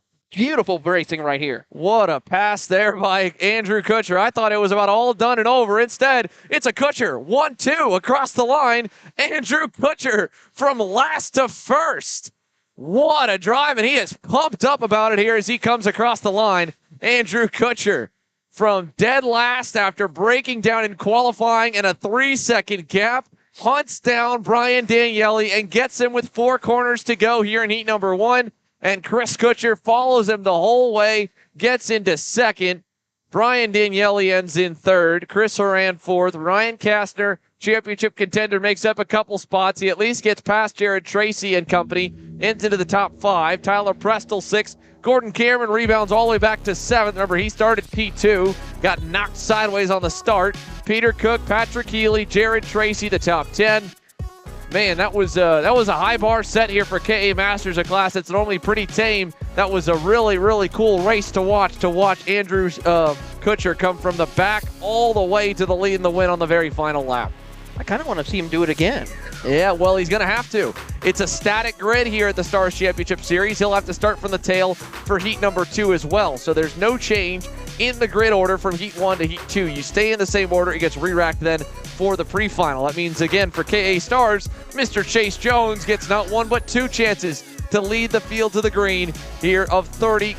KA Stars has been a class that has had a number of storylines this weekend, and it is no different. Trinity Karting Group, a sea of green all around the MPG Motorsports Applegate Will Power card of Chase Jones. You can see the big TKG green van even blocking our shot a little bit on the grid. There is that many go-karts under the Trinity Karting Group camp. They've got 2nd, 3rd, 4th, and that's just the first 2 rows. Plenty more to go. So a Kart Republic lockout on the first 4 spots, but not exactly all under one banner. James Overbeck was impressive at the end of qualifying. You can see him centered on your screen. The 948 Tony Kart is the first OTK on the grid, and he's joined on the outside of row number 3 by Garrett Davis for an OTK 3rd row. But Overbeck kind of silent this weekend, hunted into the top 10, and after a very impressive run at the Cup Karts North America Grand Nationals last week, James Overbeck could be a sleeper pick here this weekend, a driver who has continued to progress in the KA100 senior class and now he's got a shot to really play spoiler. He is not in the championship points fight in any measure of the matter. He could really make a mess of things or affect things one way or the other depending on how he races inside the top 5. But he's going for checkered flags, and the rest of the drivers in front of him all know it. Gavin Bailiff, Finn Bailiff. Gavin's obviously higher up in the points. Finnegan has an outside shot, but realistically, if Gavin runs good, there's no shot of Finn beating him. He needs Gavin Bailiff to have a bad day, Chase Jones to have a bad day. Connor Ferris, he's already kind of on his way there to a not-so-great start to a day. He's down in 12th here to start, your championship points leader. He certainly is, so it's pretty much he has to find and kind of pull like what we saw Kutcher's do last time out with the last heat race, so he's going to have to try to fight his way up through the field if he wants to have a mathematical shot of the championship. But here today, it's going to be very difficult, especially with the TKG group, as well as also Chase Jones leading the charge in that MPG machine. So here they go out of the final corner. Turn 14 through that kink, turn number 15, and onto the front straightaway. The KA Stars field, it always lines the fences. It will be no different here this morning. Heat number 1 getting set to go. Chase Jones, Gavin Bailiff, the front row. Finn Bailiff starting third. They were only 300ths apart in qualifying. It is anyone's guess as to who can come out on top. And like they all expected, the long straightaways will pack them together in the tram lines. The first time this weekend, KA Stars get to battle. Here we go, down in turn 1. And look at that. Bailiff on the outside is going to get closed off by Chase Jones once and twice through turn 2. So Finnegan Bailiff up into second, Gavin Bailiff to third, side by side for fourth. Great start for Logan Mueller. He fends off James Overbeck for now into turn number 4. Great drive right there for Chase Jones as he holds off the Bailiff brothers as they do battle for the race lead. Your top 3 now really lined up nose to tail as they head back out of the hairpin of the red 171. Make the drive up as a couple of carts make contact. One Tony kart. Problems for Brandon Adkins again. The 907 for the second time today has had bad luck, and Brandon Adkins all the way to the tail of the field as the front bumper got hooked behind one of the front tires and knocked on the outside lane. Meanwhile, up front, change in the lead. Finnegan Bailiff to the point. Gavin Bailiff trying to follow through. Chase Jones will keep the elbows up. He'll hold him back to second. Mueller trying to hang on to fourth, and he does. And down at the end of the first lap, Finnegan Bailiff from third leads your field down to turn 1. Here comes Logan Mueller and Gavin Bailiff on Chase Jones. Those TKGs are really putting the pressure on Chase Jones as they send it to the inside. And there's a close call for racing. Jones, though, being very defensive to hold off Gavin Bailiff as he tries to stay in second place. And trying not to let Finnegan Bailiff get away. Gavin Bailiff does not care. He's trying to put Chase Jones behind him and fight for this title, so he'll put himself into second. Jones back to third. Look at this dive bomb by Garrett Davis. Way down the inside. Overbeck's going to get put in the dirt. He'll lose a spot or two as Nikita Panaris comes to close. And Gavin Bailiff now has to hunt down big brother Finnegan Bailiff here. He's into second. Finn leads the way. Jones in third. Mueller still fourth. And the midfield fighting as well. Look at Chase Jones back to the bumper of Gavin Bailiff. At this point here, he's got 2 options. He can fight him, let the ego get the best of him, and really start to send Gavin Bailiff to the weeds, or he can push him, put his pride aside, and give him a shot to win this heat race. I think Chase Jones, the veteran he is going to stick behind Gavin for now. He'll let him do the heavy lifting and just follow until they get up to the lead once again.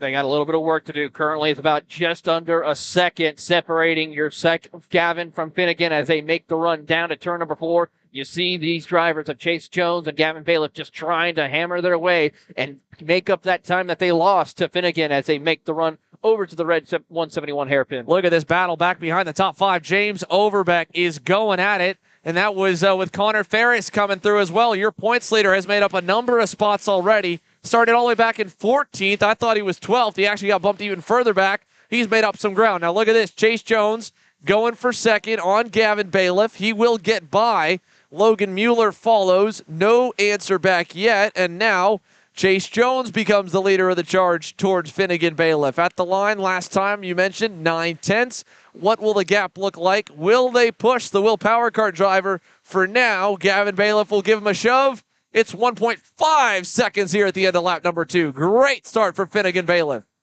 Pretty amazing that we saw Chase Jones decide not to try to work with Gavin Bailiff to go hunt down Finnegan. He wants to try to lead this pack of cars as they make the run up to turn number 4. They head out of the corner and have a great run-off corner exit, but Finnegan, with all by himself, really that draft not really being any effect. He has clean air and also no pressure whatsoever, so he's able to just run consistent lines as they make the run towards the back half.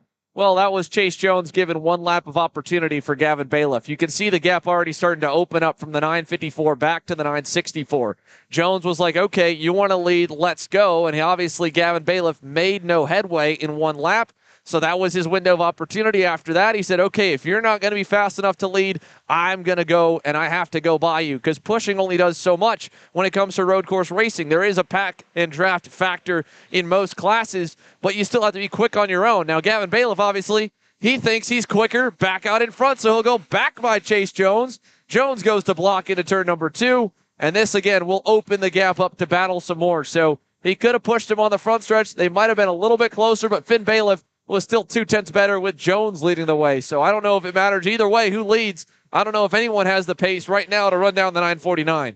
Finnegan Bailiff, of course, one of the only few drivers who has been showcasing some immense talent, who's been running under the 59.5 second bracket compared to the rest of the competitors here. They're all running their personal best last time by, but Bailiff a 59.368 last time by for your race leader. So he is really setting the precedence here for your KA stars. So Gavin Bailiff taking them into the back sector. Chase Jones, another pass for second. We'll quickly go back into that point of the group, and that will stack up a little bit more. Again, keep him in mind, Connor Ferris is not terribly far back. James Overbeck's trying to get back there as well. At the end, it's an all TKG group right there with Garrett Davis in the middle of it, as it is Gavin Bailiff, Logan Mueller, and then Davis, and then Nikolai Dukov, who's having a solid run here on home turf as well. As they exit turn 3, head over to 4.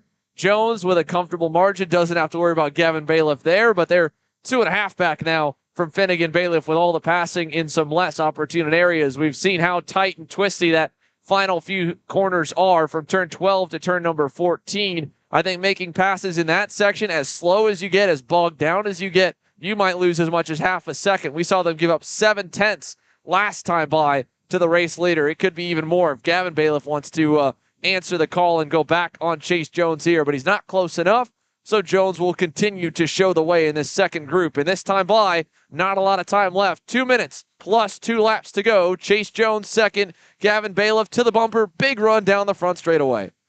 Keeps making the run here. Gavin Bailiff tries to show the nose, but can't make it work as Chase Jones holds on to that second place as they make the run over to turn number 2. Get a great drive off for both of them as they have pulled away from Logan Mueller. So it's now a 2-car breakaway from this multiple car pack as they head out of the corner. Great drive. As here we go. Right here, the change for position for Gavin Bailiff back up to P2.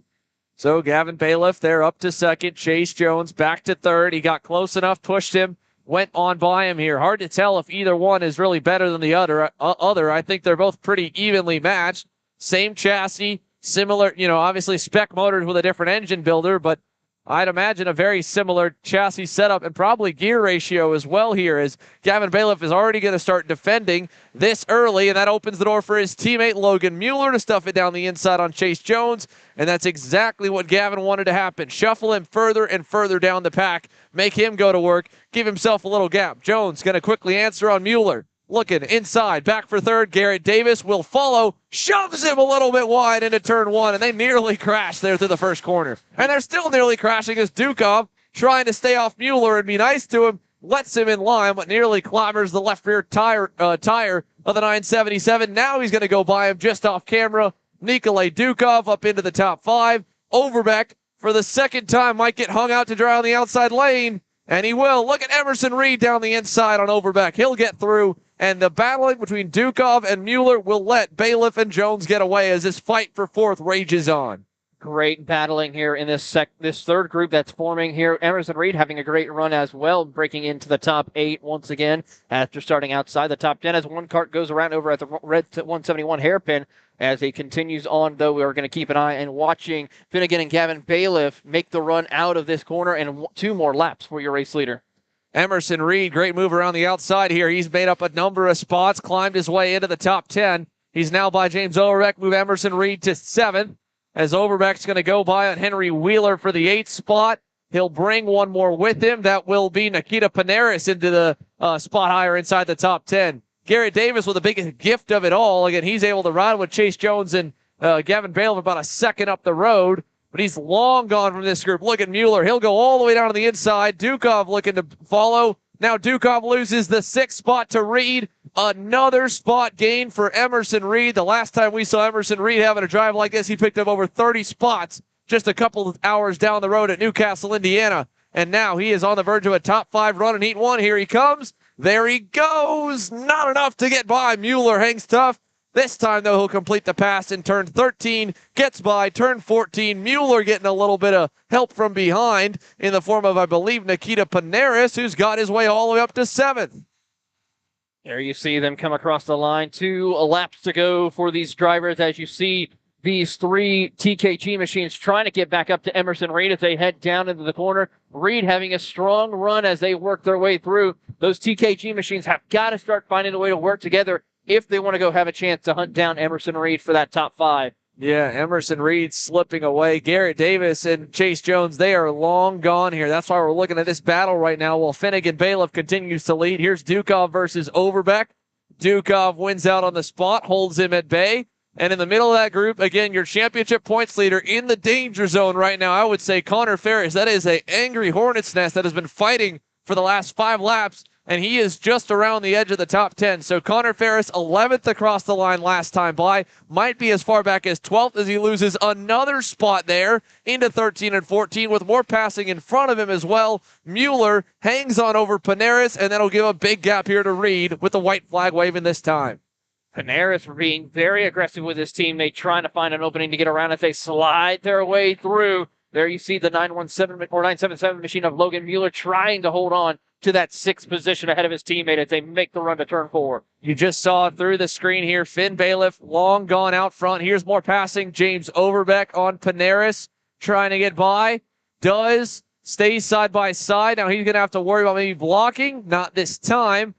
Up front, though, Finnegan Bailiff. Haven't talked about him a lot here in this session. His brother Gavin into 2nd. Chase Jones leads the 2-car pairing 3rd and 4th with Garrett Davis behind. And then in 5th, again, in no man's land is Emerson Reed. But Finn Bailiff, home turf, 3rd in qualifying, fastest in final practice. He's going to strike first as they battle behind. Finnegan Bailiff across the line will win heat number 1 easily here in KA Stars, a 3.5-second margin. Gavin Bailiff will finish in 2nd. And here's the group that we were watching there at the end, just outside the top 5. Oh, we got a lot of contact back there. Multiple drivers dropping down the order. I believe Henry Wheeler might have been involved.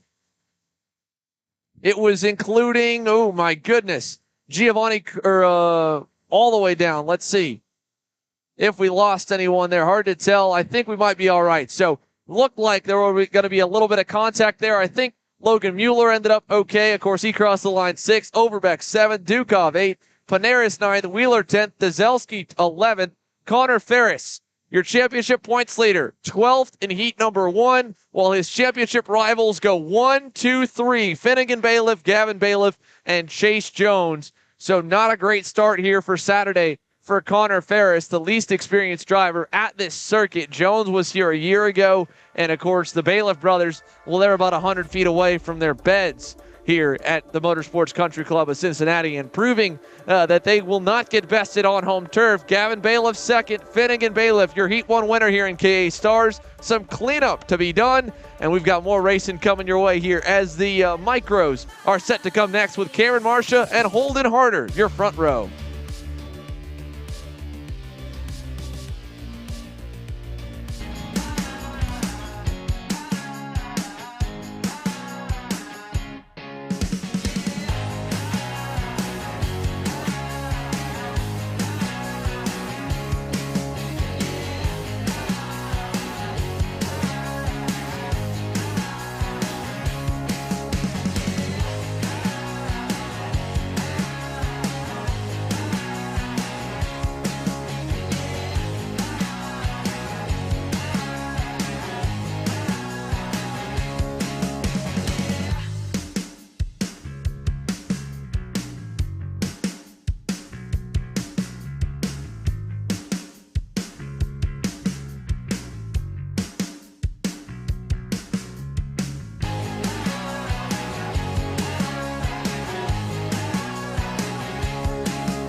Welcome back to the Motorsports Country Club of Cincinnati for the Stars Championship Series Clash at the Club. The Micros are now onto the circuit for heat number 1. Cameron Marsh and Holden Harder worked together beautifully in qualifying. They put nearly 7/10 on the entire field, pushing together. And on the final lap, Marcia just got the upper hand by starting it a little bit further back off the bumper of Holden Harder, 7 thousandths the margin. But they are both evenly matched, at least based off of qualifying. The question is anyone else on their level? They'll make up the front row. Then it'll be Caleb Tracy on the inside of row number 2, alongside Kai Mars in the number 23, who has a outside shot at snagging the championship if he could get a really, really solid points performance here this weekend, with championship points leader Marco Samet absent from competition here at the season finale. Row 3 will be Ben Gloverman and Jake Manalio. Row 4, Oliver Guernsey and Gage Harden. And rounding the top 10, Enzo De Janeiro and Danny O'Gara. So, Micro, heat number 1, coming towards the tram lines here. Cameron Marcia, Holden Harder, the blacked out front row, looking to bring the field to the green. 7 to 10 years old, just a bit over 9 horsepower on the motors, and the Micro Swifts are all but set and ready for action. We had a great KA Stars heat, an even better KA Masters opening heat race. What will the Micros' first heat on the circuit look like, as they've got a nice and slow start? It looks good to our head flagman. Do we get the green? And we will. Green flag in the air, green lights in the air, I should say, as we're racing down to turn number 1. Marcia with the lead. Looking to the inside here for Tracy. Kai Mars way back down the inside there for third. And now Marcia going to get done around the outside, I believe. He is going to lose that position. He's dropped back to second after Holden Harder moves up into the race lead, and he was already checking out by about a 2-car length advantage as they go side by side for third. Now gathers it back up as they head into the red 171 hairpin. It is going to be the 73 machine, or 75 machine. So that is Holden Harder leading the way. Cameron Marsh is second. Kai Mars worked over his teammate in turn number 4 to get into third. So good run for Kai Mars there as a whole. And as the leaders head towards the back sector for the first time here, we just want to make sure that we've got a good eye on them. And it is all Holden Harder by 3 car lengths back to Cameron Marcia here, with lap number 1 coming to a close. While we have that in mind, let's take them out of the final couple corners down the front straightaway here. 1 lap complete this time by. Holden Harder, your leader. Cameron Marcia second. Kai Mars under a little pressure for third. And we'll go side by side as we send it down to the pit lane. Emery Light has caught up with Gavin Bailiff after heat number 1. All right, here with second place in KA Stars, Trinity Karting Group's own Gavin Bailiff. Gavin, you had a pretty eventful first half of the race. Got yourself in a battle with Chase Jones for second. Ended up coming out on top of that, and then the second half, just uneventful running through laps. Walk us through that opening few laps of battling.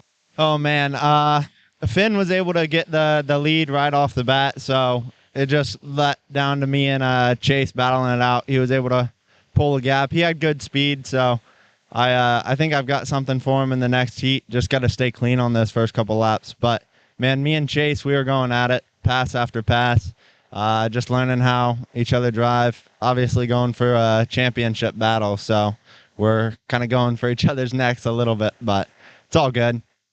Yeah, and you've had the opportunity to race against them pretty much the whole season. Now, last weekend of the season, you guys both have a championship on the line. Have you noticed anything different in the way he's raced you in this race, and do you expect that to carry over? Not a whole lot. Throughout the season, it's been pretty back and forth. I think it's obviously going to be a little bit harder here because we're going for each other a little bit harder. That last position, that next position up on them helps so much. So I think that it's going to be a little bit more aggressive. Should carry through all the rest of the races. Yeah, well, I'm looking at the championship points. It looks like you got quite a bit of points on Connor Ferris, and so you're coming into this next race provisionally knowing that you have the chance to win a championship. As you head to Heat 2, you want to be able to keep up with Finn and kind of battle out with him, but how much is your mind on the championship versus winning this weekend? It's probably 50-50. I obviously want to end the season out with winning at my home track and obviously getting the championship too, but I can't necessarily focus as much on winning the race as I need to beat the competitors that fight against me. That makes sense for sure. But it's going to be an exciting heat race and pre-final coming up soon. But certainly a good start to the weekend for Gavin Bailiff. Back to you guys, Xander and Taylor. Thank you, Emery here. So Gavin Bailiff, like you said, 50-50. Interesting to hear that, right? That looked to me like a little more 75-25 with a points fight being the heavier weight there. Because, I mean, him and Chase Jones, like you said, they've been going at it all year. I won't say there's specifically bad blood, but there's definitely not good blood between Jones and the Bailiff brothers. They have had a lot of haymakers thrown each way. So it'll be interesting to see what it looks like as the weekend progresses. But chalk up the first battle of the weekend to the Bailiffs. Should be good. It certainly is a great opportunity here as they work their way through and continue to watch the battle for your micro category. Holden Harder as well as Cameron Marcia. They'll go side by side into the hairpin. Marcia will be able to overcome and maintain and get the race lead back once again. But here comes Kai Mars with a head of steam as well. He'll try to find his way back up into second place. 4-car pack up at the front here in micro. Talk about a driver that worked his way through the pack. Emerson Reed has made it a bit of a habit, maybe more than he wants to, of coming through the field. He's down with Emery Lido with a great run here in Heat 1. Yeah, standing here with Emerson Reed. Emerson, you had one of the best runs we've seen all in these heat races, going from 13th to 5th in Heat 1. Obviously, talk us through that race and how you worked through the field. So the start was not too bad. Fell back a couple positions, but I was able to keep my nose clean and, make them back pretty quickly to end up 5th and kind of keep the guys behind me, So not too bad. Got you. So far this weekend, you've already moved from 13th to 5th. You had the chance to run Route 66 here a couple months ago. Had a good weekend there. How do you think that has helped you in terms of just being able to race on this track a little bit? Trinity carts out there. It's true. I think running laps in general, no matter where you are, is always good, being in the seat and stuff like that. So Route 66 definitely set me up for something like this, being a little bit more prepared. Yeah, now you have to start the second year on 13th, so that's going to be another race worth of work. Is there anything that you feel like you could do better heading into this race? Try to make up some spots a little bit quicker. I definitely want to, finish top 3 in this next one, and I think that'll set me up for the good, pre-final for tomorrow. Got you. Well, if the first heat's any indication, you got a good, fast piece of equipment and you're doing well. So good luck, man. Yep. Back to you, Xander and Taylor. Thanks, bud. As we continue with the action here for your Micro Swift Heat Race number 1, Cameron Marcia still maintains the race lead as they are closing in with 2 minutes left to go here in this event. It's Marcia, Harder, Kai Mars, and Caleb Tracy, your top 4 who have been battling here for this heat race win as they climb up to the top of the hill, approaching the back half of the course. Harder just being patient right now, holding, trying to find an opening to get around the number 14 machine of Cameron Marcia as they approach towards the double airpins coming out of the final corner. They're going to get a great run through. Marcia still holds on to that position as they exit out of the final corner. Harder and Marcia still maintains it. They have about a 9/10 of a second over Kai Mars as they come across the line. A minute and a half left, plus the additional 2 laps as they send it on into turn number 1.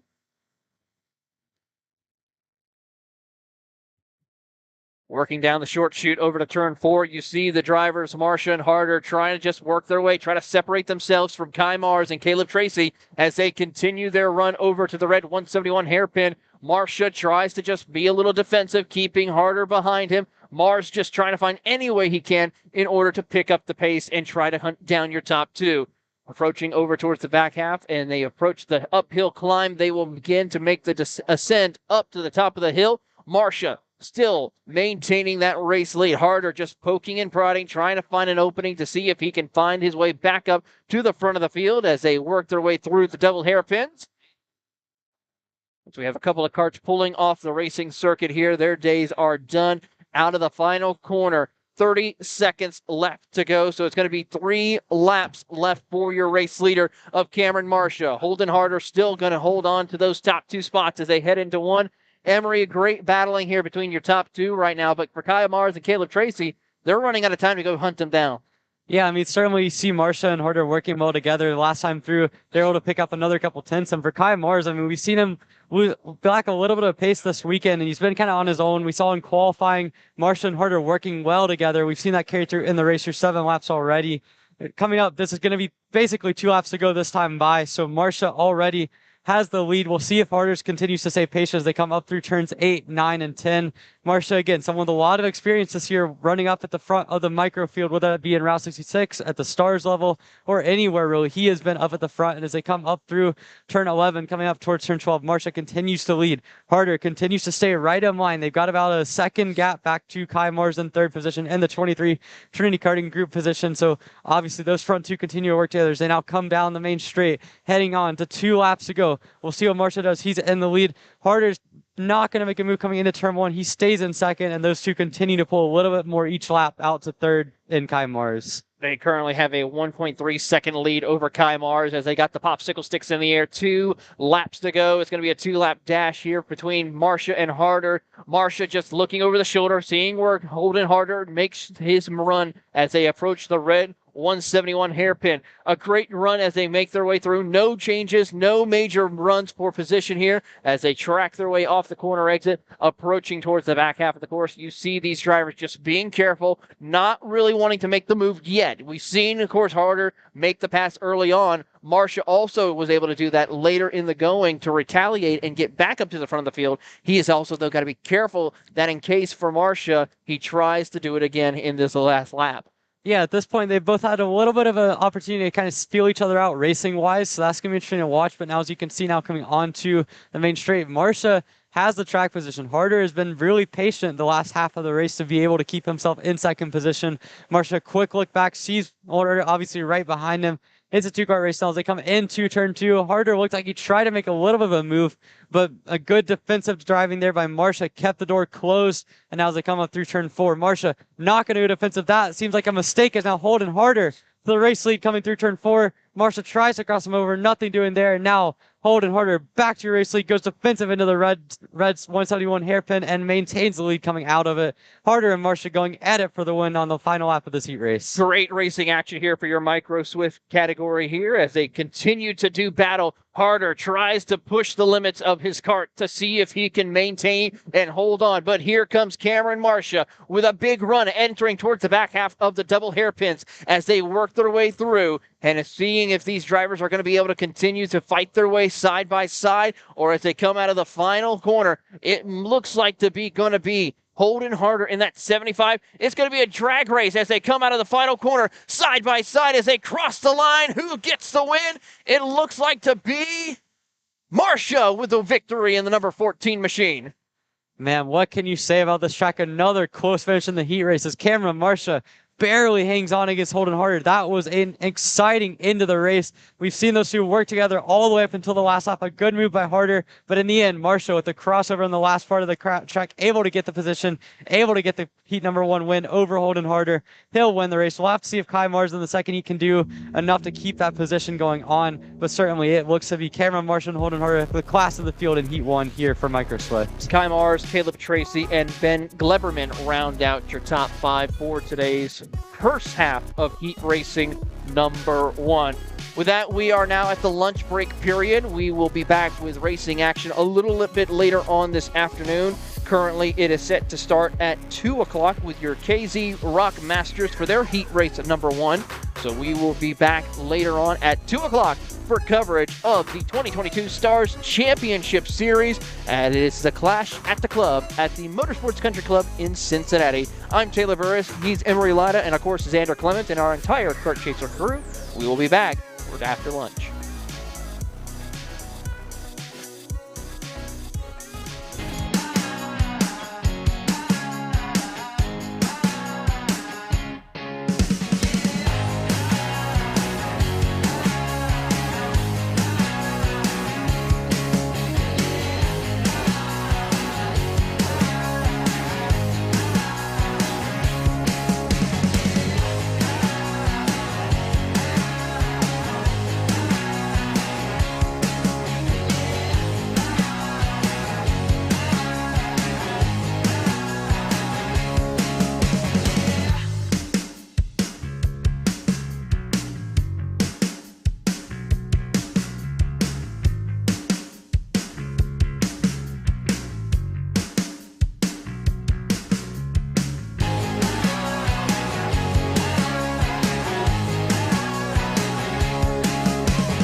Kart Store USA is a kart parts supplier that racers and retailers can count on when they need reliable advice and service. We focus on servicing all racers with honesty and pride while maintaining customer satisfaction. We carry a full stock of Kart Republic and Tony Kart chassis, as well as IAMI and Vortex Rock engines. We've also got a host of other parts available and in stock, such as products from Rev Performance Materials, Jecco Racing Seats, and more. We have a 100% satisfaction guarantee, and on top of that, if your order exceeds $200, shipping is on us. Check out all we have to offer today by visiting us online at kartstore-usa.com. How you doing? My name is Mike Doty from Mike Doty Racing from Orange County, New York. We're about an hour north of New York City. We're a full-service kart shop that we supply IAMI, Rotax, and all rock engines.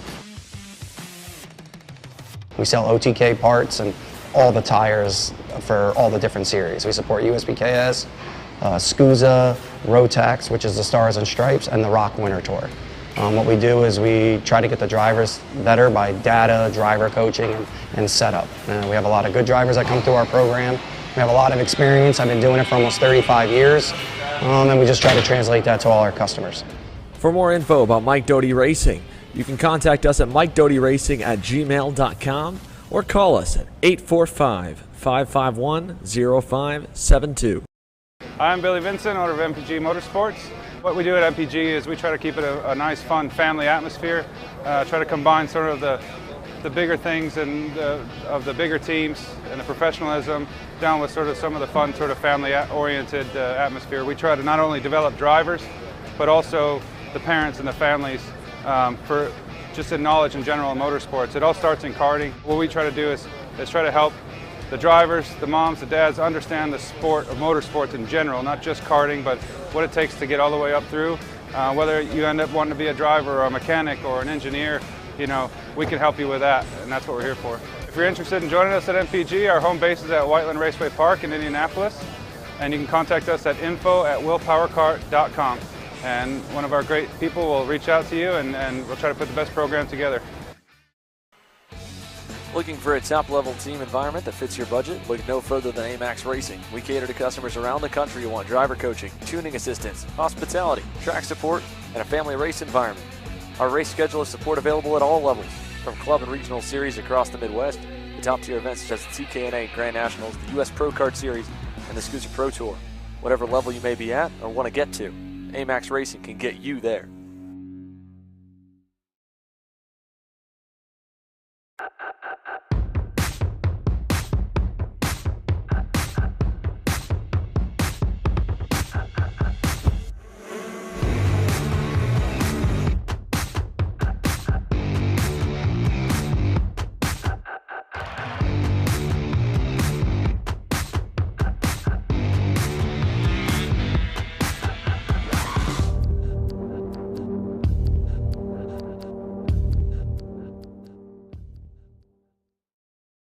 Odenthal Racing Products, your #1 producer in engine mounts since 1992, along with our leading-edge designs and product development, such as the Odenthal Racing Products EasyGP camera mount, which comes in 4 different styles and can be used on any karting platform. To see our products online, go to odenthalracing.com.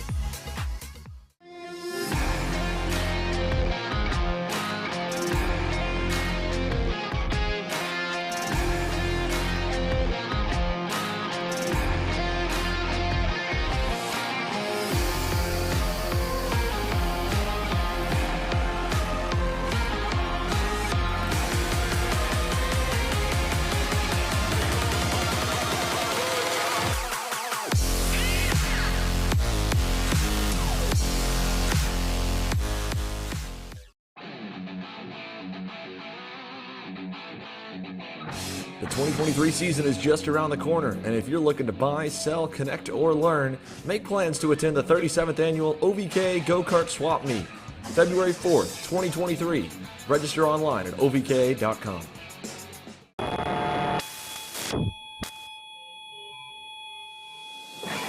Karting is one of the most intense forms of motorsport, and if you manage a racetrack or commercial facility, you know how hard it is to find good help. Let us introduce to you our newest track safety product, the 4-flag light system from Pixel Count. Pixelcom products are incredibly affordable, and our plug-and-play system makes the only requirements lights and a wireless remote. The ability to upgrade your system with intuitive software and additional products makes this the perfect system for tracks of all sizes. Communicating with drivers on track will make your program run more smoothly and, most importantly, increase safety dramatically once deployed. Find us online today at tracksystemsna.com and let us elevate your motorsport.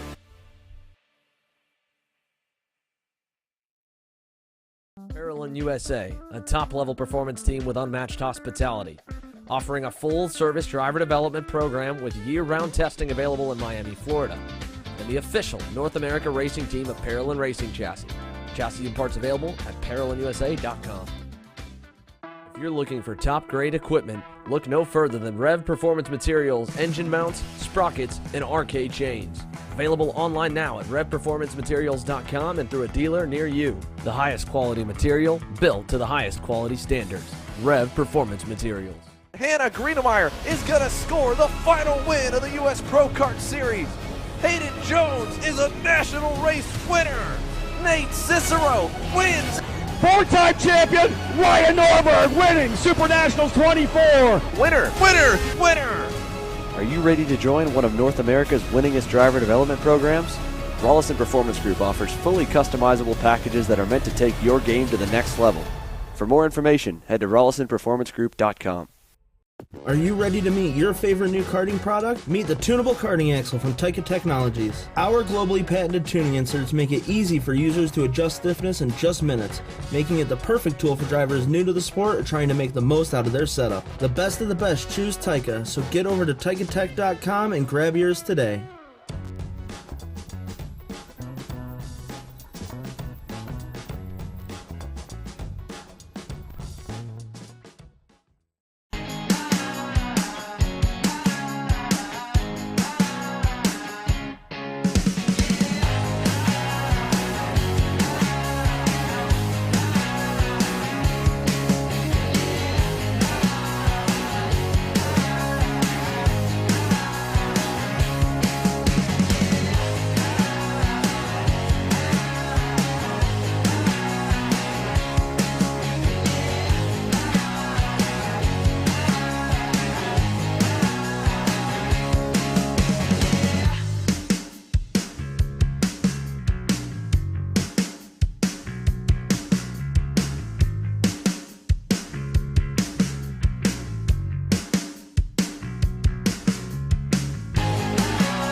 Kart Store USA is a kart parts supplier that racers and retailers can count on when they need reliable advice and service.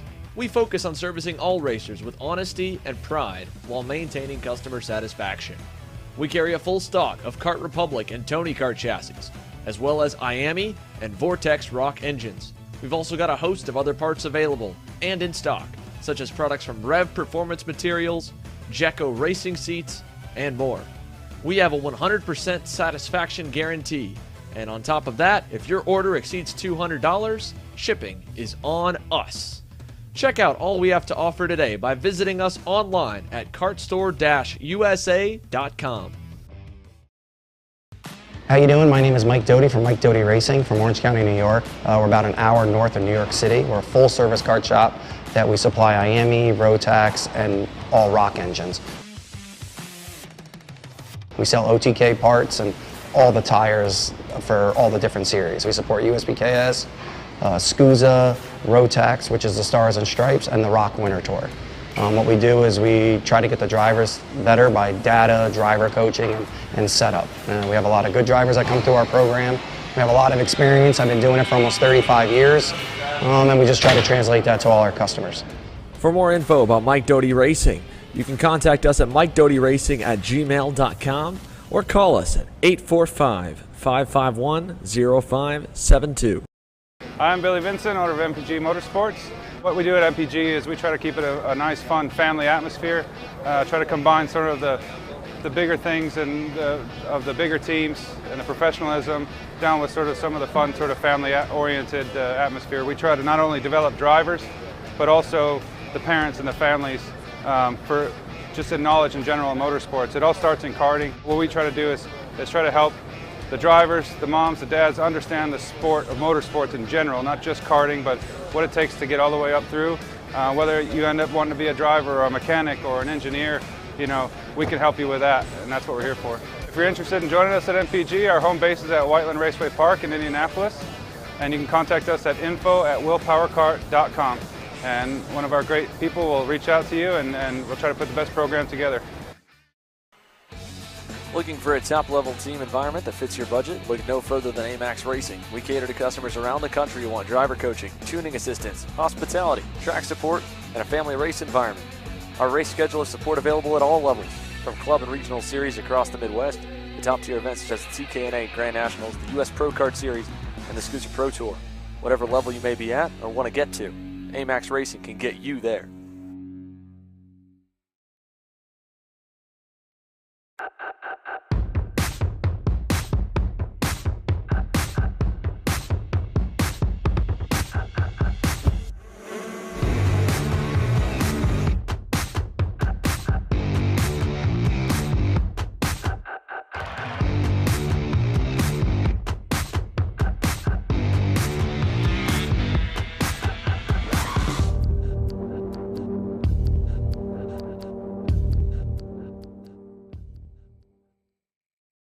Odenthal Racing Products, your #1 producer in engine mounts since 1992, along with our leading-edge designs and product development, such as the Odenthal Racing Products EasyGP camera mount, which comes in 4 different styles and can be used on any karting platform. To see our products online, go to odenthalracing.com.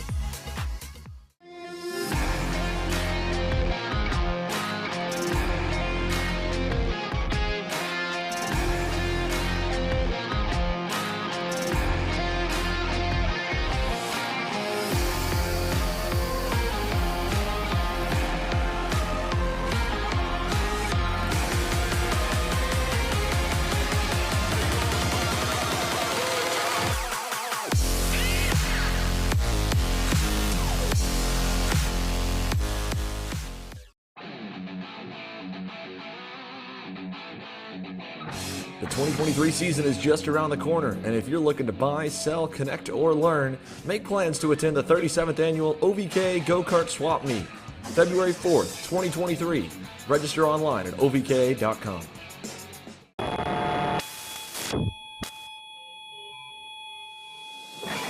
Karting is one of the most intense forms of motorsport, and if you manage a racetrack or commercial facility, you know how hard it is to find good help. Let us introduce to you our newest track safety product, the 4-flag light system from Pixelcom. Pixelcom products are incredibly affordable, and our plug-and-play system makes the only requirements lights and a wireless remote. The ability to upgrade your system with intuitive software and additional products makes this the perfect system for tracks of all sizes. Communicating with drivers on track will make your program run more smoothly, and most importantly, increase safety dramatically once deployed. Find us online today at tracksystemsna.com and let us elevate your motorsport.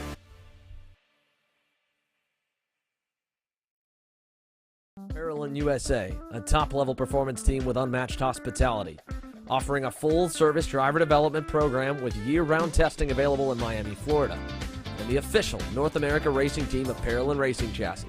Chassis and parts available at ParalleLUSA.com.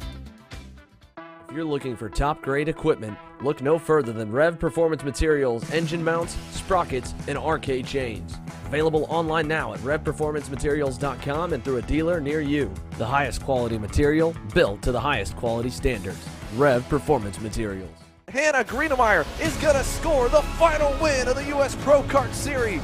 Hayden Jones is a national race winner. Nate Cicero wins. Four-time champion Ryan Norberg winning Super Nationals 24. Winner, winner, winner. Are you ready to join one of North America's winningest driver development programs? Rollison Performance Group offers fully customizable packages that are meant to take your game to the next level. For more information, head to rollisonperformancegroup.com. Are you ready to meet your favorite new karting product? Meet the tunable karting axle from Taika Technologies. Our globally patented tuning inserts make it easy for users to adjust stiffness in just minutes, making it the perfect tool for drivers new to the sport or trying to make the most out of their setup. The best of the best choose Taika, so get over to taikatech.com and grab yours today.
Kart Store USA is a kart parts supplier that racers and retailers can count on when they need reliable advice and service. We focus on servicing all racers with honesty and pride while maintaining customer satisfaction. We carry a full stock of Kart Republic and Tony Kart chassis, as well as IAMI and Vortex Rock engines. We've also got a host of other parts available and in stock, such as products from Rev Performance Materials, Jecco Racing Seats, and more. We have a 100% satisfaction guarantee, and on top of that, if your order exceeds $200, shipping is on us. Check out all we have to offer today by visiting us online at kartstore-usa.com. How you doing? My name is Mike Doty from Mike Doty Racing from Orange County, New York. We're about an hour north of New York City. We're a full-service kart shop that we supply IAMI, Rotax, and all rock engines. We sell OTK parts and all the tires for all the different series. We support USPKS, SCUSA, Rotax, which is the Stars and Stripes, and the Rock Winter Tour. What we do is we try to get the drivers better by data, driver coaching, and setup. We have a lot of good drivers that come through our program. We have a lot of experience. I've been doing it for almost 35 years, and we just try to translate that to all our customers. For more info about Mike Doty Racing, you can contact us at mikedotyracing@gmail.com or call us at 845-551-0572. I'm Billy Vincent, owner of MPG Motorsports. What we do at MPG is we try to keep it a nice, fun family atmosphere, try to combine sort of the bigger things and of the bigger teams and the professionalism down with sort of some of the fun, sort of family-oriented atmosphere. We try to not only develop drivers, but also the parents and the families for just in knowledge in general in motorsports. It all starts in karting. What we try to do is try to help the drivers, the moms, the dads understand the sport of motorsports in general, not just karting, but what it takes to get all the way up through. Whether you end up wanting to be a driver or a mechanic or an engineer, you know, we can help you with that, and that's what we're here for. If you're interested in joining us at MPG, our home base is at Whiteland Raceway Park in Indianapolis, and you can contact us at info@willpowerkart.com. and one of our great people will reach out to you, and we'll try to put the best program together. Looking for a top-level team environment that fits your budget? Look no further than AMAX Racing. We cater to customers around the country who want driver coaching, tuning assistance, hospitality, track support, and a family race environment. Our race schedule is support available at all levels, from club and regional series across the Midwest to top-tier events such as the TKNA Grand Nationals, the U.S. Pro Kart Series, and the Scooter Pro Tour. Whatever level you may be at or want to get to, AMAX Racing can get you there.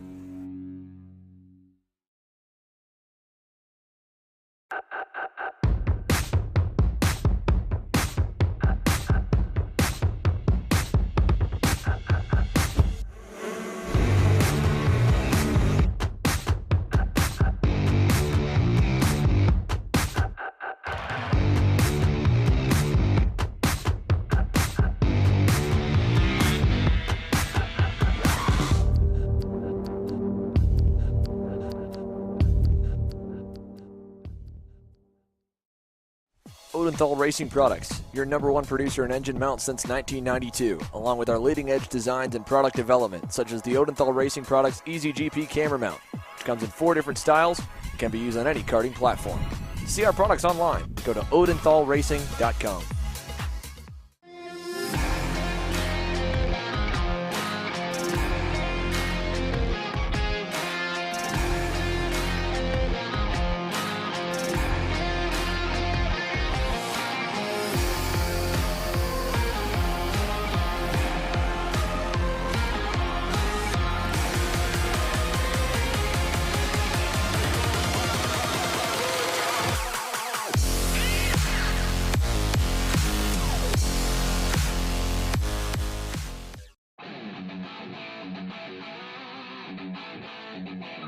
The 2023 season is just around the corner, and if you're looking to buy, sell, connect, or learn, make plans to attend the 37th annual OVK Go-Kart Swap Meet, February 4th, 2023.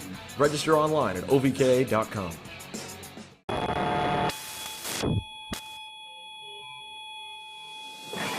Karting is one of the most intense forms of motorsport, and if you manage a racetrack or commercial facility, you know how hard it is to find good help. Let us introduce to you our newest track safety product, the 4-flag light system from Pixelcom. Pixelcom products are incredibly affordable, and our plug-and-play system makes the only requirements lights and a wireless remote. The ability to upgrade your system with intuitive software and additional products makes this the perfect system for tracks of all sizes. Communicating with drivers on track will make your program run more smoothly, and most importantly, increase safety dramatically once deployed. Find us online today at tracksystemsna.com and let us elevate your motorsport.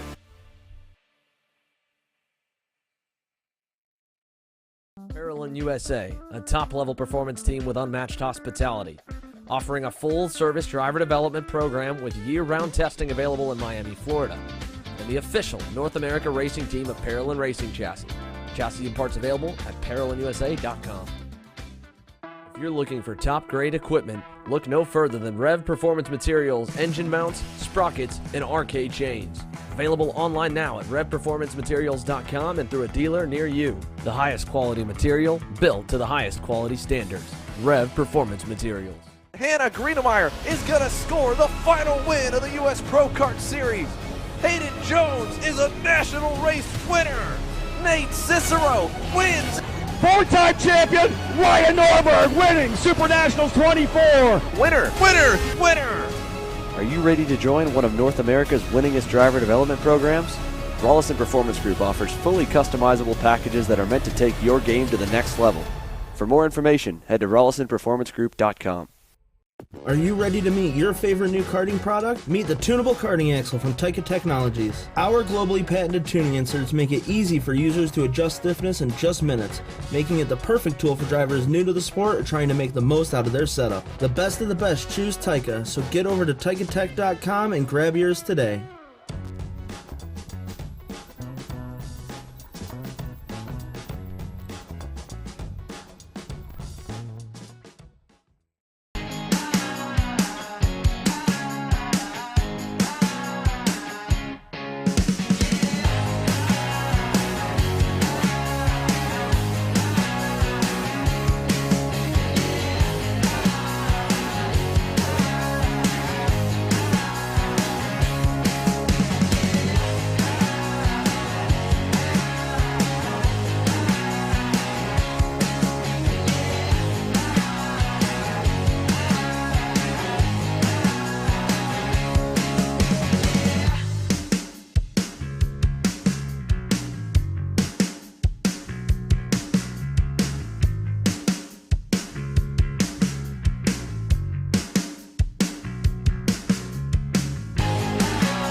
Kart Store USA is a kart parts supplier that racers and retailers can count on when they need reliable advice and service.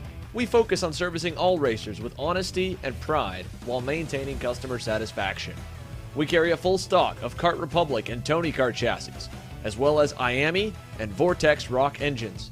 We've also got a host of other parts available and in stock, such as products from Rev Performance Materials, Jecco Racing Seats, and more. We have a 100% satisfaction guarantee, and on top of that, if your order exceeds $200, shipping is on us.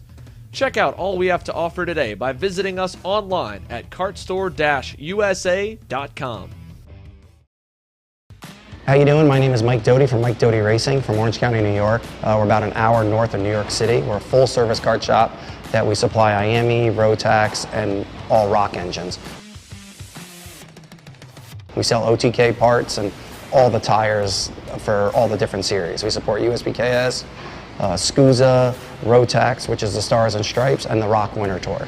What we do is we try to get the drivers better by data, driver coaching, and setup. We have a lot of good drivers that come through our program. We have a lot of experience. I've been doing it for almost 35 years, and we just try to translate that to all our customers.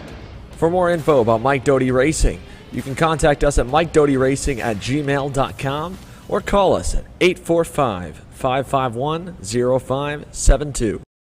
I'm Billy Vincent, owner of MPG Motorsports.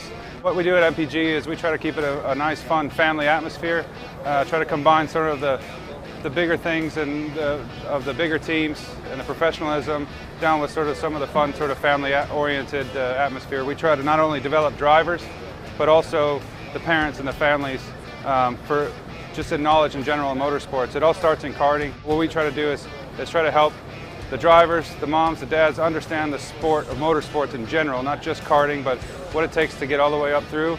Whether you end up wanting to be a driver or a mechanic or an engineer, you know, we can help you with that, and that's what we're here for. If you're interested in joining us at MPG, our home base is at Whiteland Raceway Park in Indianapolis, and you can contact us at info@willpowerkart.com. And one of our great people will reach out to you, and we'll try to put the best program together. Looking for a top-level team environment that fits your budget? Look no further than AMAX Racing. We cater to customers around the country who want driver coaching, tuning assistance, hospitality, track support, and a family race environment.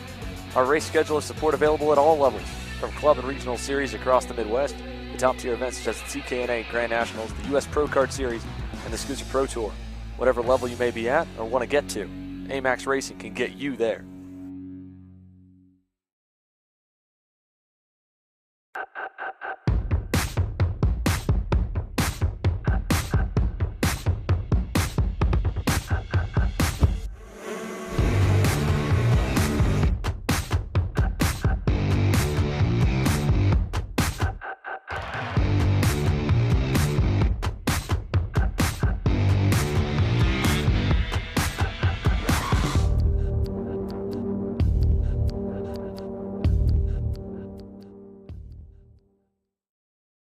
Odenthal Racing Products, your #1 producer in engine mounts since 1992, along with our leading-edge designs and product development, such as the Odenthal Racing Products EasyGP camera mount, which comes in 4 different styles and can be used on any karting platform.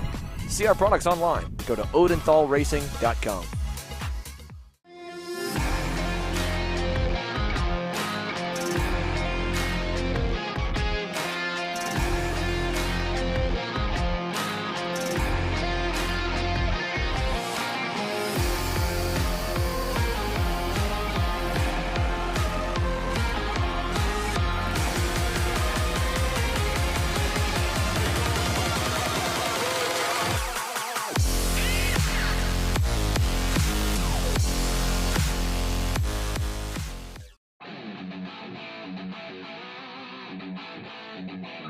The 2023 season is just around the corner, and if you're looking to buy, sell, connect, or learn, make plans to attend the 37th annual OVK Go-Kart Swap Meet, February 4th, 2023.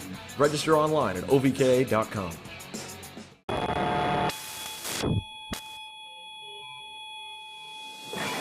Karting is one of the most intense forms of motorsport, and if you manage a racetrack or commercial facility, you know how hard it is to find good help. Let us introduce to you our newest track safety product, the 4-flag light system from Pixelcom.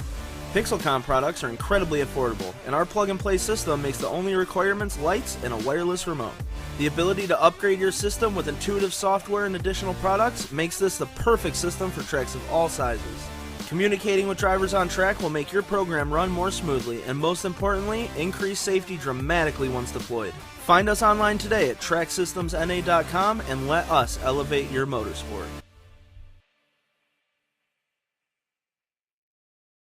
Parallel USA, a top-level performance team with unmatched hospitality, offering a full-service driver development program with year-round testing available in Miami, Florida, and the official North America racing team of Parallel Racing Chassis. Chassis and parts available at ParallelinUSA.com. If you're looking for top-grade equipment, look no further than Rev Performance Materials engine mounts, sprockets, and arcade chains. Available online now at RevPerformanceMaterials.com and through a dealer near you. The highest quality material, built to the highest quality standards. Rev Performance Materials. Hannah Greenemeyer is going to score the final win of the U.S. Pro Kart Series. Hayden Jones is a national race winner. Nate Cicero wins. Four-time champion Ryan Norberg winning Super Nationals 24. Winner, winner, winner. Are you ready to join one of North America's winningest driver development programs? Rollison Performance Group offers fully customizable packages that are meant to take your game to the next level. For more information, head to RollisonPerformanceGroup.com. Are you ready to meet your favorite new karting product? Meet the tunable karting axle from Taika Technologies. Our globally patented tuning inserts make it easy for users to adjust stiffness in just minutes, making it the perfect tool for drivers new to the sport or trying to make the most out of their setup. The best of the best choose Taika, so get over to TaikaTech.com and grab yours today.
Kart Store USA is a kart parts supplier that racers and retailers can count on when they need reliable advice and service.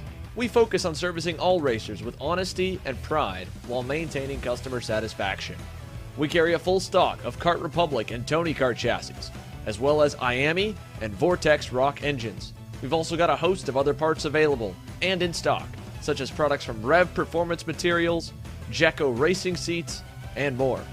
We have a 100% satisfaction guarantee, and on top of that, if your order exceeds $200, shipping is on us.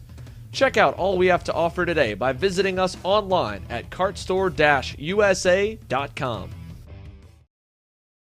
How you doing? My name is Mike Doty from Mike Doty Racing from Orange County, New York. We're about an hour north of New York City. We're a full-service kart shop that we supply IAMI, Rotax, and all Rock engines. We sell OTK parts and all the tires for all the different series. We support USBKS, SCUSA, Rotax, which is the Stars and Stripes, and the Rock Winter Tour. What we do is we try to get the drivers better by data, driver coaching, and setup. We have a lot of good drivers that come through our program. We have a lot of experience. I've been doing it for almost 35 years, and we just try to translate that to all our customers. For more info about Mike Doty Racing, you can contact us at mikedotyracing@gmail.com or call us at 845-551-0572. I'm Billy Vincent, owner of MPG Motorsports. What we do at MPG is we try to keep it a nice, fun family atmosphere, try to combine sort of the bigger things and of the bigger teams and the professionalism down with sort of some of the fun sort of family-oriented atmosphere. We try to not only develop drivers, but also the parents and the families for just in knowledge in general in motorsports. It all starts in karting. What we try to do is try to help the drivers, the moms, the dads understand the sport of motorsports in general, not just karting, but what it takes to get all the way up through. Whether you end up wanting to be a driver or a mechanic or an engineer, you know, we can help you with that, and that's what we're here for. If you're interested in joining us at MPG, our home base is at Whiteland Raceway Park in Indianapolis, and you can contact us at info@willpowerkart.com. And one of our great people will reach out to you, and we'll try to put the best program together.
Welcome back after a great lunch period. We are back for more heat racing action for the amazing Stars Championship Series season finale from the none other than the Motorsports Country Club in beautiful, cold, windy Cincinnati. Taylor Burris here along with Emery Lida as we are getting ready to get started with another great heat race. It's the KZ Rock Masters, and we saw some great action in qualifying. Let's go ahead and give you your 17-car starting lineup. Starting in 17th will be Krishna Bhatt, followed by Gary Osterholt in 16th. Mauricio Santos will be in 15th, with John Stapleton in the 14th position. 13th will be Tiffany Kelly, followed by Bradley Dandoff in 12th, with Matt Machiko in 11th. Robert Feige is in 10th, with Steve Liberato in 9th position. Brian Chatfield will be in 8th position with Morn Van Tok in 7th. Michael Rivera will be in 6th position with Joe Rugg rounding out in 5th. Hugh Templeman will be in 4th with Lance Lane in 3rd. Ryan Frank and Larry Pegram will be on the front row as we get ready for 8 minutes plus an additional 2 laps. Emery, it's time for some shifter kart racing action here for our first heat race of the afternoon. It most certainly is, and so far today it's looked like Larry Pegram has the match on the entire field. 7/10 of warm-up, half a second in qualifying. Now he starts on the front row on pole position. The rest of the field's going to have a lot of work to do as we now see the number 686 machine getting set to go. He's had a little bit of an issue on the way to the grid. That's Tiffany Kelly. She's going to start in 13th position. So it's going to be interesting to see if she can catch back up, or we're going to have to do another lap and abort the start. But at the moment, Pegram now getting set to get going on his grid slot. It's going to be a standing start, obviously, with the shifter carts. And we're going to have to see if any of the guys from 2nd to 5th can keep up with what Larry Pegram was able to do. Obviously, in qualifying, he had a bigger gap between himself and 2nd, then seconded all the way back to 6th position. So Pegram's been the guy to watch. You got Ryan Frank on the front row. You've got Lance Lane. Joe Ruck is up there. Hugh Templeman's up there. It's going to be an exciting race here for the KZ Masters. You see race officials trying to get everyone set up onto the grid as Tiffany Kelly is trying to quickly get to the back tail end of the field of this KZ Rock Masters shifter kart racing heat race number 1. As we wait for them to come across, waiting, and as they look towards the light, They will get themselves ready to go. Drivers just getting themselves set up for this run. 8 minutes plus 2 laps as the officials make their way through. Lights are out. They're going to make one more lap around here to get themselves set up. So this is the first warm-up lap once again. Yeah, so an aborted start there. They're going to go around another time. Might take one of the cut-throughs there to shorten the lap, but certainly with the Tiffany Kelly mechanical thing going on at the start on the grid, that would be what I would assume is why you would rerun that again. You don't want the shifter standing on the grid for too long there and just staying in the neutral position. So we'll have to see now what they can do. It's going to be interesting to see how Larry Pegram does the start on the shifter. Obviously, we have seen him a lot in the KA category in the Stars Championship so far this season, but certainly not something where we've just run a ton of shifters. So that might give the advantage to some of the more serious regulars like a Lance Lane or Hugh Templeman. Well, one thing we can touch on here, of course, is the weather has been a big factor all week long. Of course, now it was about 31 when we got here this morning. Now the temperature has bumped up to 55. The sun is shining, clear blue skies, partly cloudy across the entire Cincinnati area as the field will get themselves setting. So this is going to be a big improvement. We'll hit about 57 degrees in about another hour or so. That is the high for today. Tomorrow, a little bit warmer weather as the high will be 63 degrees, which is great news for us, I have to say, given the fact we nearly froze to death this morning. But as they now retry to go themselves once again onto the grid, how is the weather now going to affect these karts now with this warmer temperature? Well, it's not so bad anymore now through qualifying like it was then when you have to warm up the tires even more for a couple laps. But it's still going to be cold. Not a whole lot of grip on the track as a result, and as the sun continues to come out, that will give more heat to the track and change things. And it's time to go. Officials have given the all-clear sign. They wait for the lights to go out. The cars are revving up, 8 minutes plus 2 laps, and as they get themselves revved up, ready to go, lights out, and away we go. And a great jump by Pegram, but Ryan Frank also is going to try to keep pace as they head down into turn number 2 through the whole shot run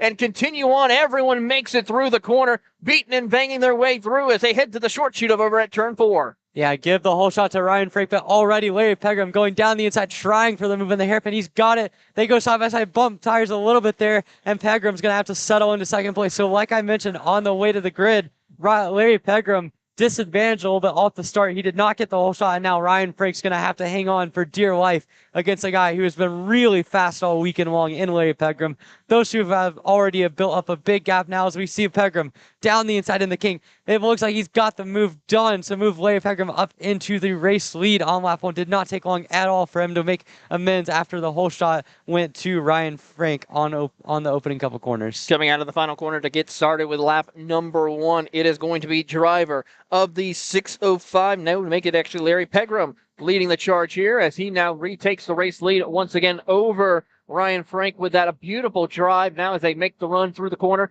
And everyone's now going to go single file here as they're trying to get themselves set up, get a little bit of tires built up in the temperatures, and continue on their way through here as they head into the red 171 hairpin. And it's a great drive. Currently about 3 kart lengths separate Pegram from Frank as your race leader heads over to turn 5 and 6. Yeah, Larry Pegram already showing the pace that he's had all weekend long. You can see coming through the King now, just able to really put that kart on the limit. No one else seems quite as comfortable as we see Joe Ruck making a move. I believe that is going to be for the 4th position on Hugh Templeman. Gets himself up into that move, into that position coming through turn 11. And now already you can see probably about a 7 kart length gap already for Larry Pegram as they now come to complete lap number 2. Pegram, again, did not get the whole shot, but now he has set sail in this race. A 55.684 for a second time through. That's the fastest lap. He pulled out almost a second on Ryan Frank in second position. No one else even close to matching the pace of the number 672 Trinity Karting Group entry. Making 9/10 of a second separates your top 2 as they work their way through, making 1.2, but the time difference really shows Pegram is not here to mess around. He is out here to showcase his amazing talent here in this karting world and on this track here at the Motorsports Country Club in Cincinnati. Yeah, I mean, Larry Pegram, again, we've talked about it on the broadcast already, one of the most talented, versatile motorcycle drivers that we've seen on 2 wheels, but on 4 wheels on a kart, he's insane as well, and we've already seen that this season in the KA category. Now we're seeing it in the KZ category. Pegram, a 55.6 last time around, comes across now coming down to complete lap number 3 of this race. We'll see he's pulled it out even more. See what the lap time is as he comes across. Not getting a time this time through. It looks like it's kind of stalled on me. But Pegram continues to build that gap. That has to be at least a 1.5 seconds now Looks like Ryan Frank's doing a nice job of maintaining the gap in second on back, but certainly nobody has any sort of answer for what Pegram can do. Further down the field, you got Joe Ruck, who's found his way up to fourth and is now working on Lance Lane in third position. But right now, nobody can do anything about Wade Pegram. The gap between Pegram and second is as big as the gap between second and eighth at the moment. It certainly is, and we're watching on Lance Lane trying to hunt down Ryan Frank. This is the battle for second as they climb the hill up towards the back half of the course, make the run over towards the two double hairpins. They'll now finally make their way through into that first one. Pegram still maintains that race lead, but here comes Lance Lane with a head of steam, throwing Joe Ruck also, as this is a three-car battle for the second spot. As they come out of the final corner, gets a good run down the front chute and makes the run heading into turn one. You see here Ryan Frank trying to hold his way through. Joe Ruck keeping pace as we have a couple of carts going side by side into one. That's the 503 machine, Matt Machiko, who's in a great battle. Yeah, it looks like a really good battle going on down in about the sixth position on back, 6 through 10, or 6 through 9, excuse me, all running right there together. But again, this is the second big group going on. You can see Michael Rivera has had a little bit of a frustrating race for him so far. He stayed in the sixth position, just does not have the pace to be able to necessarily keep up. But really, this is going to come down to just, can anyone find any sort of pace over this weekend to match Larry Pegram? Because right now he is on a Sunday cruise at this point. Even though it's Saturday, he is pulling away insanely fast. And now as you see more battling in that 6th through 9th group, you're already seeing a lot of stacking up coming through 6. Again, this shifter category, not really built for that corner. They do it in first gear. It's one of the few corners that you're going to see on this entire circuit in first gear and this entire season. And now as they come down in turn one, more battling, and they continue to spread out and try to find ways to get around their competition. Yeah, that's Robert Feige, who's in that battle with Mike Rivera for the 6th spot. He's also under pressure from the driver of Steve Liberetto and Brian Chatfield in that battle as they head over into turn number 4. Chatfield set the fastest lap with 55.220. So he's finding some speed here, but he's just too far back. Yeah, so already an impressive time there from Brian Chatfield.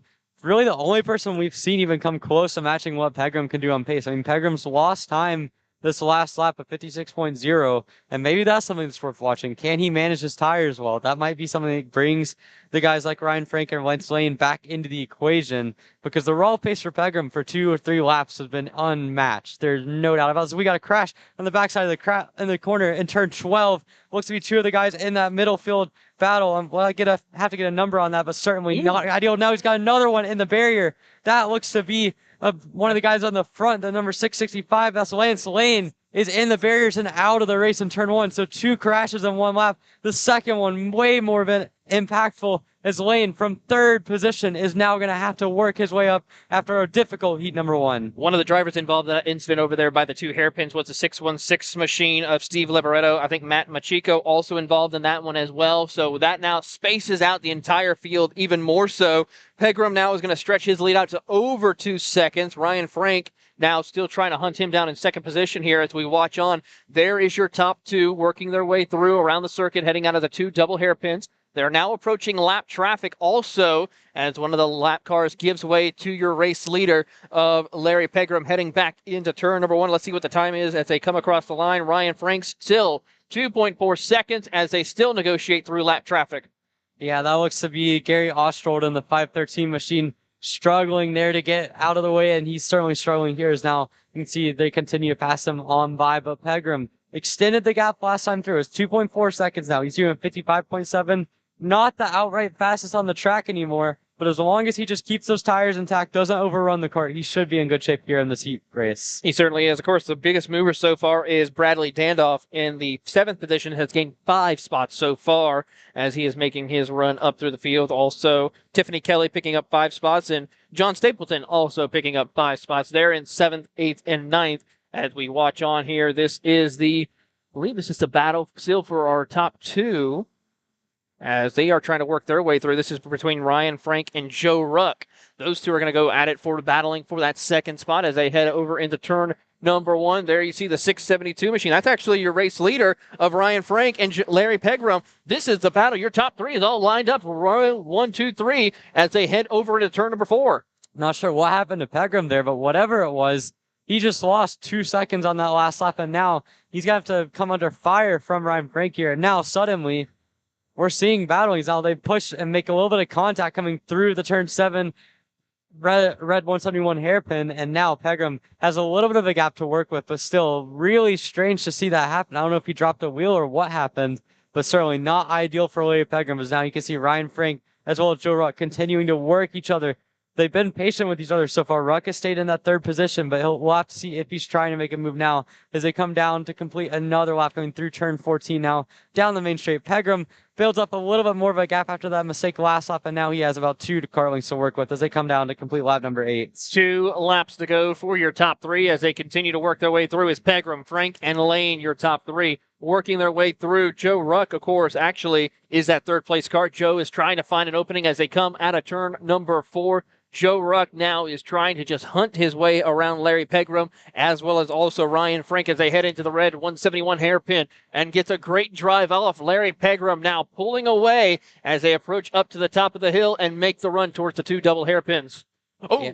1 car off over here at turn number 1. Looks like we got a crash in turn 1 there, and that is not ideal. We've already seen 1 car go out and make that 2 now in turn 1. Lance Lane, of course, the third place driver that crashed out earlier in the race. That is not good for him. He's going to have to work his way up through the rest of the weekend, even though he starts the next race in third as well, as now they come down to get the white flag in the air. Yellow is well out for that crash.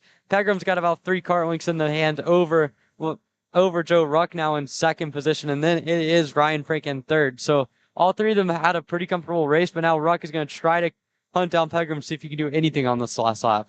Heading into turn number 4, you see Larry Pegram holding strong over Joe Ruck, 410. Here's an opportunity for Joe Ruck to try to see if he can make anything work into the red 171 hairpin. Not close enough to make it work. He tries to get a good run off, but Pegram pulls away even more so. He's now back up to pace and up to speed once again like he was at the early stages as they climb up to the top of the hill. No pressure whatsoever, no lap traffic for your race leader either as they head into the double hairpin for the final time in heat race number 1. Small, smooth, consistent runs. They continue up through the final hairpin, and out of the final corner, they will make the run to the checkered flag. Larry Pegram, once again, started on the front row, gains the race win in heat race number 1, as he will win that here for your Rock Masters category, as the yellow flag is also showing to alert the drivers of the 2 cars off at turn number 1. Second place is Joe Ruck with Ryan Frank, Brian Chatfield, and Hugh Templeman rounding out your top 5. Yeah, and so it's interesting to see in that race how Larry Pegram was able to kind of make a mistake early, kind of in the midpoint of the race, had a little bit of pressure coming from behind from Joe Ruck, but was able to withstand it. Again, we've seen Pegram be very, very difficult to beat all weekend long, and now he has another heat race win. That's good for his points. That's going to be good for his opportunity to come into this next race and be good. With that, we're going to take a quick commercial break, but when we come back, it will be the KA Juniors Heat Race number 1. You're watching the 2022 Stars Championship season finale from the Motor Country Club here in Cincinnati, only on Kart Chaser.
USA, a top-level performance team with unmatched hospitality, offering a full-service driver development program with year-round testing available in Miami, Florida, and the official North America racing team of Parolin Racing Chassis. Chassis and parts available at ParolinUSA.com.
Welcome back to the 2022 Stars Championship Series from the Motorsports Country Club in cold and windy Cincinnati. Taylor Burris here along with Emery Lida, and it is now time for your KA Junior Heat Race number 1.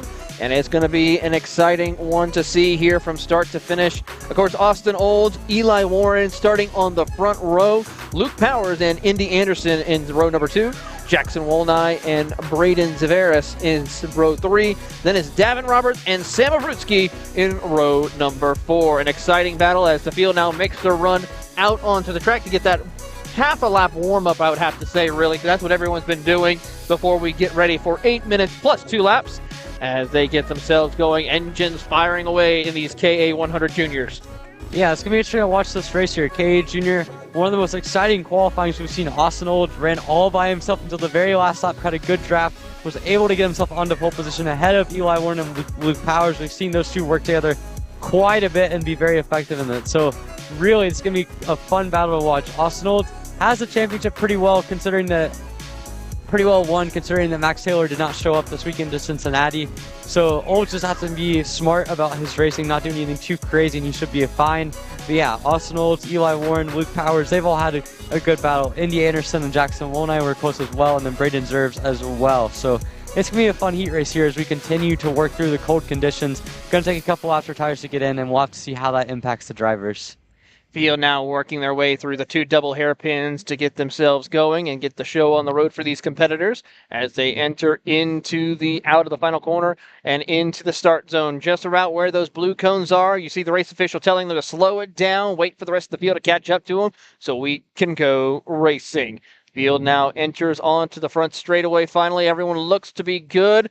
Trying to gunch him up, enters into the start zone. Lights are out, and away we go. And it's going to be a great battle between Olds as he completes and takes over the race lead. The 855 of Luke Powers moves up into P2 as they'll go side by side. Multiple cars, multiple contacts as they go 3 wide out of turn number 3. Yeah, Eli Warren looked like he got the worst of that split all the way down the middle, all the way back to about 10th or so. Really not a good start for Warren at all. Your outside Polster is going to have to do a lot of work now. So he got shuffled back in the fray. But in the meantime, Austin Olds up at the front of the field. He's got trouble right here. Big crash in the back as well. And that looks to be a couple of the Trinity karting groups. I think that might be the 823 of Rivera out as well. And you've got a couple others in that incident as well. So really a rough start to the weekend for them, as I think that might be John Antonino in the crash as well in the race factory cart. But in the meantime, up at the front of the field, you've got continuing to lead up at the front as we still look at that crash. It looks to be Austin Olds continuing to be at the lead of this race as we see one cart has completely stalled. That is the number 808 machine. We'll get a number on that in just a second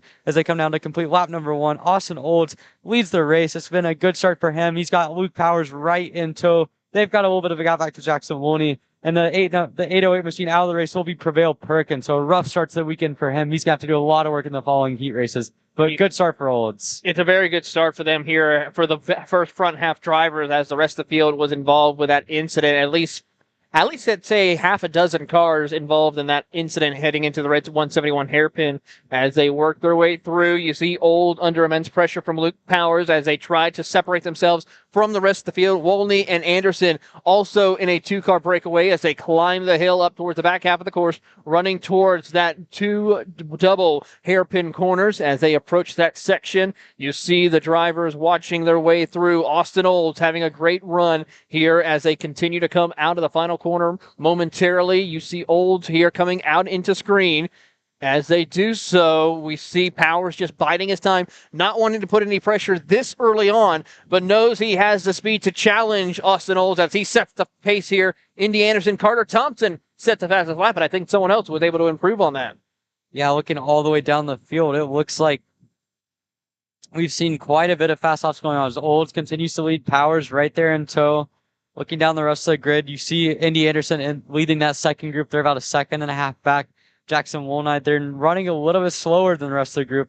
But now as we look down the field, Eli Warren in ninth position goes purple. Again, Warren started this race on the outside of the front row, had a difficult start, has had to move himself up even a couple spots just to get himself a ninth. And now he'll have to do some work because he's going to be in a good spot if he can just get up to fourth or fifth. But right now, Warren's got some work to do. He's been really fast, so 4/10 quicker than your race leader, Austin Olds, as he's got a lot of time to make things happen over the next day or so. But in the meantime, Austin Olds, again, leading the championship provisionally. He's got Luke Powers right there until then the next group of Indy Anderson. Looks like they've gained a little bit of time here coming down the front straight. We'll get an official time on that just in a second. No, they haven't. They've lost a 10th or two, but still, of all of those guys from third to about seventh in one big train now, but they're still about a second behind Austin Olds and Luke Powers. As the field works their way over into turn number 4, we are going to keep an eye on some of this action here. Austin Olds, Luke Powers still maintain the race lead as they head into the red 171 hairpin. Watching strong, Indy Anderson now making his way through in that third spot. He is trying to hold off Wolney, who has been in a immense battle as those two have worked together. As we continue on here, and watching through the field. As we watch this battle, though, we're going to send it on down to Xander Clements, who is with one of our drivers who is next up on the track with our shifter carts, none other than Josh Conker. Xander?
Back here with action as we continue on after that great interview with Josh Conker, as we saw here.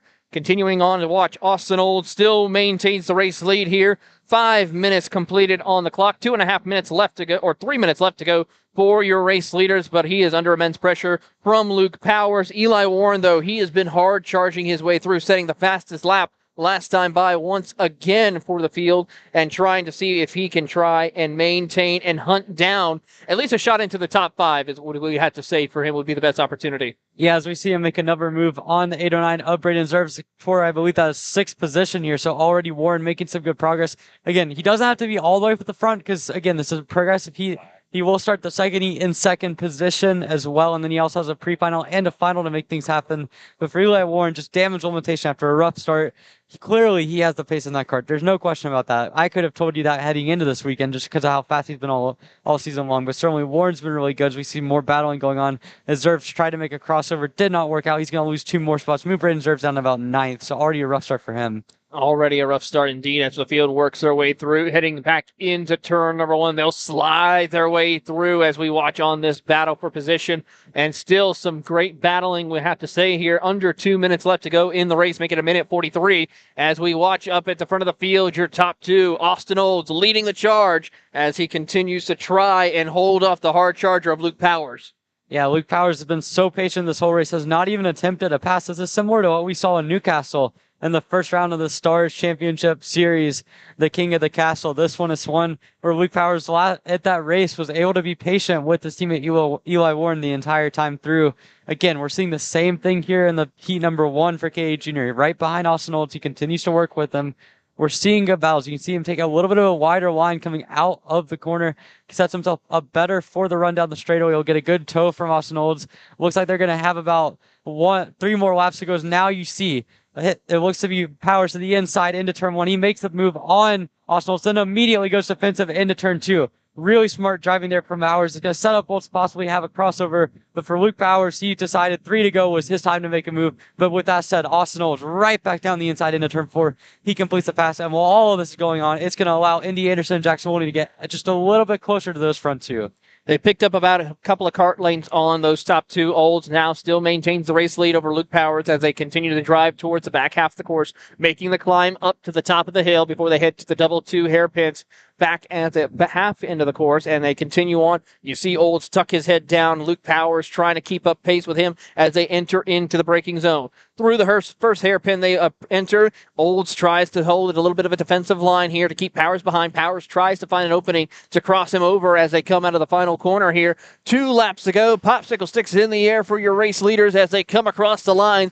Does Powers have anything for Olds to go and challenge? They'll slide in through, and here comes Indy Anderson as Eli Warren has broken into the top 5. Eli Warren at 59.7 on that last lap, faster than anyone by a good margin too. So Warren in the 897 kart is absolutely flying. He's going to run out of time to get to top 2 as we have issues here. I think that might be Jackson Wolney in the Landon Norris car out of the race here, and he is absolutely in frustration. And now, yes, that means Jackson Wolney from 4th position will finish Heat 1 at the back of the field. Really rough for him as now we focus back in on the race leading pair as now Austin Olds has Luke Powers for company. Powers has made up about a kart length over the last lap or so to get himself back in contention. He gets a big run into the kink section. Olds now defensive through the kink, now coming into towards turn number 12.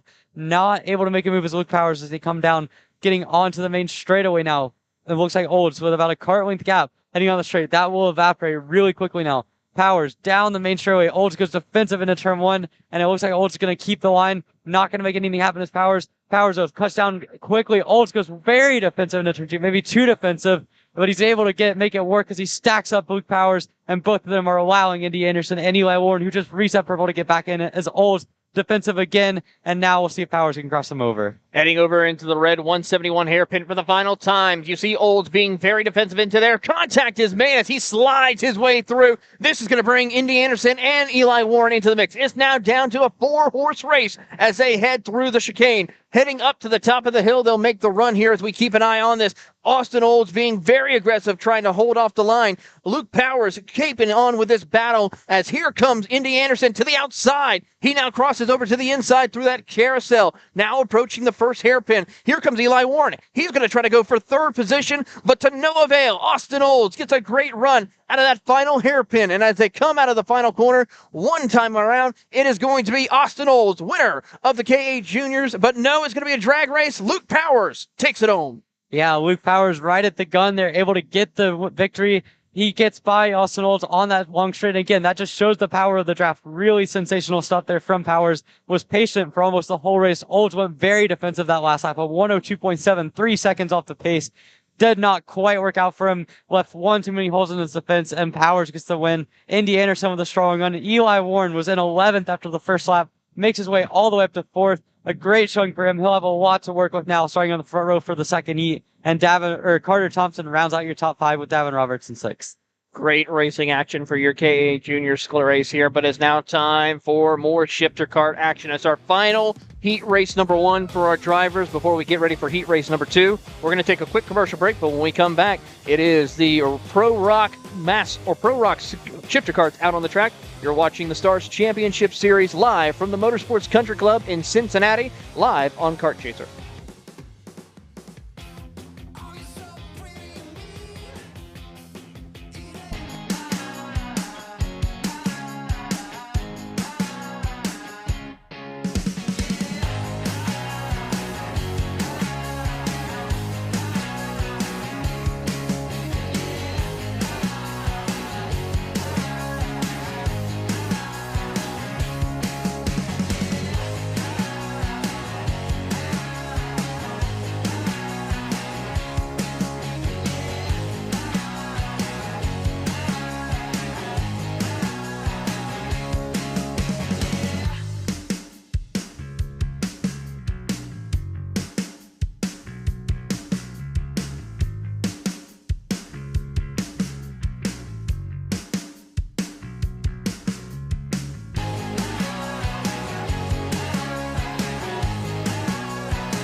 Welcome back here to Batavia, Ohio. The Motorsports Country Club at Cincinnati and the Pro Stars are onto the circuit. One of the bigger turnouts, just like with many classes here that we've seen all year for the Pro Stars division. And we talked with Josh Conker just on the grid a little bit about how much having AJ Myers and Andrew Bajoso join the field here really forces you to up their game. If you can look at Josh Conker, right, he was a 10th up on Saraceno in qualifying. We go back to New Jersey to GoPro to the opening weekend of Newcastle. That would have put him pole. Instead, he's third. You got 2 of the top drivers in the country returning to the Stars Championship Series. Bajoso, the reigning series champ. AJ Myers, a national champ in a number of different programs here as well, getting ready for the final stint of the National Pro season. And hopefully we'll get to see them a little more in 2023, along with the rest of the Pro Stars field that continues to grow year after year in double digits numbers for the KZ-powered Pro Stars class with a lot of talent. You see there Gavin Bailiff lining up behind Josh Conker. His first Pro Stars start of the season. Ian Quinn was a podium finisher earlier this year. He's on the outside edge of the top 10. Blake Hunt leads the way in Rockstars a little further back, and the rest of the field is about all lined up. It looks good. We go to the lights here for Pro Stars. Heat number 1. Who gets the jump off the line? Give it to the Magic driver on the outside lane, Andrew Bajoso. He closes off his teammate. What a great start for Andrew Bajoso as AJ Myers goes on defense mode. Vincenzo Saraceno starting to apply some pressure there as he slots into third. Great start for the championship points leader. He gets by on Josh Conker, and the field will cycle its way down to turn number 5. Andrew Bajoso leads the way here in Cincinnati. An aggressive move there off the start for Bajoso, got himself up into the race lead. Really a little bit aggressive closing out his teammate in AJ Myers as well. For heat number 1, that's certainly an aggressive start. But already you see those two kind of getting a little bit of a gap with each other. Again, this is a really tight backside of the circuit for shifters. So that's going to be interesting to see how that plays into the racing. As you now see coming up through turn 12 and 13, you can see already Myers nearly hits the back of Bajoso coming out of that tight hairpin, coming down the main straightaway now. And you can see Bajoso coming through to lead lap number 1, but he has got AJ Myers right on his tail. They've got about a 3-car length gap back to Vincenzo Saraceno in third. Oh, there he goes. AJ Myers took a first look on his teammate. We've seen a lot of these two play the team game at races across the country this year, but being this far ahead of the field in terms of pace, I think it's a little bit of heads-up brotherly rivalry type racing we're seeing out of Andrew Bajoso, the reigning champ, and AJ Myers, a multi-time national champ, as they climb the S's up the hill here on lap number 2 about a half-second gap still back to Vincenzo Saraceno in third. Not far enough that they can just really get after it. They've got to be smart with where they battle with each other. Bajoso holds into 13. Look at that back behind him. Josh Conkers trying to find a way past the points leader. Can't quite do it in the back sector, so Josh Conker remains back in the 4th spot. Up front, Myers, bumper, looking for the lead. Turn 1, here he comes. Not enough to at least keep the crossover away, but he does keep the spot. Looked like Bajoso had a nose underneath him into turn 2. Couldn't quite do it. AJ Myers, your new leader here to turn 4. Already AJ Myers got a good run through the last corner, was able to get the slipstream down the straightaway, get into position, and hold off the crossover. So Myers to the race lead, but in the battle for third, Vincenzo Saraceno, a nice start, was able to get by Josh Conker. But it's Talon Yockel in 5th who has put pressure on both of them. Yockel, who started this race in 6th, needed a good qualifying, has got that. He needs to make up a few points on Saraceno in the championship. And so far, those 3-cart battle, usually you'd see them racing up at the front, but with Budoso and Myers up there, they're going to need a little bit more than that. But in the championship battle, a great start for Saraceno, but also Yockel right on their tail. What an awesome shot it is overhead there. You could see Vincenzo Saraceno in a complete 4-wheel slide going into turn number 13 that lap. Got in a little bit too hot, maybe downshifted one too many times, and it knocked the rear end sideways on him, and he was able to catch it over the bumps. We talked about this racetrack having that new sector. Well, the racetrack still has a lot of character to it with the way that the mixture came out, so they're even considering a potential resurfacing after this weekend going into 2023 just because it's still relatively rough. It is a lot smoother than 2021, but it's not as smooth as what you would think a brand new 8-month-old patch of asphalt would be, especially this new section right here. Lots of elevation they got to navigate. I mean, you can see those cars disappear over that hill. We've got such a good elevated shot to show the overhead, but it is rough as they kind of go down to the G-forces, and it looks and feels off camber in that long sweeping left-hand hairpin. So for Conker here, a good run out of that section. Might give him a shot into turn 2, but he's got to be a little closer. He's trying to time it. We heard from AJ Myers saying this is a tough track to pass on. You've got one corner that you're bouncing into first gear for. That's tricky to stay close to the guy in front of you. So it's difficult, no doubt, to make some moves. Conker's at least doing everything he can in his power to apply pressure. It's just a matter of finding a mistake or finding a gap as he's close enough there into 5. Yeah, Conker certainly has a lot of headway on Saraceno, but it's all going to come down to just being able to stay patient and find the right opportunity, because you do not want to have a crash in this heat race and set yourself back for the rest of the weekend. But in the meantime, both of them have been able to catch up to Andrew Budoso a little bit. That last lap through gained about 0.3 of a second. You see on this lap, it might have evened out. As now Conker tries on the inside and 12, a little bit of contact there, not able to make it stick. Saraceno keeps the position, and now coming out of the final hairpin, you can see Saraceno got a little bit of a gap as they come down the straightaway, and that evened itself out. But for a moment, it looked like Conker had the opportunity to get that position there. It's only Josh Conker's second race weekend aboard that Maranello chassis. He's only had a couple of test days to really get acclimated to it, and he's spent all year long on a Rock GP shifter package versus the KZ engine. That's the engine of choice for the Pro Stars division. So a lot of learning still going on this weekend. He says every session we've been getting closer and closer. And then you compare that to Vincenzo Saraceno, who's been on the same package for about the last year and a half here in the Stars Series and in KZ competition aboard a Magic Kart, a little privateer operation with him and his dad. And it would be the first privateer Pro Stars champion of the series. Race Liberante, Mr. Race Factory USA, won in 2020. 2021 obviously went to Mr. Magic Kart and Andrew Bajoso, but Vincenzo Saraceno on the cusp of a privateer winning the headline championship here at the Stars Championship Series. That would be awesome to see if he can hang on, but he's got, again, to hold off for another heat race, another pre-final, another main event to keep Talon Yockel behind him in at bay. And the same for Josh Conker, because of how good Conker was in Jersey, he's got an outside shot at the overall championship. Yeah, it would take something magical for Josh Conker to be able to get by both of the Magic Carts in Saraceno and Yockel in the championship, but certainly is down to Saraceno trying to do his best as he can. You can see now he closes in on Andrew Budoso coming through the turn 7 hairpin there. And Budoso just seems to be struggling a little bit for pace relative to especially what AJ Myers is doing up at the front, but also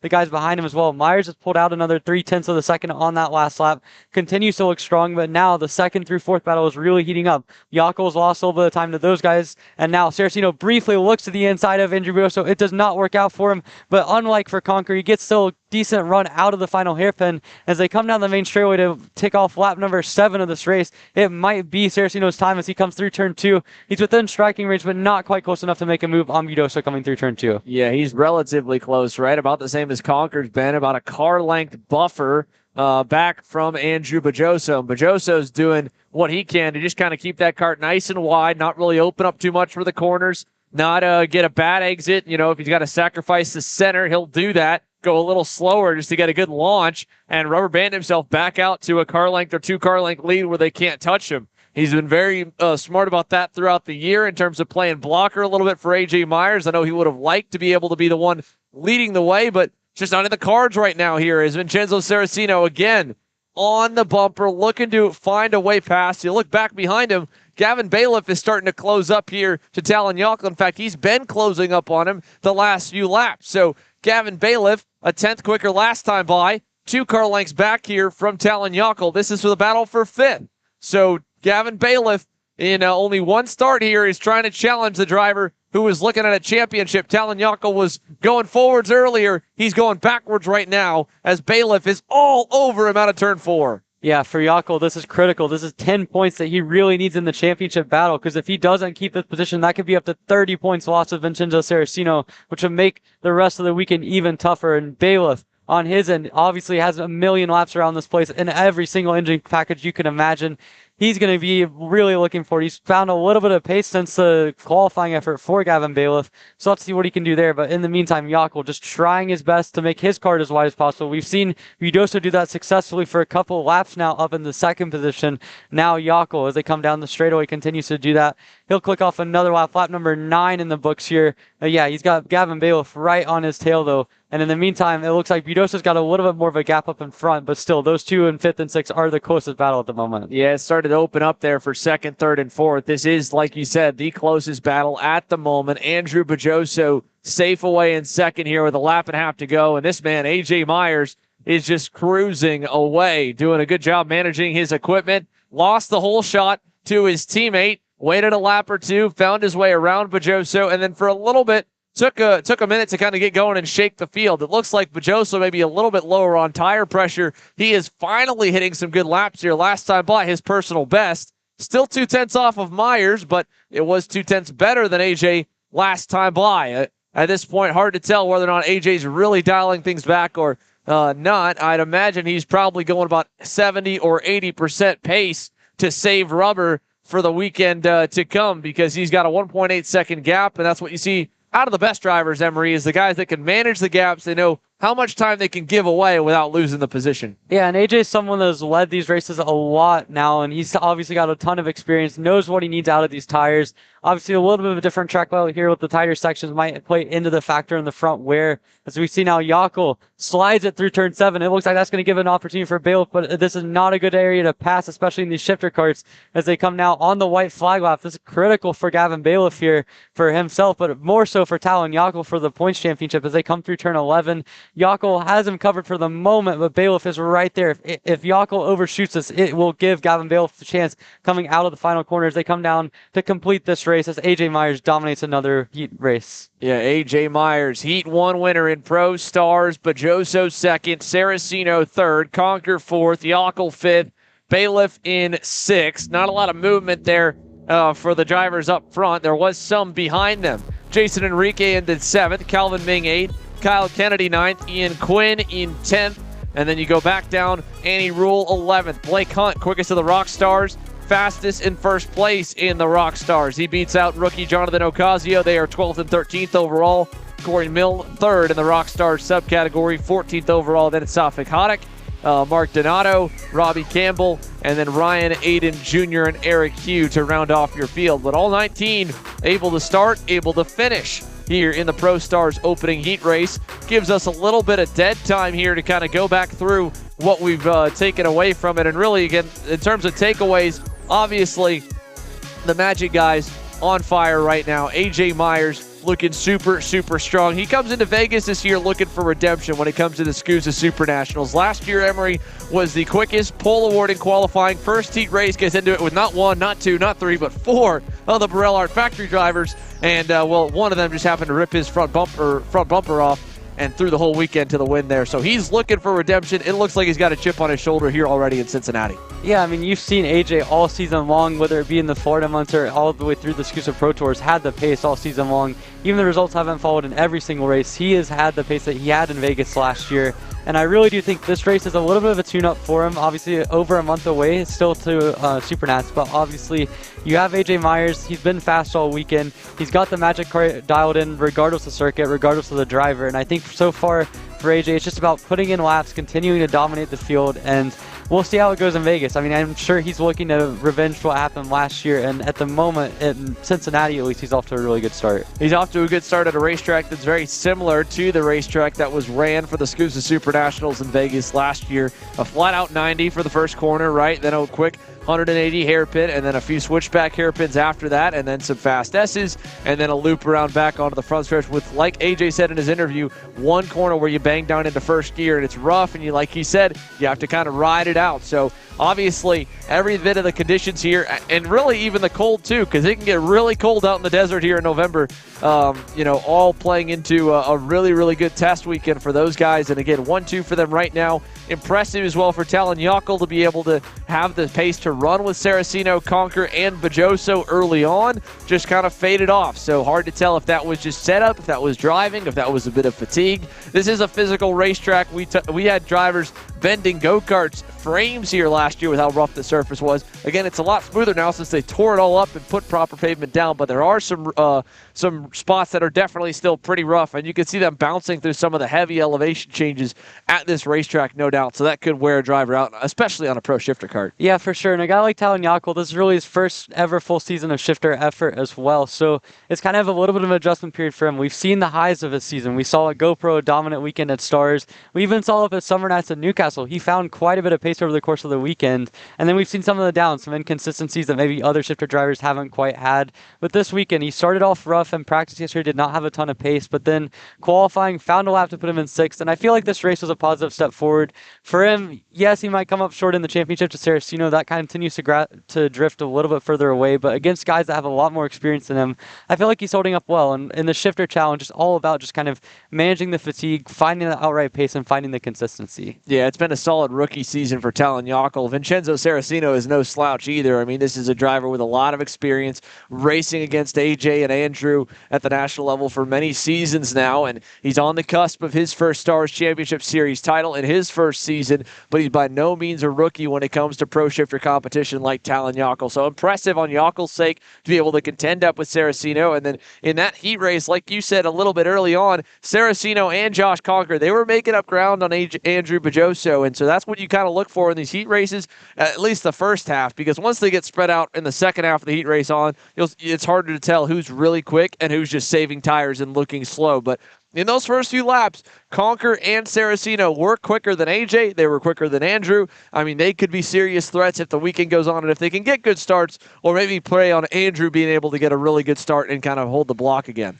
Yeah, I think for Andrew, if anything, his race kind of came alive late in the race, and that's interesting to see because everyone else in that race, their best laps are kind of in the middle point of the race. I don't know if AJ was saving tires. He certainly seemed to have quite a bit of pace at various points whenever he wanted to, but guys like Saraceno and Conquer really came in early, and especially Talon Yockel in 5th, and then over the course of the race just did not quite dissipate. So let's see how that goes in the next heat, but certainly it's going to be interesting to watch that battle for the top 5. Well, speaking of AJ here, he is down with our very own Taylor Burris, so let's hear it from the man himself, who is so far perfect this weekend, pole in qualifying, and our Heat 1 winner. Taylor?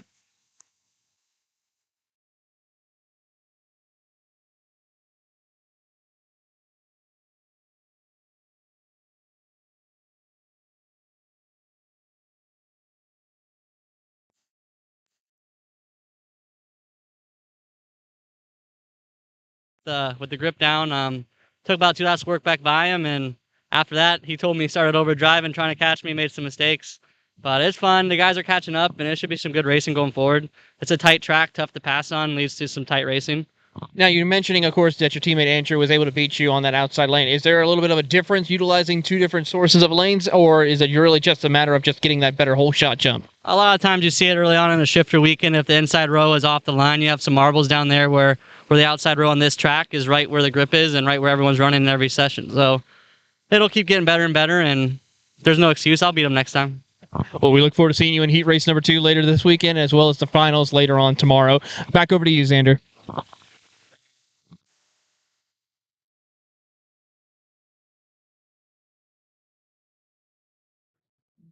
Thank you, Taylor, and thank you, AJ, as well. I mean, obviously a very good start to the weekend for AJ Myers. Has gone completely perfect through 2 races. We saw the challenging pack a lot quicker in that last race. I mean, obviously, Budoso got the whole shot. Saraceno and Conquer put down some good laps. Jaco was competitive in the early parts of the race, as well as Gavin Bailiff later on. So it's going to be interesting to see how these guys get going into heat number 2. Now, obviously, we've seen the pro shifters have a lot of pace this weekend. AJ Myers using this weekend as a little bit of tune-up, as we heard earlier in the day after his qualifying effort.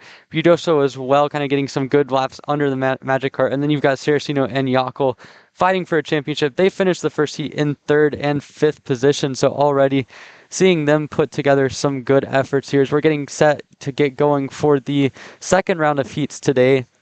And we'll start out with 206 stars. That is going to be an interesting race as well, as we saw quite a bit of good battling in that.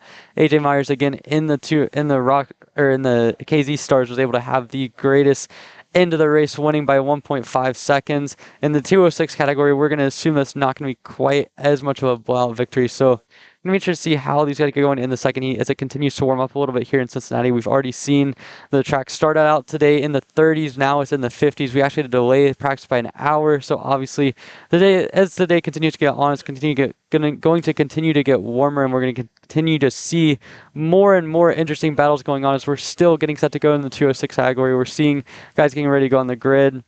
As we have this time in the lull, we have to look back at what happened during the first heat. And joined again by Taylor Burris in the booth. And Taylor, I have to say, through a full action of heat races, we've seen a lot of really good finishes and a lot of good racing in general. Really, this whole track has put together some awesome racing through the first heat.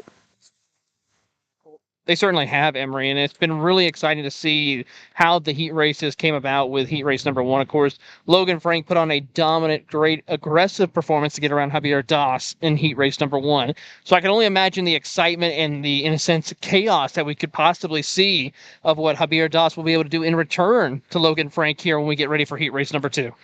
Yeah, and certainly, I mean, look at what Das was able to do at the start of the race. He controlled the race even when he didn't have the fastest cart, but Logan Frank, I mean, really got his elbows out, whether it be battling for 3rd, 2nd, and eventually 1st, and it allowed him to move himself from 6th on the grid to 1st at the end of the race. He's going to have to do that again in this race, having to start 6th again. The heat races are non-progressive, so you will start heat 2 exactly where you started heat 1.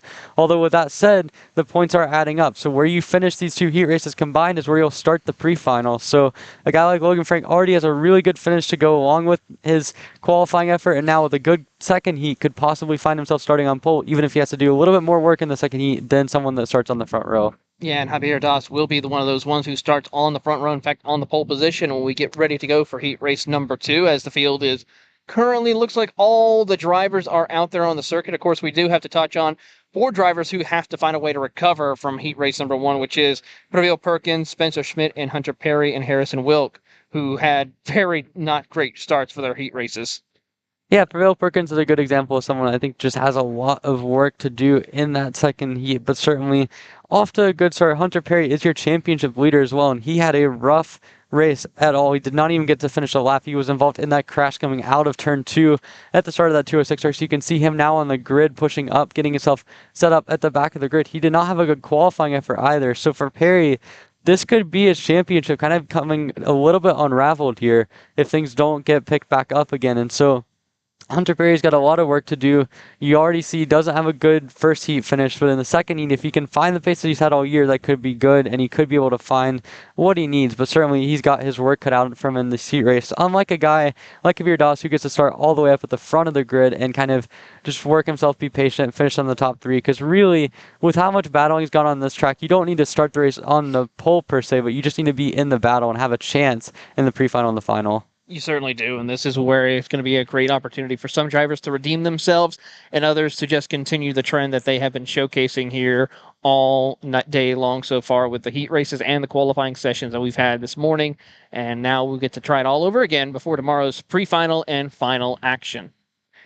Yeah, certainly. I think that this stars layout is really neat. It's allowed you to really kind of build up through the weekend. I mean, we see you start out with qualifying Saturday morning. Really, you start in some races, you start with final practice on Friday impacting the qualifying group. But then you go into qualifying, you have the 2 heat races, you have the pre-final and the final, all to build up to one last final, one result. And so there's just so much that goes on with it, so much that is going into this weekend. And so, I mean, I'm a big fan of this format. I think it allows the driver to develop over the course of the weekend. You see guys come and go, adds a lot of excitement, and really you get one winner at the end of the weekend. That's the biggest thing. You have one person that you can say at the end of the main event, they won this race. There's no 2 race winners. There's no whatever. It is ultimately just who can manage their weekend the best and come out up front. So I really like this format, and I think it's a really good part of the Stars Championship Series. It certainly is, and it's a unique opportunity for the Stars Championship. You know, we see the other championships across the country that are national levels per se who have to do those 2 races per round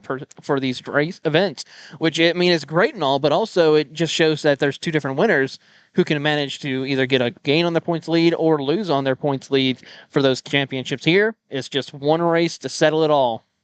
Yeah, and I mean, talking about that, next weekend we're going to have the IME Grand Nationals here on Kart Chaser, which is another example of this style of format where you build up through the weekend and end up with one main winner. So it's interesting because a lot of the series throughout the country utilize the 2 final format, and I think there's benefits to it. It allows you to kind of get 2 for 1 when it comes to point racing. You have the opportunity to only run 3 or 4 events and still have enough races to make it worthwhile. But the flip side of it is with Stars, every race feels like an event. You have its own individual identity, whether it be the Newcastle race, the GoPro race, then you have the New Jersey race, and now this one here at Motorsports Country Club of Cincinnati. All of them have had their own individual feel and dynamic, and having the one race final, I think, just kind of plays into that. And obviously we've seen other series do that at times, and then obviously with Supernats in Vegas and now IME Grand Nationals, you have that going through as well. But really, this format provides some exciting development as you see cars getting ready to go, getting the engines fired up here in the Briggs 206 category. Again, Heat 1 was really exciting. You saw a lot of shuffling. You saw a couple guys like Hunter Perry that could not finish the race. And now Heat 2, we're getting set for the same starting orders we saw in Heat 1, but now some guys are going to have to get their elbows out to find some extra pace and a little bit more track position. And with that, they'll get the 1 lap warm up here in order to get themselves ready to go for your 206 Briggs, who are about to enter out on the track. As they get themselves going, it's going to be Javier Das who will lead them to the green flag for today's heat racing number 2 for them. Javier Das, Matthew Darlson, Jack Sukina, Dina Wadsdyke, and then Logan Frank, your top 5. Ryan Kasner, Cruz Labrie, and then Jake Phillips, Previel Perkins, Max Taylor round out your top 10.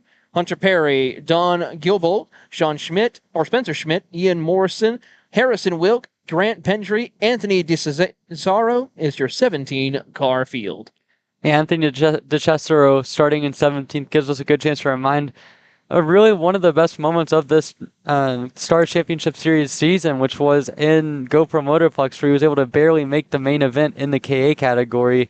For him starting in the back of the field, we'll have to see if he can make anything happen in the 206, but certainly it's been a good season full of exciting moments, really, when you look at the races at GoPro, at Newcastle. Obviously, New Jersey had a lot of the storm and lightning delays going on, but now as we see them get on the track, hopefully this 206 category can add something else to the equation and add even more excitement to what's already been an incredible season. It certainly has been 8 minutes plus 2 additional laps to get this show on the road for the final heat races for your 206s to set the starting lineup for tomorrow's pre-final and final action.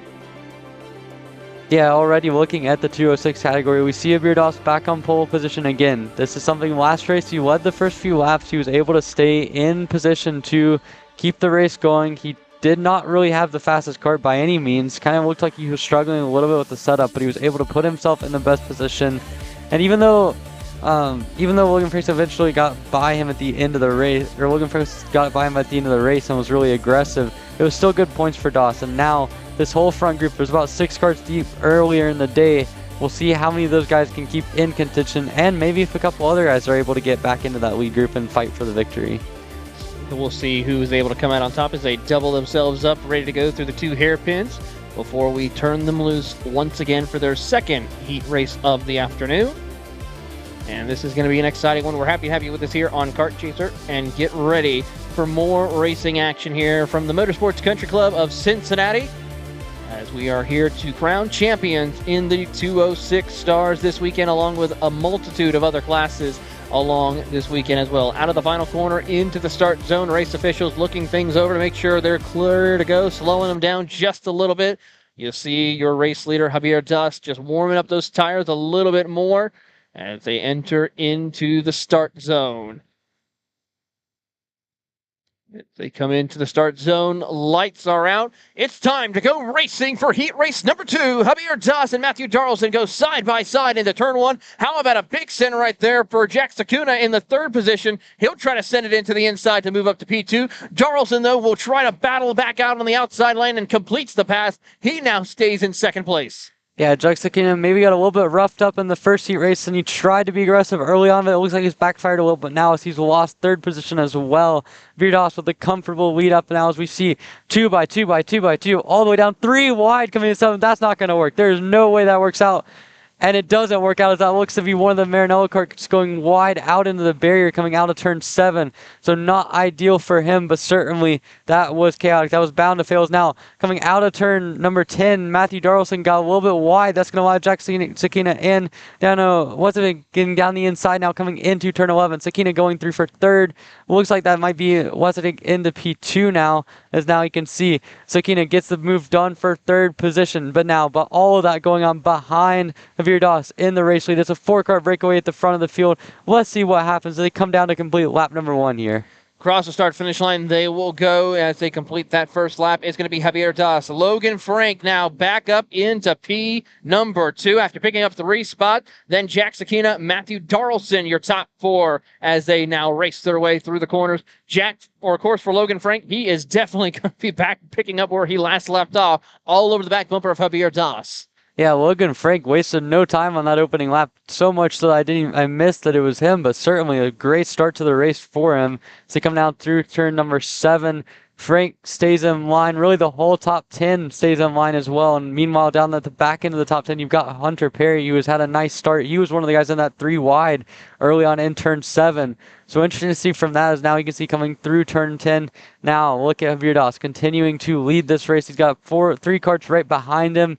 Logan Frank is a little bit wide coming through turn 11. That might allow Sakina to get inside. Does not, though. Now you have a 5th cart arriving on the scene as Cruz Labria in 5th position, able to get himself up there, although he lost a little bit of time on exit. But now coming down the main straight, Javier Das clicks off another lap on the race lead. He's going to get challenged for that lead, though, as here comes Logan Frank back to the race lead. He started this heat race in 5th. He won the last one. He's back to the lead as they come through to start lap number 3. A beautiful pass for the race lead by none other than Logan Frank to retake the race lead and pick up where he left off in heat race number 1. Logan Frank now your new race leader. Jack Sakuna trying to follow on but cannot make it work. He's going to stay behind Javier Das in the 3rd spot as they make the run over to the red 70 or the red 71 hairpin. As they make their way through and continue on off the corner exit. Your top 4 has separated from the rest of the field. Cruz Labrie is now going to be in that 5th position, picking up 2 spots. Dina Weisdeck also losing 2 spots. She's right there behind and trying to catch up pace as well as they continue on. Here we go. Change for position in 2nd place. Here comes Javier Das. He's now going to get passed by not 1, but 2 more cars as Jack Sakina and Matthew Darlson move up to 2 spots gained. And now Javier Das is now under pressure from Cruz as they come out of the final corner. Jack Sakina, the GoPro Motorplex local, gets himself up into 2nd place here up in Cincinnati. He's now got a good push here from Matthew Darlson down the main straightaway to complete lap number 4. Lap number 3. Darlson pushes him, goes purple in the process, and they're all forming up behind Logan Frank in the lead. Javier Das dropped from 1st to 4th in the course of 1 lap.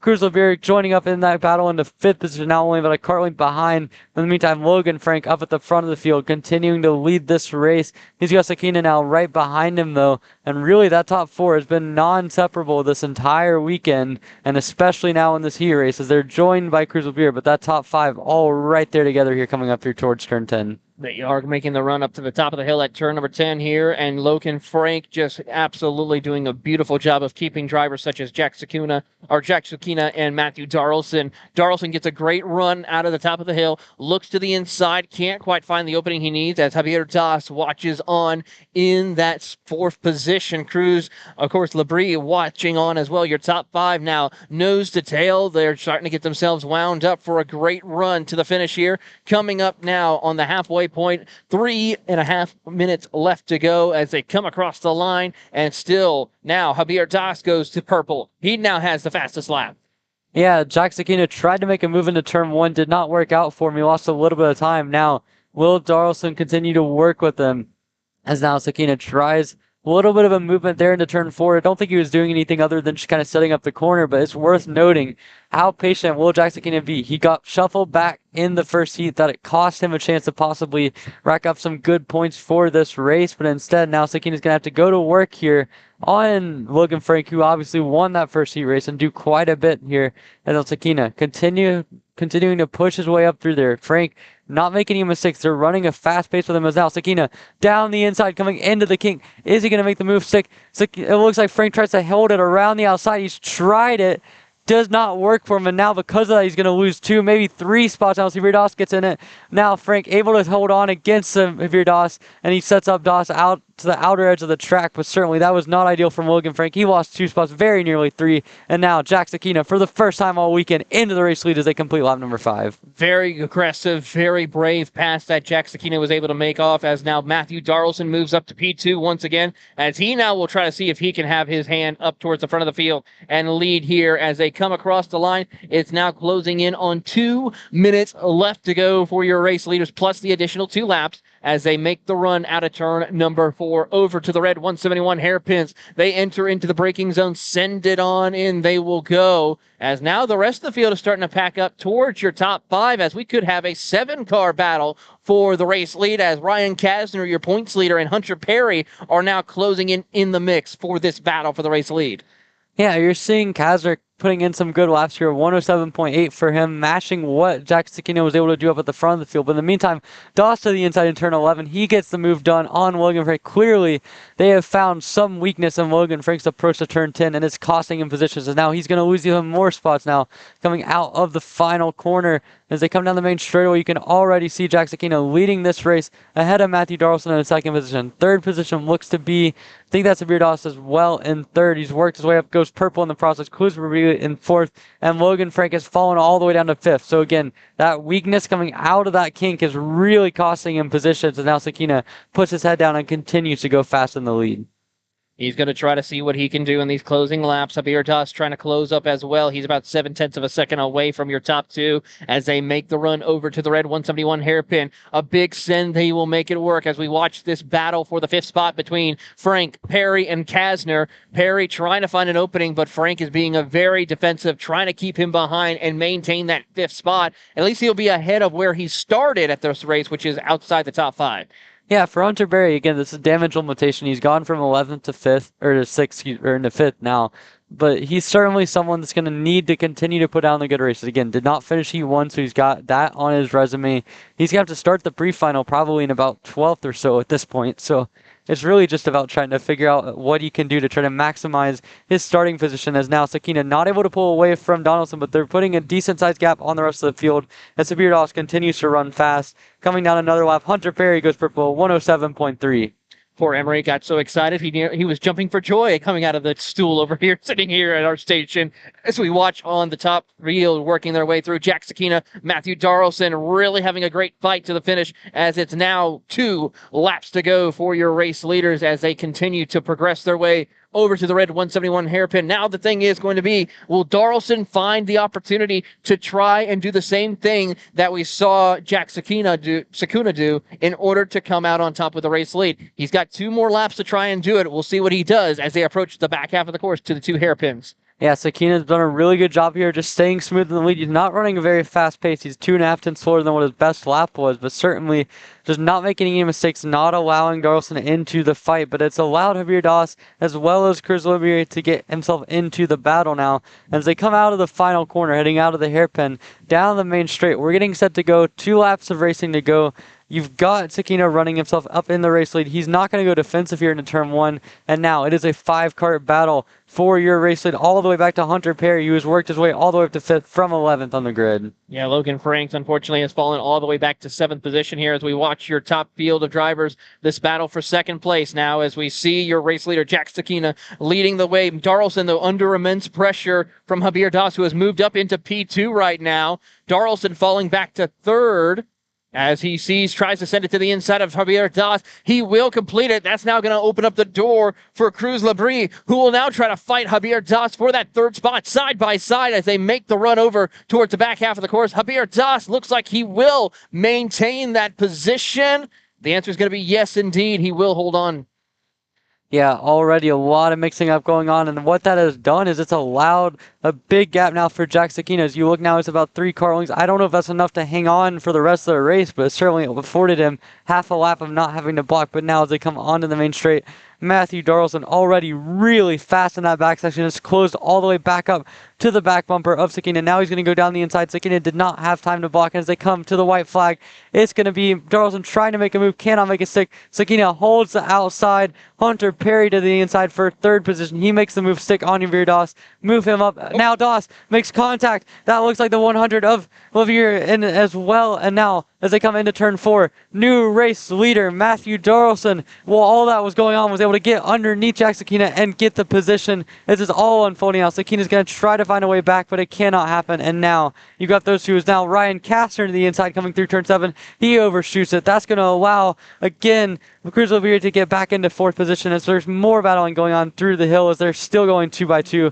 But in the meantime, the top 3 have all broken away. They certainly have as they approach the back half of the course, but here comes Jack Sakina to the inside. He tries to send it in deeper to get around Matthew Darlson. Darlson tries to cross over, but it might be too little too late. Through the 2nd hairpin, they approach out of there. Jack Sakina maintains it, and as they come out of the final corner, Jack Sakina just makes sure he's going to have the drag race with Darlson. As they come down across the front straightaway, Darlson tucks his head. It's going to be a drag race, and as they come across the line, it's going to be Jack Sakina who takes home the victory over Matthew Darlson. 3rd place goes to Hunter Perry, who makes a nice recovery in 3rd position. Then it's Javier Das and Ryan Kastner rounding out your top 5. That was an incredible race there. Jack Sakina was able to get to the lead. He ran it patiently, did not make any mistakes. He was not the fastest kart down the stretch of that race. That would go to Darlson and Hunter Perry, but still, through racecraft, was able to kind of put his kart in the right places and come away with that victory. A nice run for him, a nice run for Hunter Perry in 3rd.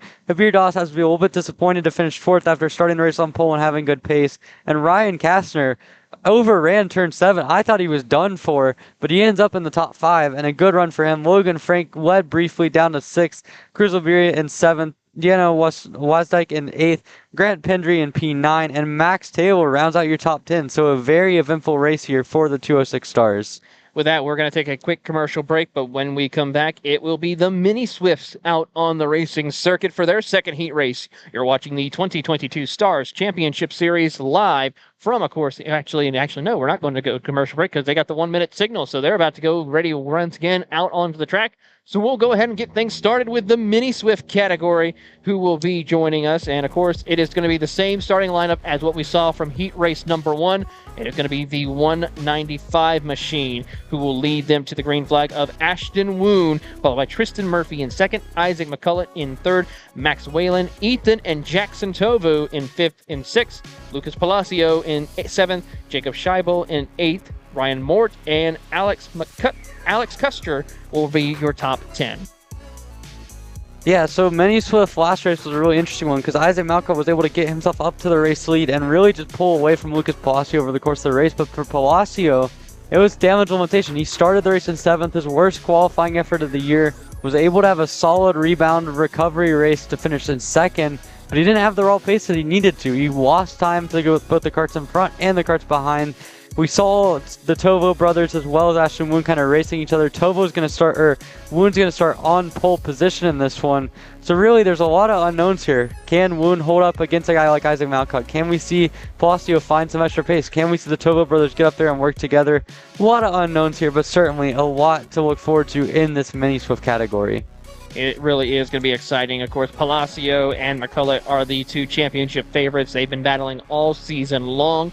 Both of them are the only ones who have won races this entire season in the Mini Swift category as they make the run up to the top of the hill to the two double hairpins as one cart does loop it around. That is the 131 machine who had an issue. That's Roman McCurdy, who was one of our biggest movers last time in heat race number 1. Yeah, McCurdy seems to be up and down and up and down and up and down this weekend, but certainly a difficult start to this warm-up lap, but he should be able to catch up to the pack and put himself back where he started, which was the shotgun into the field for Roman McCurdy. But this is going to be an interesting start here. You've got Ashton Woon, you've got, as well as that, Tristan Murphy as well on the front row. Quite a bit of talent at the front half of this mini field, as you can see in the background. Roman McCurdy pulling up to the back of the grid, getting set to go here for Mini Swift. He's warming them up as they enter into the start zone. Race officials looking over everyone, telling them to slow it down. We want to have a good, clean start. As they enter into the start box, lights are out. We're racing again here for heat race number 2 for your Mini Swift. And a great jump by Wu, but here comes McCullough in the 172 machine. He'll send it in, and he push Moon up to the track, and now will continue on his way, picking up where he left off as watching on as they head over into turn 4. Man, at this point, I want to start on the inside. I don't care if I start 9th. I'd rather start there than like 2nd, because the inside keeps getting great starts to the Mini Swift race. But more than that, Isaac Malcutt has been sensational, starting from 3rd. Both times he got in the lead halfway through the first lap, and now Ashton Woon getting kind of bullied coming out of turn 7. He's lost another couple spots, and now it is your front two of Ashton Woon as well as Ethan Tovo running 1st and 2nd.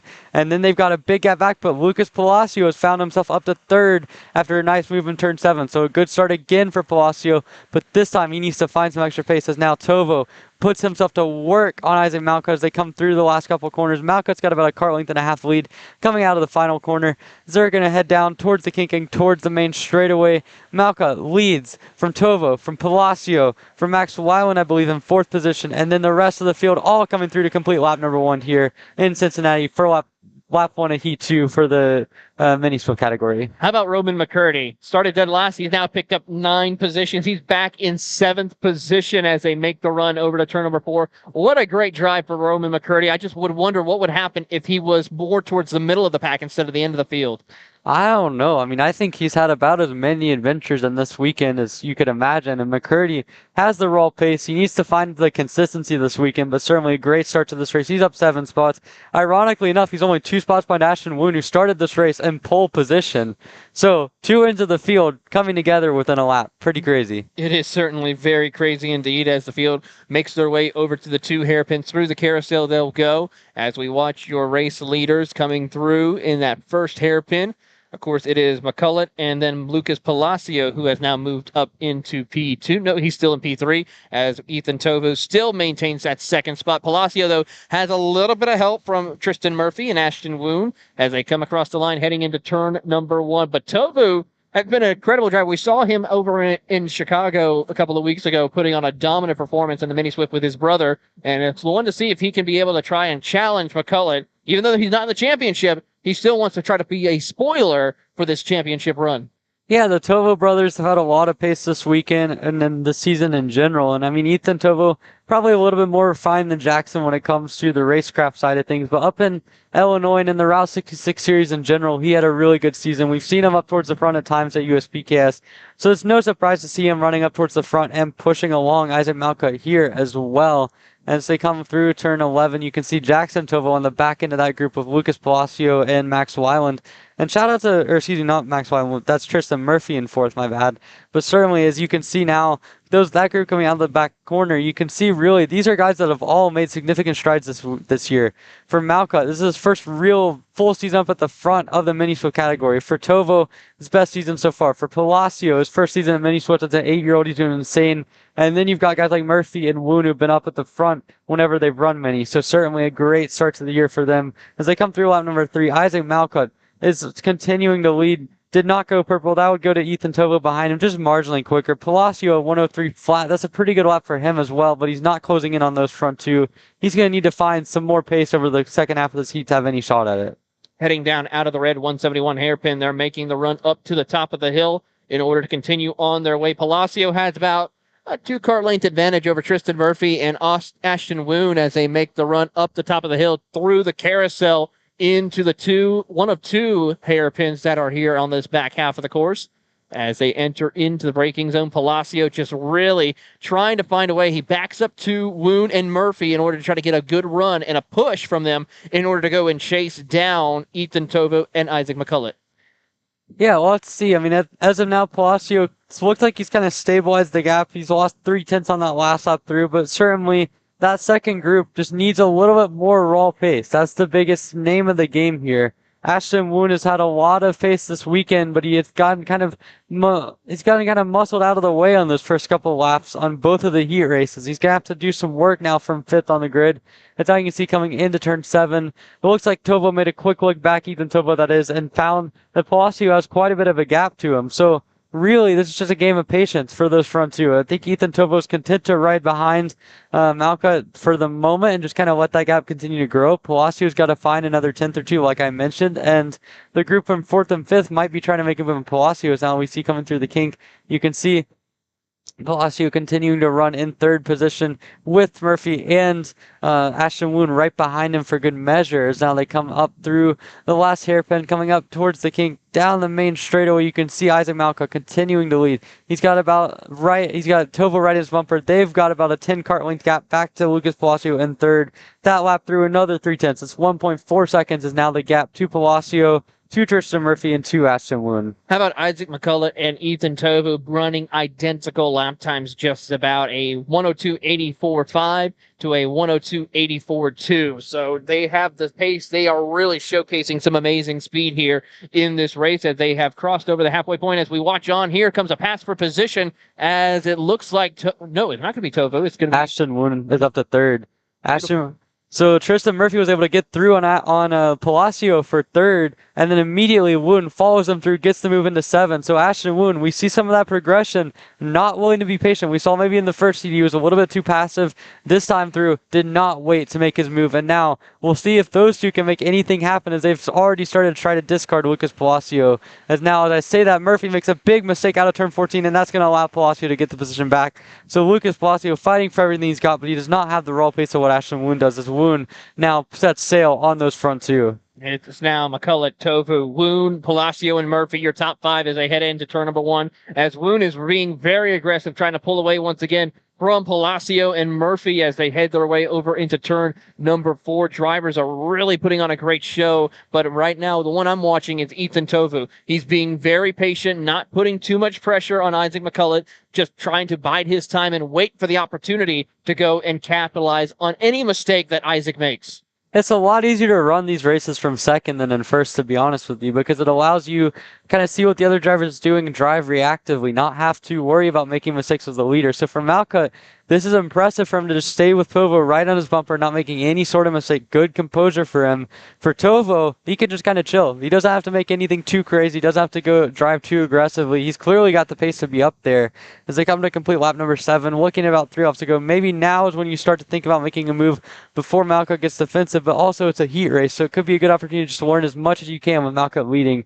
As he comes doing lap number 7, Tovo resets fast time at 102.6. They're half a second quicker than Ashton Woon. This looks like they've got it in the bag pretty much. They certainly do. It's now a 2-horse race as 3rd, 4th, and 5th are trying to work together to go and chase down your top 2, but it's going to be running out of time as they head into the red 171 hairpin. You see Tovu just biding his time, not really looking to make a move just yet, as they continue to watch their way through. A couple of other drivers who have worked their way up through the field. Roman McCurdy has picked up 7 spots. We touched on him. Everyone else has either lost, as of course, of Lucas Palacio, who's gained also 3 spots. Tovu as well, 3 spots. As they head into the double hairpins, once again, you see Woon getting a little bit of a push from Palacio as they head through the carousel. Yeah, Palacio seems to have found some pace with a reference point. I think that might be a critical thing for him. If he can get a good start in the next race and be right on someone's bumper, it might make a difference. We've seen him have to be kind of his own reference for most of the races now as they come down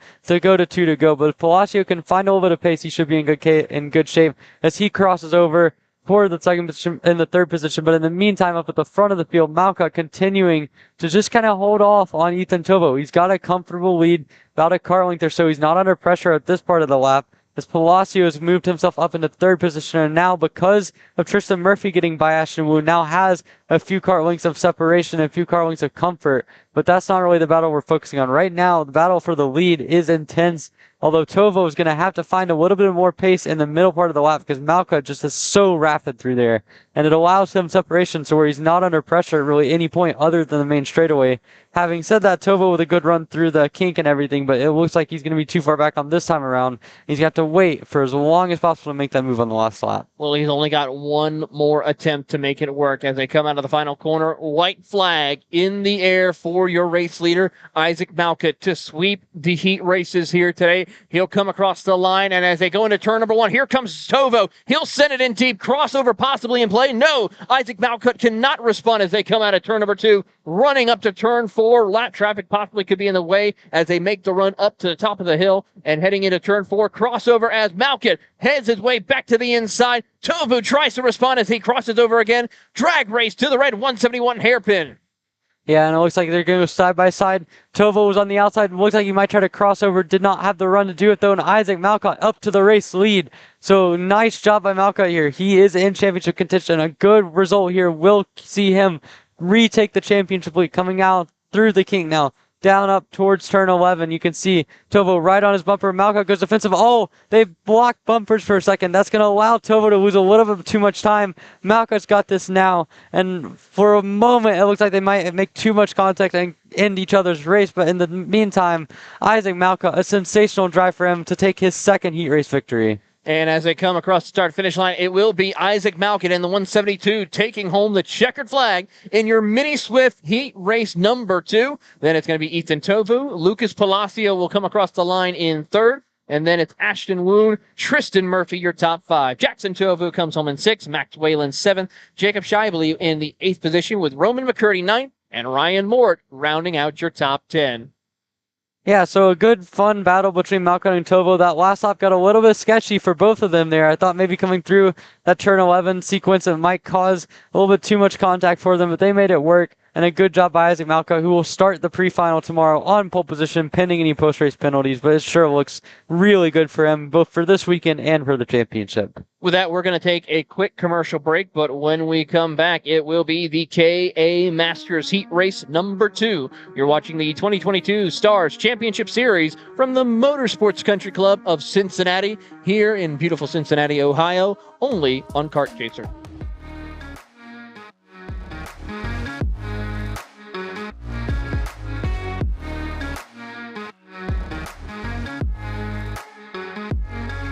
I'm Billy Vincent, owner of MPG Motorsports.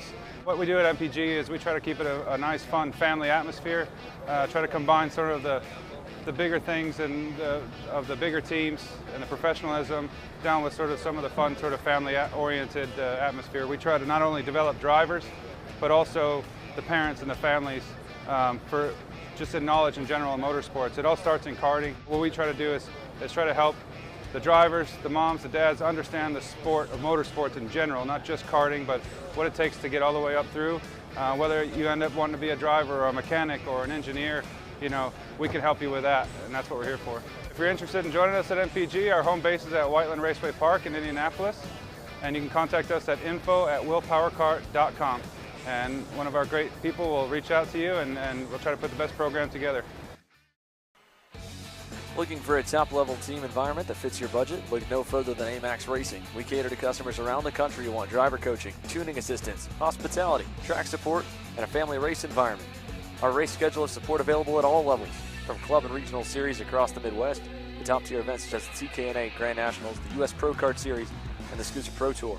Whatever level you may be at or want to get to, AMAX Racing can get you there.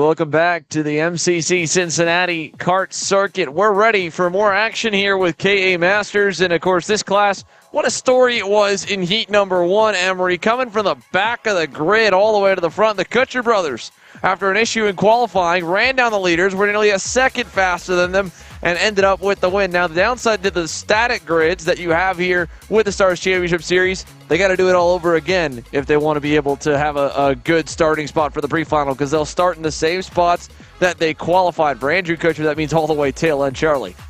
Yeah, I mean, if you look at it, I say it's not a downside, it's an upside. That's more passing, more entertainment for them, more entertainment for us.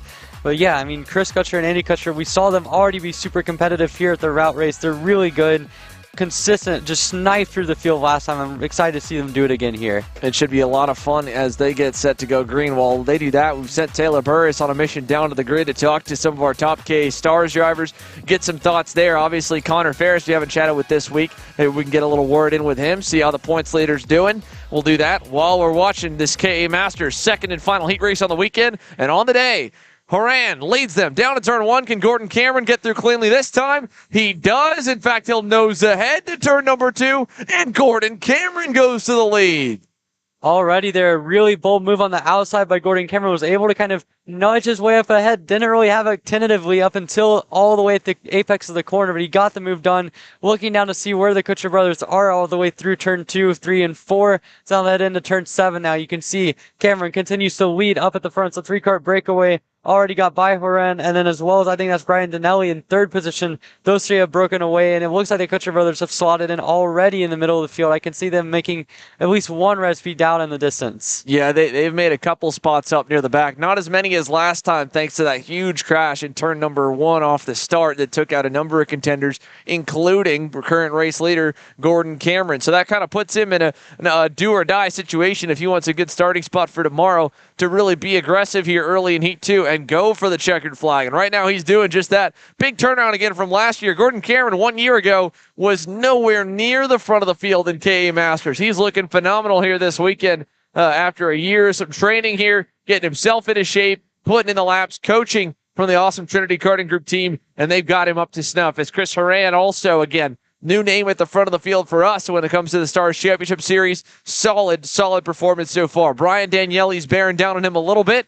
A little mistake there out of Horan. You've seen a lot of guys, that corner, that red 171 hairpin, turn 5, turn 6 is what you would call it, Emery. When they knock it sideways, sometimes it really gets out of shape when you lock the brakes up there. Yeah, and it's one of those things where you can do that and still recover, not lose too much time, but it is very sketchy on entry. Obviously, kind of a little bit of the left into the right-hand corner sets up for some interesting braking zones, especially underpassing, but certainly that is an interesting part for sure. As now you can see the battles up through the field, the excellent aerial shot. You can see just a snake in the middle of the field. You see somewhere in there the Kutcher brothers have saw themselves their nose to tail on position, about 6 car lengths between them, and it looks to be in about 10th or 11th.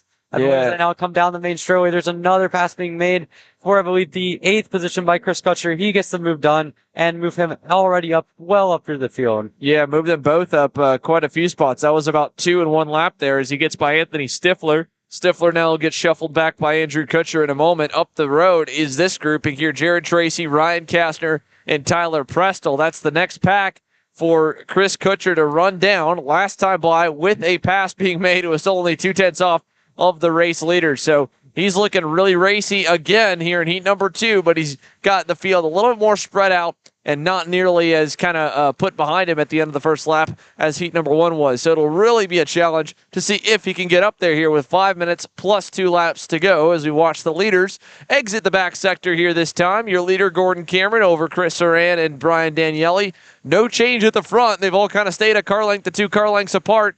Then that next group led by Damian Jennings really by himself, and then Tyler Prestel leading the next group. So here come your leaders. Turn 2, 3 laps complete. Gordon Cameron has led them all from the off-pole position. Yeah, and you saw that last lap. Chris Kutcher there went purple 101.06, although he's not getting quite as much as they were on that last heat race, but certainly Gordon Cameron needs this one to go well. Again, the crash at the start means that at best he's probably going to be starting middle of the field, probably 9th or 10th. So if he can maximize this, he still has a shot tomorrow, but if not, he's going to be in for a rough day. But you can see Chris Horan and Brian Donnelly just do not quite have the pace to keep up as of now. We just haven't seen the consistency out of them. They're about 2 or 3 car lengths back haven't been able to challenge him, but we'll have to see how that goes now as they now come up towards the gate, continuing to battle, continuing to run. Those real top three have separated themselves by almost 2 seconds back to 4th position in Damian Jennings.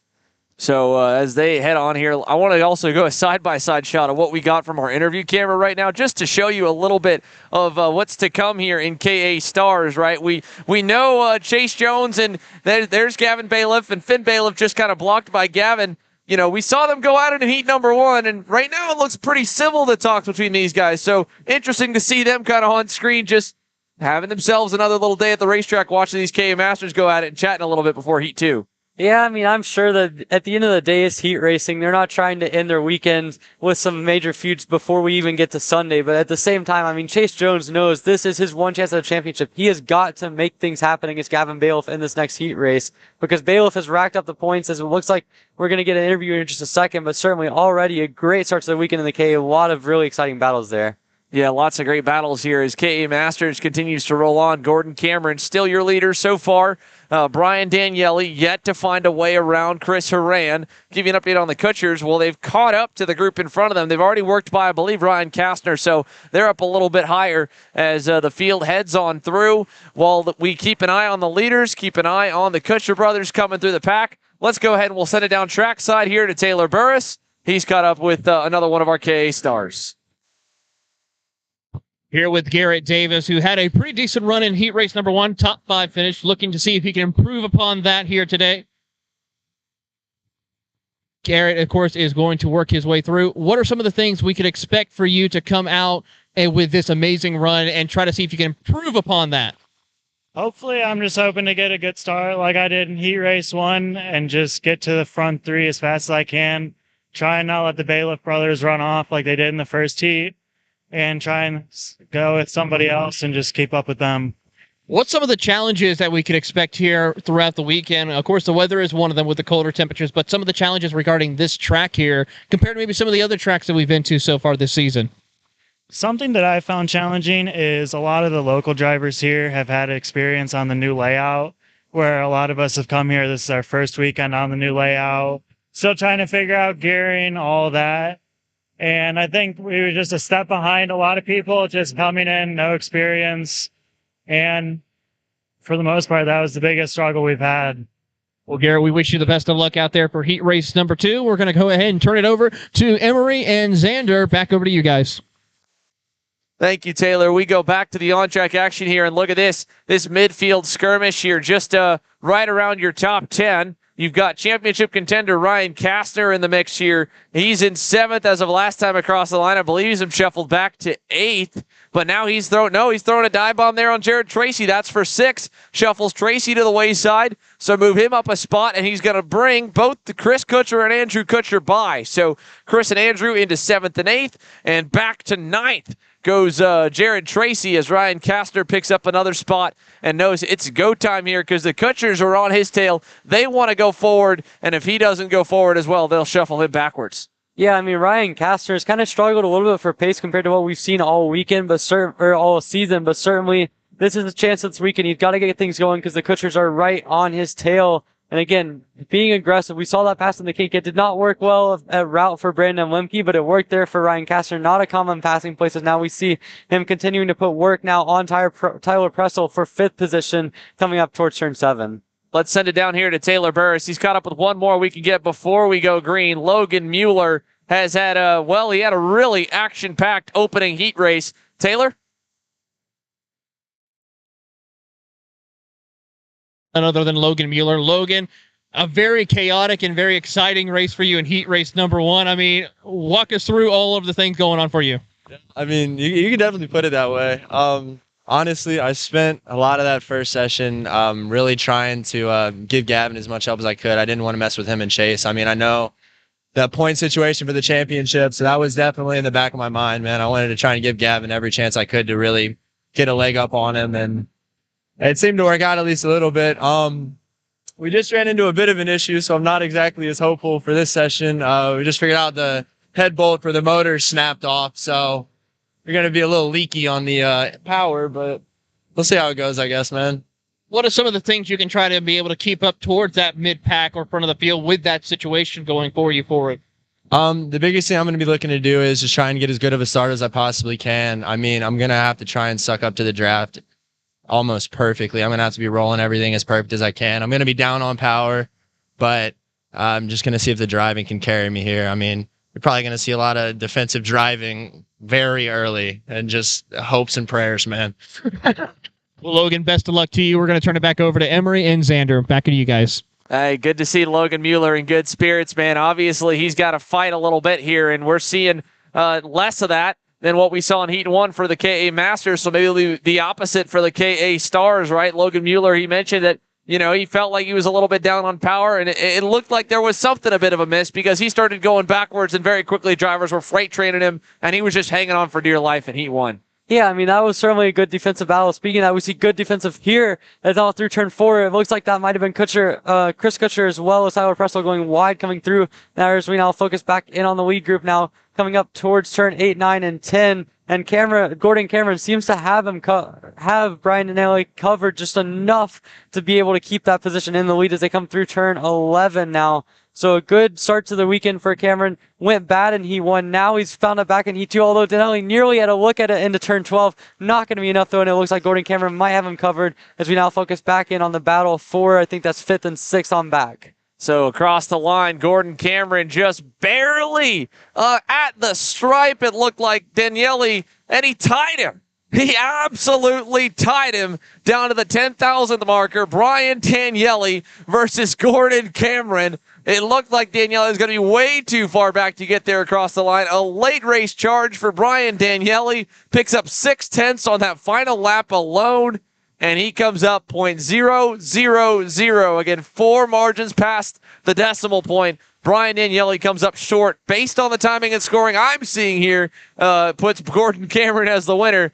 But that is, I believe, the first time all season, Emery, we've seen a tie in any Kart Chaser broadcast, much less the Star Championship Series. It's incredibly rare to see an incredible racer. Gordon Cameron had it covered for most of the race, but again, this long straightaway, you have to be 2 car lengths ahead to be guaranteed to have that chance to win. Otherwise, it is a 50-50 battle here. And for this case, it looks like Gordon Cameron unofficially came out on top on race hero. It looks like Brian Daniele comes up. We'll have to see what the official result sheets say, but it is going to be a wild pre-finals. They have that as well as the Kutcher brothers, who will start up towards the front of the field. Chris finishing 6th and Andrew finishing 8th from the back of the grid.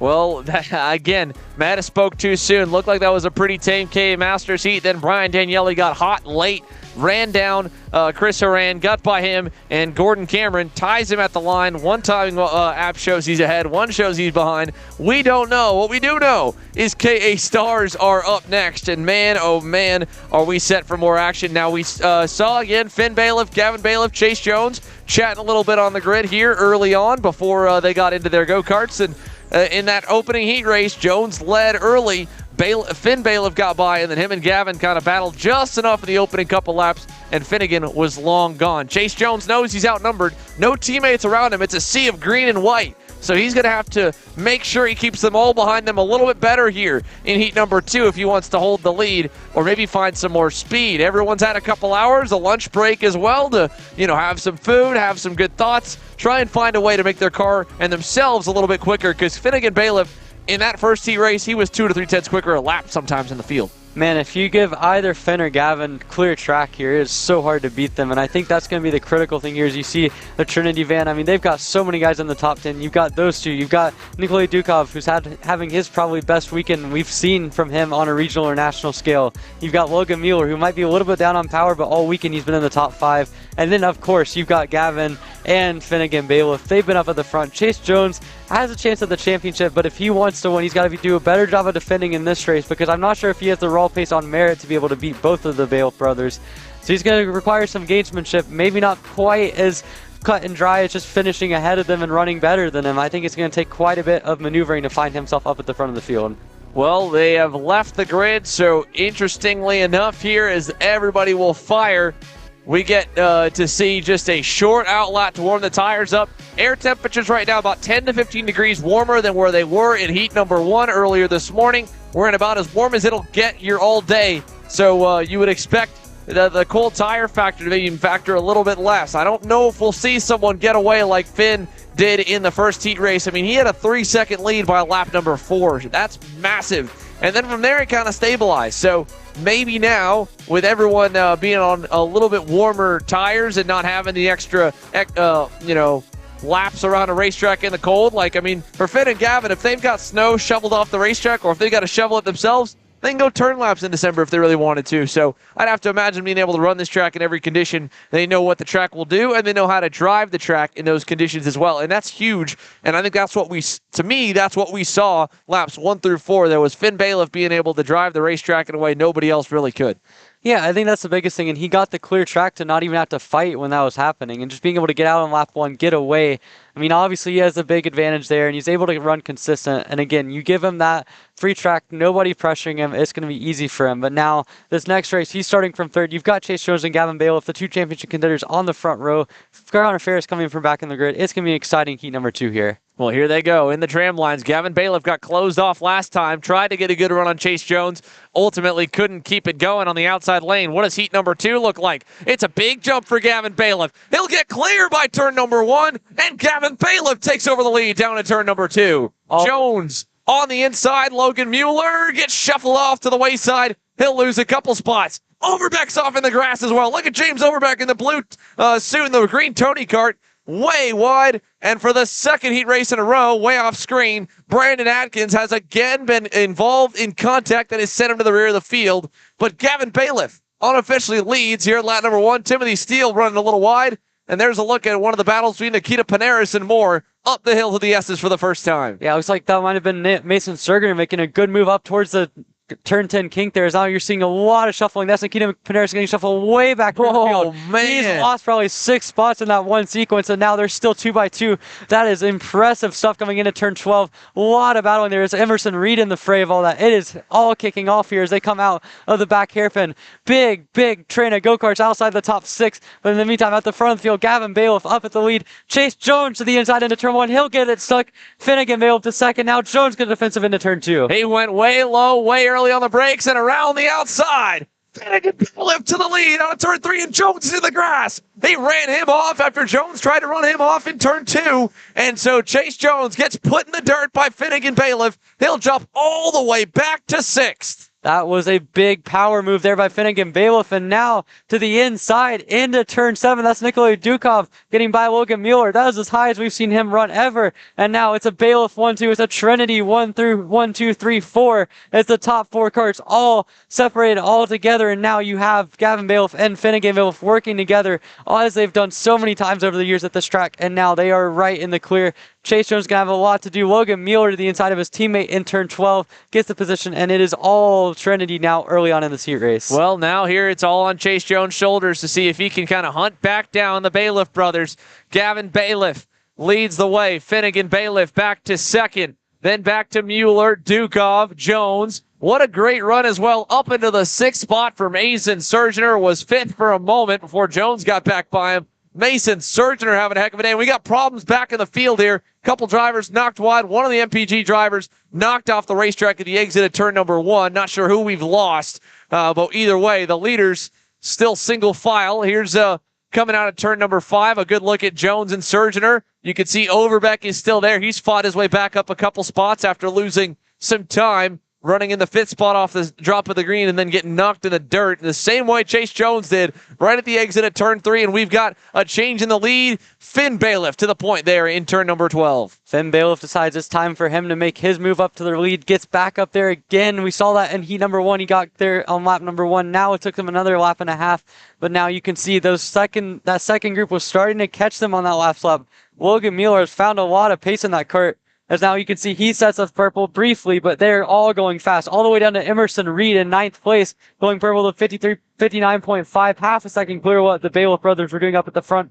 Mueller's up to 3rd. He's bringing along Dukov, Chase Jones, Mason Surgener, James Overbeck, Garrett Davis, Emerson Reed, all the way back down in 9th position. All of that group is catching those front 2. Is now down to P3. Dukov back to the point, and that's going to give the 2 Bailiff brothers a little bit more breathing room as they come up towards turn 10. Yeah, Logan Mueller was trying to hang on there, couldn't really do it. Dukov got by, and then Chase Jones tried to find it hit a way for him to get around, and his nose kind of got caught on Logan Mueller's rear bumper. So you can see Finn Bailiff starting to pull away a little bit from Gavin Bailiff, and this is going to help them get a little more separation as Logan Mueller sends it on the inside of Dukov again. He mentioned in his pre-race interview he felt like he was underpowered. He was going to have to be fighting a little bit with his elbows out, and he's doing that right now as we got problems on the racetrack over here. Keegan Bosch is out somewhere in the 912. Race Factor USA entry is gone, and Chase Jones back on the other end of the racetrack, his teammate in the MPG RF USA and Delta Sport combo camp. Pass for fourth. Jones inside. Slide job. Runs Dukov wide. And here comes James Overbeck. He's trying to find his way in line and just follow Jones through. And Dukov's going to send it on him down on the inside and get the spot back. Whoa, that was really aggressive there by Dukov, but it worked out for him into turn 7. And you can see now Sergener has been able to run consistent. We've seen now James Overbeck went purple that last time through. He has overcome going through the grass on that opening lap. He's got a lot of pace in that number 948 Tony Kart. As now as they come through turn 11, you can see Sergener going to get past here by Overbeck. Emerson Reed going to take a peek down the inside, can't make a stick. But now, I mean, you can see Logan Mueller's trying to get everything he can out of that kart. Chase Jones has worked himself up to the front of this group now as they come down the main straightaway again to complete another lap. You can see Jones back down the inside. He's worked his way from 6th. Now he's in 3rd, back to the lead of this group as he's now got about 2 seconds. Oh, it's how Overbeck stuffs one in there on Miller coming into turn 0. James Overbeck, get going. It looked like he has taken no prisoners after getting knocked off the racetrack early on in this lap. James Overbeck, in his rookie senior season, he's starting to learn that it's either push or get pushed to get some respect. And he had to do that there to Logan Mueller, and it definitely hurt Mueller a little bit. He lost a couple of spots, fell behind Dukov, and fell behind the E-Train. Emerson Reed is rolling again for the 2nd heat race in a row. The Merlin driver is working his way into the top 5. He's closing in now on James Overbeck and Nikolai Dukov. This has been a great couple heat races here for Emerson Reed. We saw in the first one he was able to get a good start. This one, not quite as much. And now as they come down onto the main straight, he's in this group. He could feasibly finish as high as 3rd. Is now Chase Jones with Overbeck right behind him. James Overbeck feeling confident in himself as he comes down to turn 1, gets the position for 3rd place on Chase Jones. He has been the fastest go-kart on the racetrack the last 2 laps now, continuing to set his sights up on the Bailiff brothers now. James Overbeck, this has been a really good showing for him. He's shown all kinds of pace this season in the 206 category, but in the KA, it's been kind of touch and go, but here it is definitely a go for him in this heat race. Man, if you are a fan of privateers, you've got to be a big James Overbeck fan, and what a great couple weeks it has been for the kid. And as he'll lead them up the S's here into 3rd in heat number 2 with lap times, that puts him the fastest overall. James Overbeck has the quickest lap by 1/10.5 over everybody, including Gavin and Finn Bailiff, who are about 2 seconds up the road. If he can continue that level of pace, he should walk away from Chase Jones and company and safely put himself into 3rd, which is a great rally after getting put in the grass on the opening lap. So James Overbeck hauling the mail down the front straightaway, a car length back to Jones with 1 minute plus 2 laps to go. We got problems in the back of the field. That might have been Timothy Steele going around. One driver, one of the Beryl Arts. No, that was James Brassel. James Brassel going for a spin there in turn 13. Yeah, certainly not ideal for him, but also for Overbeck. I mean, he is now running by himself and running paces or lap times that are as equal to what Bailiff, Gavin, and Finnegan. This is not an example of the draft. This is simply just James Overbeck being extremely quick in this heat race. And he's bringing that whole train along. They're all running quick times, all the way down to Garrett Davis and 8th are running in the 59.4s, 59.5s, which is right around what they should be running. So certainly Overbeck has brought a lot of pace and a lot of life to this group, and he's brought Chase Jones in particular with them. It's not going to be enough to catch up to the 2 Bailiff brothers. I mean, they don't do anything too crazy on their home track on the last couple of laps, but it is really good signs here for James Overbeck in this heat race. Yeah, again, he's making some serious headway. Unfortunately, again, they'll just come right on the limit on time. Next time by will be 2 to go. They'll get another lap here. So 3 laps to go, 8 laps complete. Finnegan Bailiff, Gavin Bailiff, James Overbeck that time. Gave about 0.5 to Finn on the lead, so lost a little bit, but not a lot. He pulled away from Chase Jones at least, and Emerson Reed is moving. He goes purple overall at a 59.256, fastest on the racetrack is the 989 Merlin of Emerson Reed into the 5th position. Yeah, at this point, you have to say Emerson Reed has been able to make that kart work really good here in Cincinnati. We've already seen it in the heat race number 1. We're seeing it now in heat race number 2. Reed has been able to run sensational. Already in the route race as well, was able to run fast too. So this is continued excellence for Emerson Reed here in Cincinnati. You can see him now only about a kart length behind what Chase Jones is doing right now. Now, as they come through the last couple of hairpins, you see Overbeck in 3rd. That's about a kart length gap to Chase Jones, who has another kart length back down to Emerson Reed in 5th. They'll come down and get the white flag now. Bailiff Brothers continuing to push. Finn ahead of Gavin. And then it's about a 2-second gap back to James Overbeck in 3rd. Chase Jones right back to Emerson Reed. It's those 3 karts all under a blanket here as they come down on the white flag lap.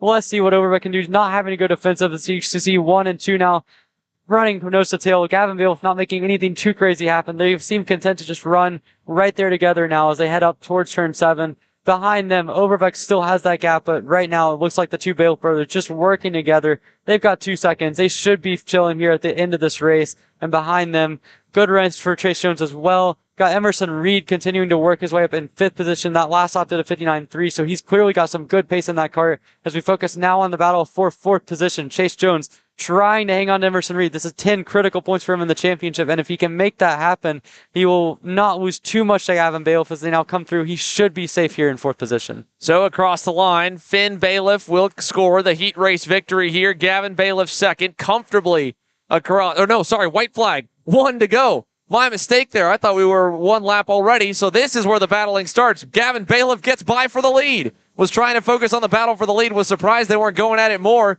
It looked like we were coming to the checkered. Indeed, we were coming to the white, and Gavin Bailiff takes the point away from Finnegan Bailiff. 1 car length the difference. Finn gives a little signal to go forward, not going to fight him. Again, for Finnegan Bailiff already, such a great result in Heat 1. He could finish 2nd in Heat 2, and then it would come down to qualifying to put them, but it would at least lock them both on the front row. If he beats Gavin, then it's a little bit tighter, but I think Gavin Bailiff, 2 2s, that obviously still put him still 2nd overall. Yeah, they made a little bit of contact there coming through turn 11. Nothing too crazy, but right now it's still now Gavin ahead of Finnegan. Now as you look down the order now 3rd through 5th, it looks like Chase Jones still should be safe for 4th. Nothing has changed in the last lap for that battle, but Overbeck's got position on Chase Jones, who has position on Emerson Reed. It's all kicking off, but Gavin Bailiff comes across the line officially to take the heat race victory. So Gavin Bailiff, your winner here. Finn Bailiff 2nd with a very easy pass down in turn number 2 on the final lap. And then from there, Finn never really fought him. It seems like Finn Bailiff has a lot of confidence and doesn't seem like he needs to show his hand. I think he feels like he might have the upper hand in terms of pace on his younger brother and doesn't want to play chess just yet. That's what that taught me there on that final lap. I think it's a mixture of 2 things. I think that as well as Gavin might have just given him a little bit of a nudge, like, hey, I need those extra 10 points in the championship because Finn's a little bit too far out for contention. Whereas you don't know what could happen on Sunday. You don't know if maybe a mechanical failure or something like that could happen. So for Gavin, 10 points is critical in the championship. He gains 40 on Chase Jones in this race. He gains almost 100 on Connor Ferris, so he's in good shape now. But that extra 10 points will certainly help. Yeah, that'll be huge for Gavin Bailiff's championship hopes. That would be one heck of a way to win a championship at your home racetrack, literally your home racetrack for Gavin Bailiff. That would be super cool for him. Let's take you through the rest of the top 10 here in KA Stars. Again, Gavin and Finn, 1 and 2. James Overbeck having a great run here in heat number 2. Once again, gets himself up through the top 5. He ends 3rd. Emerson Reed 4th. Chase Jones 5th. Nikolay Dukov 6th, Logan Mueller 7th, Garrett Davis 8th, Mason Surgener 9th, Connor Ferris at least into the top 10 this time, but just unfortunate here. It doesn't seem like it's going the way that he'd like to try and secure a championship. Such a strong start to the year, and he's been consistent through the mains. He needs to find a little bit more overnight here. This is not going to be enough, unfortunately, to lock that championship. A 10th place result with the Bailiff brothers and Chase Jones inside the top 5 and top 3 all day. He needs more than that. Yeah, it's unfortunate for Connor because you really have to think of back to a couple of the early rounds of the season at GoPro, for example, where he had raw pace to cover everyone else he was contending with in the championship. But you look at the results, he finished 3rd. He couldn't cash in because of Hayden Jones, because of Tyler Wettengeld. Then you go off to New Jersey. Obviously, he had good pace there as well, but then Oliver Hodgkins as well had the pace of everyone throughout the mixed conditions that weekend. So whenever Ferris has had a lot of pace this year, you just cannot quite fully capitalize on it. And I think now, in a situation where Gavin Bailiff has a massive home track advantage here, And even then, like, you've still got half of the Trinity guys in the top 10. It makes it difficult for a guy like Connor Ferris. And obviously, they're clearly struggling some with the setup and with him driving, but it makes it a lot more difficult when your main championship rival is able to so easily contribute to his deficit by simply capitalizing on the raw pace, which is something that Ferris just has not been able to do this season, and it might be the difference between winning the championship and coming up just a little bit short. That's a really good point, right? Every race that Connor Ferris has been really good in, outside of the first race of the season when he won in Newcastle, there's been some outside players that have come in and taken the maximum points away. Again, Hodgson in Jersey, right? Jones and company in Mooresville. But then we go here, we're back down to just the championship contenders. And so the difference, right, from a 4th to a 6th is much tighter than a 1st to a 3rd or 1st to a 4th. And then, like you said as well, the fact that the TKG team is based here, they've got such a strong turnout here this week. All of them with a lot of laps. Dukov running better than he's been all season. Mueller as well. I mean, Logan Mueller's been around for a long time, and he's had some good runs over the years, but he's having his best stars weekend of the year. So a lot of drivers kind of, right behind the level of pace of Gavin and Finn Bailiff. Not necessarily better than them, but they're better than Connor Ferris right now. And it just, again, every position keeps adding onto that deficit.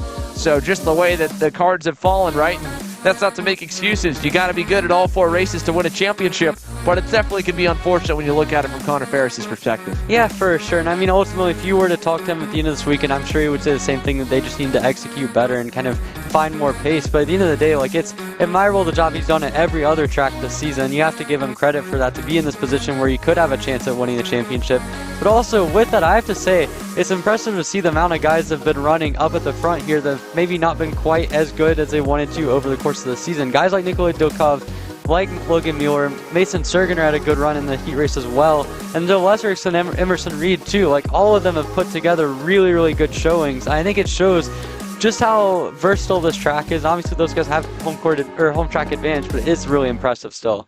No doubt here. Now, talking about not having home track advantage but being impressive, James Overbeck, 3rd in heat number 2. Let's send it down trackside to Taylor. Here with James Overbeck. I mean, James, first and foremost, a chaotic lap 1 for you, but you were able to fight your way through to come home P3 in heat race number 2. What were you able to do to be able to come back from that, what seemed to be a little bit of an issue on that opening lap? Well, in the first heat, Brandon told me that I wasn't being aggressive enough, so I decided I'll step it up, and I was able to and go forward. Of course, here at this track, one of the things we're all talking about is you're a father-son team, a privateer team coming out here, racing against some of these big names. What is that like, and knowing, you and your dad have with your relationship to come out here and put on a great show that we've seen today so far? I mean, it's really cool that we're able to do it. Like, my dad and his dad, they used to do it, so the fact that me and my dad are able to do the same thing and we're able to do really good at it is, we really have fun doing it, knowing that we're probably one of the best father-son duos in the country. Well, we look forward to seeing what you can do in tomorrow's pre-finals and final action here. And, of course, congratulations on your podium finish in heat race number 2. Thank you. That's James Overbeck. Back over to Xander and Emery. So, James Overbeck, solid run. Pretty simple advice there. I'm sure it sounds like he was getting some help for the Brandon Jarscrack Racing Camp, but, getting a good result out of that. I mean, dude, just be more aggressive, and that's what he was. Obviously, the pace was good. Their pace was good for him in heat number 1, but that definitely looks like that might have been all the difference there for heat number 2. Yeah, I mean, I've certainly heard that over the years. Just simply drive harder, do better, be aggressive, all that stuff. Sometimes I get annoyed by it, but clearly it worked out for James Overbeck. And I mean, you have to say it's really impressive, not just the aggressiveness, but also the raw pace he had. And he'll be one to watch for sure in the pre-finals. We get set to go here for the Micro Swift action, but certainly, I mean, that KA class is going to be really tight. And for Overbeck to be able to do that in a field of a lot of locals and a lot of guys that have a lot of experience around this track, it's just super impressive. And again, just probably his best showing in KA so far. Well, let's switch gears a little bit here. We're going to go down trackside to Gavin Bailiff as soon as we go green with our next group, the micro division. Cameron Marcia, Holden Harder, the front row once again. Good showing for everybody in this group as they come onto the front stretch. They had a nice and clean start in heat number 1. Let's see if the young guns can do it again. 7 to 10 years old. Harder around the outside last time, was able to get the lead and lead lap number 1. Let's see if he can do it again on Cameron Marcia into the tram lanes, or can Cameron Marcia get the jump on him? Good start on the inside for Marcia. He'll bring Caleb Tracy with him, and Tracy in the TKG KR Or is he on the... No, he's on the Race Factory, number 55. Caleb Tracy in the 55 Race Factory entry gets to second. Kai Mars into third on the TKG Kart Republic. Now looking for second on Tracy. Inside and clear. Gets by on Caleb. And all the while, Cameron Marcia with a nice and healthy gap here down to turn number 5. Yeah, Cameron Marcia's done a lot of leading this year, and he's already started out the heat races doing very well. Again, in the first race, it was him and Holden Harder who really broke away, really mature driving between the two of them. They were able to pull away from Kai Mars, and certainly, I mean, they have already started out well, but Marcia with a good 2-car length lead over Caleb Tracy in the 55 car, and then obviously you've got Holden Harder in third position. Those three, we'll have to see how patient everyone is with each other. In the micro category, you can also see a lot of working together. I say that, and Caleb Tracy goes right to the lead in turn 12, and briefly looked like it was going to go 3 wide with Holden Harder. Both of them get by Marcia as they come down to set up to finish up lap number 1, as it will be Caleb Tracy leading his first lap of the weekend. Actually, that one, finally, that would make a lot of mistakes. That was Kai Mars going to the lead. Tracy's the one back and forth, but they've traded again. There goes down on the inside, Holden Harder to the lead. So your off pole sitter gets back to the front at the end of the first lap. Marcia to second. And then Harder leading the way with just about a car length gap. Meanwhile, while they continue to shuffle, let's go down trackside to the guy who made a last lap pass and really had a pretty easy cruise to the finish. Heat number 2 winner in KA Stars, Gavin Bailiff, is down with Taylor.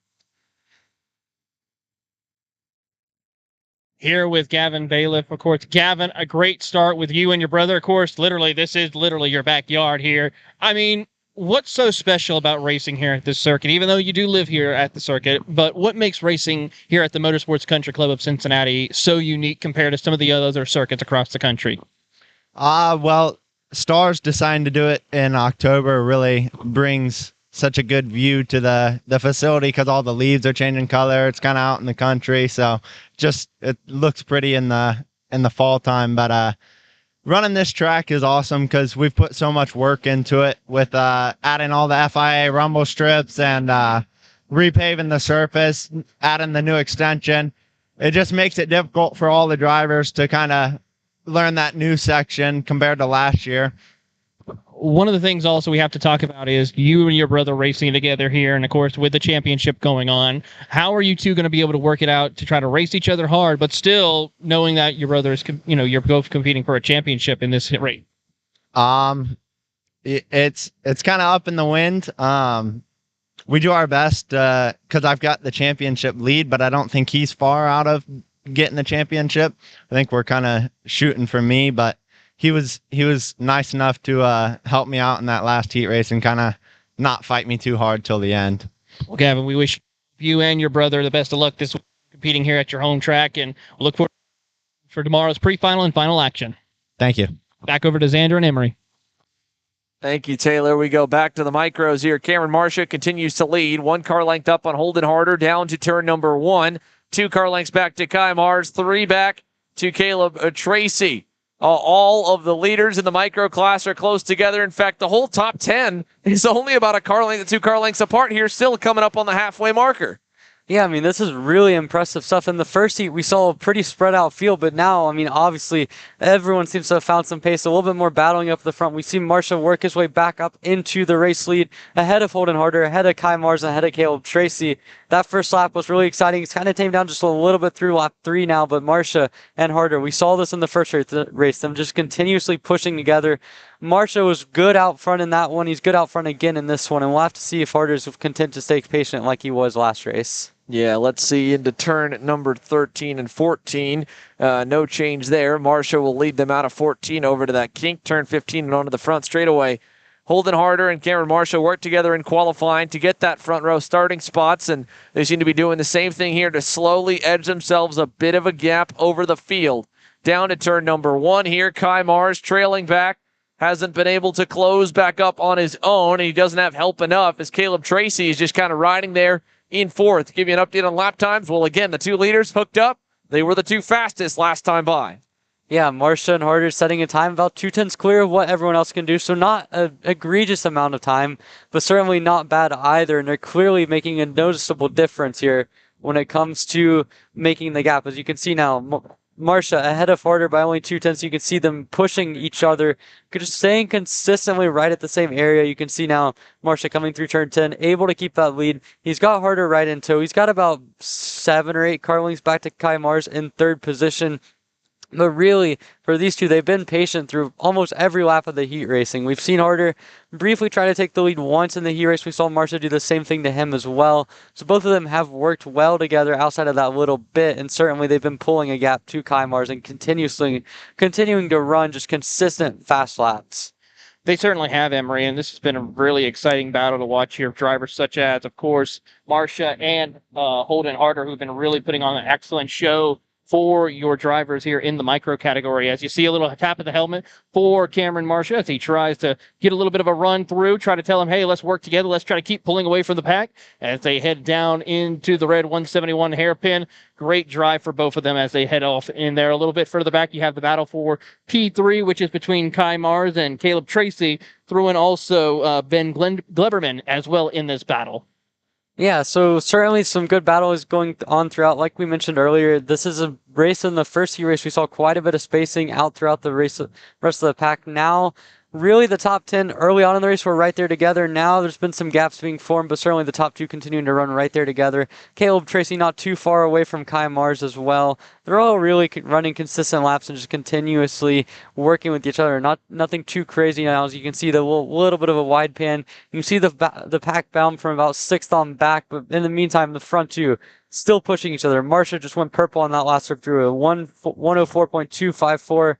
He's running consistent lap times. They're 2 to 3/10 clear of what the chasing pack can do, and he's bringing Holden Harder along with them. Those two, I cannot say enough how consistent and how impressive they have been so far this weekend. They've been the class of the field all weekend long, pretty much, and this just shows that the amazing championship run that they could have, possibly, if that opportunity opens up for those two. Marcia and Holden Harder, of course, Harder is a little bit further in the championship run, not really be in somewhat of contention, but still showcasing some great talent to maybe get ready for future events, of course, and especially for next year with the Stars Championship. Yeah, it's also worth noting both of these guys have been on the national scene with various levels of success. This has been a developing year for Cameron Marcia. I have to say, I mean, I've been impressed with what I've seen on pretty much any race that we've seen all season for him. I mean, you look at what he's been able to do at various races, like up at USPKS at Road America, had some good speed, USPKS at Newcastle, as well as that at the Route 66 Sprint Series was dominant in that regional series. And he's just working so well with Holden Harder here. They continue to pull out multiple tenths of a lap at a time. Those two running just comfortably, not making any mistakes. It's a big gap back to Kai Mars now in third. He's clearly got a big gap, a decent-sized gap of his own now back to 4th on back. So it has been really just a smooth, consistent race since the first couple of laps for those three. And I got to ask, Emery, are these two also part of the privateer group, per se, if we want to be asked, and not really part of any major manufacturer like what we see a little further back with drivers such as Kai Mars? Yeah, so certainly with Cameron Marcia, as far as I'm concerned, he does not have any factory help. So certainly him and his dad, he's gotten some support from various people such as Nitro Kart over the years. And then you've also got Holden Harder, who has certainly had his help over the last couple of seasons. I know at one point he was with Magic briefly, but certainly not someone that we've seen be really affiliated with a big team. So to answer your question, I mean, I certainly would say that they've had help. They're not exactly the full-on privateer, but they also are not like a factory team's driver, like a guy like Kai Mars, who's had the Trinity Karting Group helping him for the better part of the last year now. So a lot of help going on in this microclass, and they've developed tremendously. They certainly have. Of course, this is the future generations of all these drivers in the world of motorsports as we get the 2 to go signal, and Holden Harder and Cameron Marsh are going to now try to duke it out to the end here in these final 2 laps. Kai Mars really does not have a chance to catch up to your race leader as they work their way through, heading out of turn number 4, heading into the red 171 hairpin. Yeah, this seems to be a 2-car race at this point, as we've seen for most of the weekend now. I mean, these guys are running themselves into a position where they have the best chance of winning. For them, I mean, they're going to start the pre-final in P1 and P2, so it's not like it's necessarily like a completely necessary situation for them to win, but at the same time, it's good for pride. It's good to understand what the other driver's doing, and hey, it's good to clean up some racecraft mistakes. I think that's the biggest thing, is just using this as a learning experience, and so far they've done a tremendous job this race and all season long, and these two are really good duking it out. They've got 3.7 seconds on Kai Mars, which is insane to think, because only a few laps ago, Kai Mars was in the lead. Now he's almost 4 seconds back as they head to take on the white flag. White flag in the air one more time around, and Cameron Marcia and Holden Harder pull away once again, heading into turn number 2. A great drive for these two young competitors, the future stars of any one of the major karting championships here, as we see a change for the lead, as it looks like Harder might have moved his way up to the race lead once again, and he will try to lead them down into the red 171 hairpin for the final time. Harder still trying to push his way through as Cameron Marsh tries to see if he can capitalize and come back to the front of the field. Yeah, Cameron Marcia now, he got past there briefly, and now as they come through, seeing the sun now, you can see one final time. He's now in second position. He's got Holden Harder right in front of him, and this is going to be interesting to watch. How aggressive is Marcia here?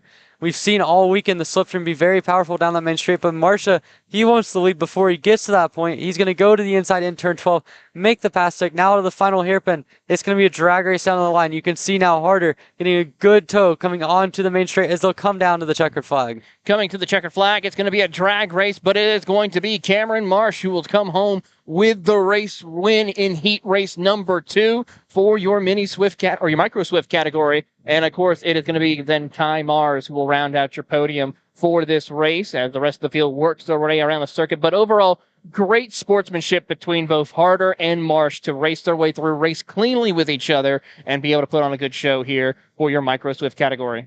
Yeah, I mean, these are two guys that have raced quite a bit, whether it be at Stars or at Route 66, or even on a lesser degree at USPKS as well. So not surprising to see that battle go well for both of them. But I think it's far from over. We're going to see the pre-final tomorrow. Would not be surprised if Kai Mars eventually finds enough pace to get into that as well. But right now, Cameron Marcia and Holden Harder are off to a brilliant start so far this weekend as they continue to dominate through 2 heats. And with that, it is time now for our next category to go out onto the racing circuit, which is about to get the 1-minute signal to return and join our racing class. It is, of course, none other than I believe that would be our Masters. Rock Masters now out on the track. Masters, yeah. So this is going to be an exciting one. Of course, Pegram has just been absolutely dominating this race already today so far with how this class has been. But we still got some other great drivers here, some of our master class here for the shifter karts, as they're about to get off of the starting line and head over onto the racing surface. Yeah, certainly. I mean, Larry Pegram's had a lot of raw pace so far this weekend, but last race he made a mistake in the back part of the track with about 3 laps to go. Gave a couple of guys like Joe Ruck the opportunity to make themselves back into the battle. And it's going to be interesting to see what he can do. It's also going to be interesting to see how the rest of the field stacks up, because there was a little bit of carnage early on in the race. Guys like Lance Lane had stuff go on. Lance Lane crashed into the barrier in turn 1, and that really is going to put a damper on his weekend. And now he'll get to start the second heat, I believe, from 3rd position, but still, he'll have to do a lot of work just to make sure he's not having to start way deep in the field for the pre-final tomorrow. He certainly is, as the field now makes the run over towards the start line to get ready for today's heat race number 2 action for these master shifter kart drivers as they head over into the 171 hairpin once again and get themselves set up for this run.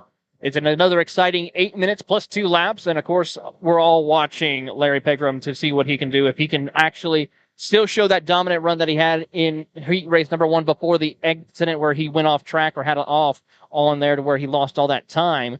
But Joe Ruck definitely going to be one to watch here. Mike Rivera looking to see if he can capitalize and improving on his heat race number 2 compared to heat race number 1. So we'll see what happens here as they enter into the start zone. Race officials looking over everything to get them all lined up and ready to go. Yeah, Larry Pegram last time through did not get the whole shot. That is worth noting. I think it's something that maybe you'll have to work on a little bit over the course of this weekend, because you never know when that could play a factor, and getting swamped on the start could make a difference. I mean, Ryan Frank last time through did get the pole position. We'll have to see what he can do this time, but now as they get set, getting gridded up here, no spins or no mechanical failures on the warm-up lap this time through, so they should be good to start on the first time unlike last time. Official looking over everyone, getting them all lined up here as they wait for them to get into their selected sections on the start zone. And everyone does make it in there. No one's going to have to do a reset. It looks good. Officials give the okay, all clear signal.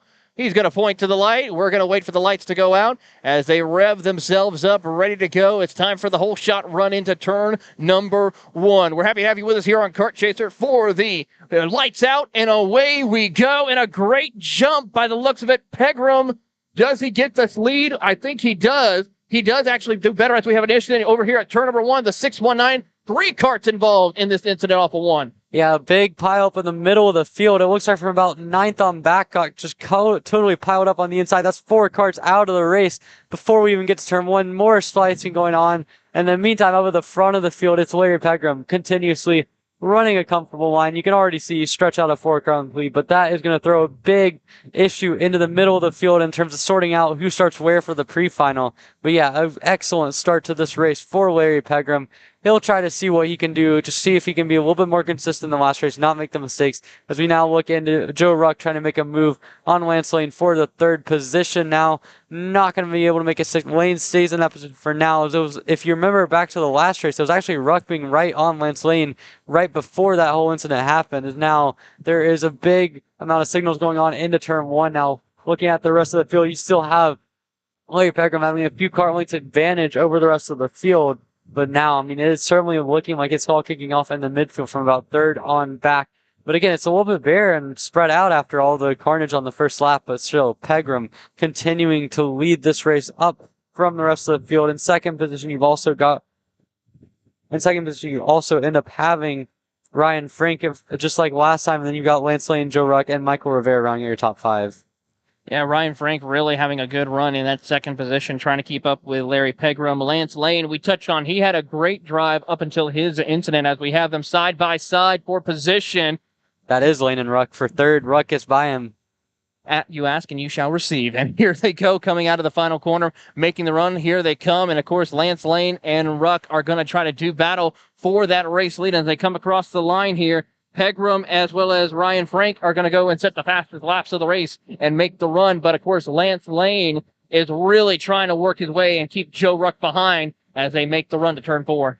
Yeah, so already you can see Ruck, last race, it took him a couple laps to get into the flow of things, and then he was the only guy that could really match what Pegram was doing. Now he's got a lot of time to make up, almost 2.5 seconds back to those first 2 of Ryan Frank and Larry Pegram. Frank went purple last time through a 56.204. He's matched the pace better than what he did last time around. Maybe that's the worn tires playing in again. These guys are not necessarily as easy as other classes due to the softer compound. The amount of load that goes into a shifter tire makes it more difficult to manage. As now you can see Pegram get looking comfortable down, coming towards the main straightaway to click off lap number 3. We'll see what lap time he does here. It's going to be a 55.7. Waiting now to see what Ryan Frank ended up doing and not getting it at the moment of 55.969. So lost about 3/10, still a decent pace, and we'll have to see if he can try to reel back in Pegram eventually. Of course, rounding out your top 5 is Michael Rivera, who's still maintaining a good run here. He finished 6th in heat race number 1, and now it's going to be sitting inside the top 5. Of course, great drive for him, trying to see what he can do, but for Mike Rivera, not the run we expected to see him after, of course, his dominant run at New Jersey Motorsports Park as they continue to make the run up to the double hairpins through the carousel. They'll make their way through as we watch on a little bit inside around that top 5. There you see Mike Rivera leading the charge in 5th over drivers such as Hugh Templeman and Robert Feige as they continue to make the run out of there, out of the final corner, across the line. Currently, it's going to be just about halfway here as next time by. Yeah, so already you can see, I mean, these guys are clicking off the laps fast. These shifter rates go by faster, just the amount of raw pace on the track. And you can see now, Pegram's been running very comfortably. He's continuously just slowly pulled out the gap back to Ryan Frank in the 2nd position. Then you've got Joe Ruck, who's continuously making some moves in terms of the raw pace that he has. And so you're seeing these top 3 they're spread out, but they're all running their own individual pace. And if you look at the lap times, Ruck that last time through actually matched what Larry Pegram did, only 2/100 slower than the fastest lap of the race. So a good start to this race for Joe Ruck, but he's going to have to find a little bit of that extra pace over the course of the weekend to put himself in the best position to match what Pegram's doing. Here they come working through the double hairpins now as they make the run. We're watching, of course, this battle for P5 still between Rivera along with Templeman, Feige, and Liberato, who are leading that charge in the 5th spot and making that charge through as they come across the line. Now we are past the halfway point. Just about 3 minutes and 15 seconds left to go on the clock, plus the additional 2 laps left to go. So probably looking at about 4, maybe 5 laps left to go here in today's race. Yeah, which is going to go by pretty fast. I mean, these guys are running lap times in the 55-second bracket. For reference, The main KZ guys were doing 53s earlier in the day. Certainly you've seen these guys run into the 54s briefly during qualifying. So it's not one of those things where you can expect to run the same lap every single time. Pegram has fallen off a little bit from what he was doing earlier in the day, which should be expected with the tire fall off. So race leader is Larry Pegram. He's running a consistent time, pulling out about 2/10 from Ryan Frank, half second from Joe Ruck that last time through. But it's going to just come down to not making any mistakes. As you see now, Lance Lane leading a big pack of go-karts from fourth on back. You see his lap time there of 56.4, over a second off of Pegram. It's clear that he is the cork in the bottle from fourth on back here. And if he gets past, he might be in danger of losing not one, but even more positions. Great drive for him indeed as we watch on this battle for position around that 5th, 6th, and 7th position as they make the run over to the red 171 hairpin. As they make the run out, Rivera still going to stay out ahead of Templeman along with Feige, who is also in a very heated battle with Liberetto, who now tries to hold off in that 8th position as they climb the hill over to the carousel. Yeah, I mean, this is turning into a really good battle now. As you can see, a little bit of, looks like a little bit of battling there. As you can see the lap cart there, Gary Osterholt moving out of the way of Joe Ruck as he now gets ready to let this whole group of carts by. So you can see them now coming down the main straight. You can see again Lance Lane continuing to run in fourth on back. You see a lot of battling going on. There's about probably 2-3 laps maybe left in this, well, probably 4 laps left in this race at this point. So he's still got some time that he's going to have to hold off these guys. And again, every position that he can hang on to is probably one better spot he's going to start in the final, because we already know he had the rough heat number 1 with the crash, and if he doesn't do well in this pre-final, he's going to start almost at the back of the field. Pegram still maintaining a strong lead right now. He currently holds just about, I'd have to say about 2-second lead over the second place driver of Frank as he is trying to hold strong here and continue to work his way through. The carousel, they go into the double hairpin, and as they come out, they will still have at least another lap before they get the 2 to go signal for this race in heat race number 2. As they come across the line, here comes Pegram, then Frank. As they head down into turns 1 and 2, great drive for these competitors here today as the 653 machine just crossed our way. That's Joe Ruck in third. Really can't find the pace he needs in order to go and challenge for second place at least, because, I mean, he has no help. And, of course, these shifter carts are so finicky where you have to be able to time just about everything in order to get that run you need to chase down your competitors. Yeah, I mean, it's almost interesting because unlike in most racing, the draft really doesn't play much of a factor in the shifter carts. But the flip side of it is you need the clean air, and you might also need a reference depending on who you are as a driver and what you're comfortable with, because otherwise these things are so difficult to drive and be consistent on, because one mistake is really, really magnified when you're having to change gears, and with the amount of stop and startage that goes on in these things. As now you see Lance Lane continuing to hang on to this group, and I want you to watch, if you look at the spacing that happens after this corner, because it's so difficult to stay right on someone's bumper, Lane parks the bus there, and you see it creates about a car length and a half gap to the rest of the field on that group as they now head down the main straightaway into turn number 1. It looks to be, I think, Hugh Templeman making the move with 2 laps of racing to go. He's got himself up into 5th position behind Lane, and now that group all the way down to 8th position, all right there under a blanket. Meanwhile, Larry Pegram still maintains the race lead over our second place driver of Ryan Franks and Joe Ruck in third. Those 3 drivers really putting on a clinic in this class of field. As we watch on, they are now having to deal with some lap traffic, which has been a hindrance for some of our top 3, and mostly for the drivers fourth on back as well, as they make their way over to the carousel. We'll keep an eye on that battle for P4, but right now we're going to see none other than Larry Pegram come across to take the white flag one more time around for him here around the Motorsports Country Club of Cincinnati. Yeah, Pegram has been out for a Sunday drive all weekend long, to be honest, and especially in this race. This has been his most dominant race of the weekend. He's got 1.9 second gap back to Ryan Frank in second position. That big group coming in for 4th position of Lance Lane, Hugh Templeman, Michael Rivera, Robert Edge, as well as Steve Liberto, all right there together. Templeman looks like he's going to try a little bit of a move down the inside of Lance Lane, and that was a little bit over aggressive, because what it does is it gives Lane a little bit of a gap here as now they come into turn 7.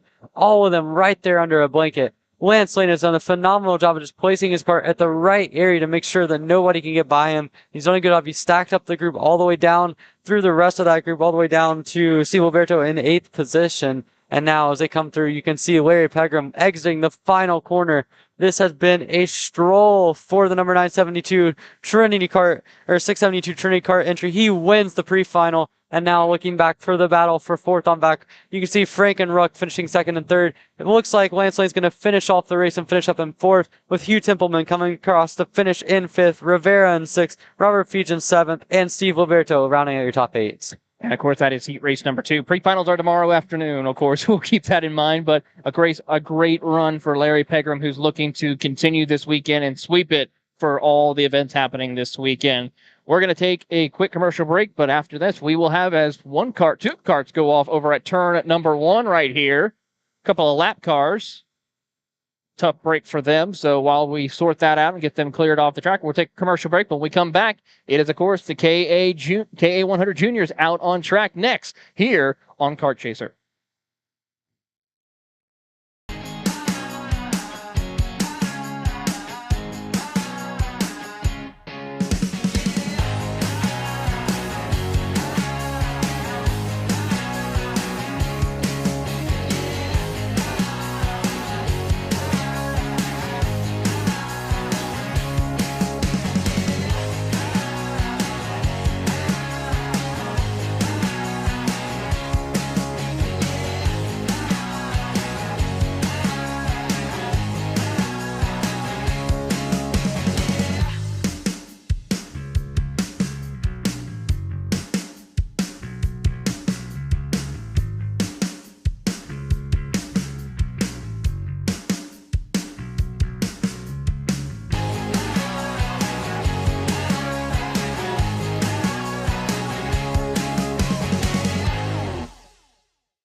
How you doing? My name is Mike Doty from Mike Doty Racing from Orange County, New York. We're about an hour north of New York City. We're a full-service kart shop that we supply IAME, Rotax, and all rock engines.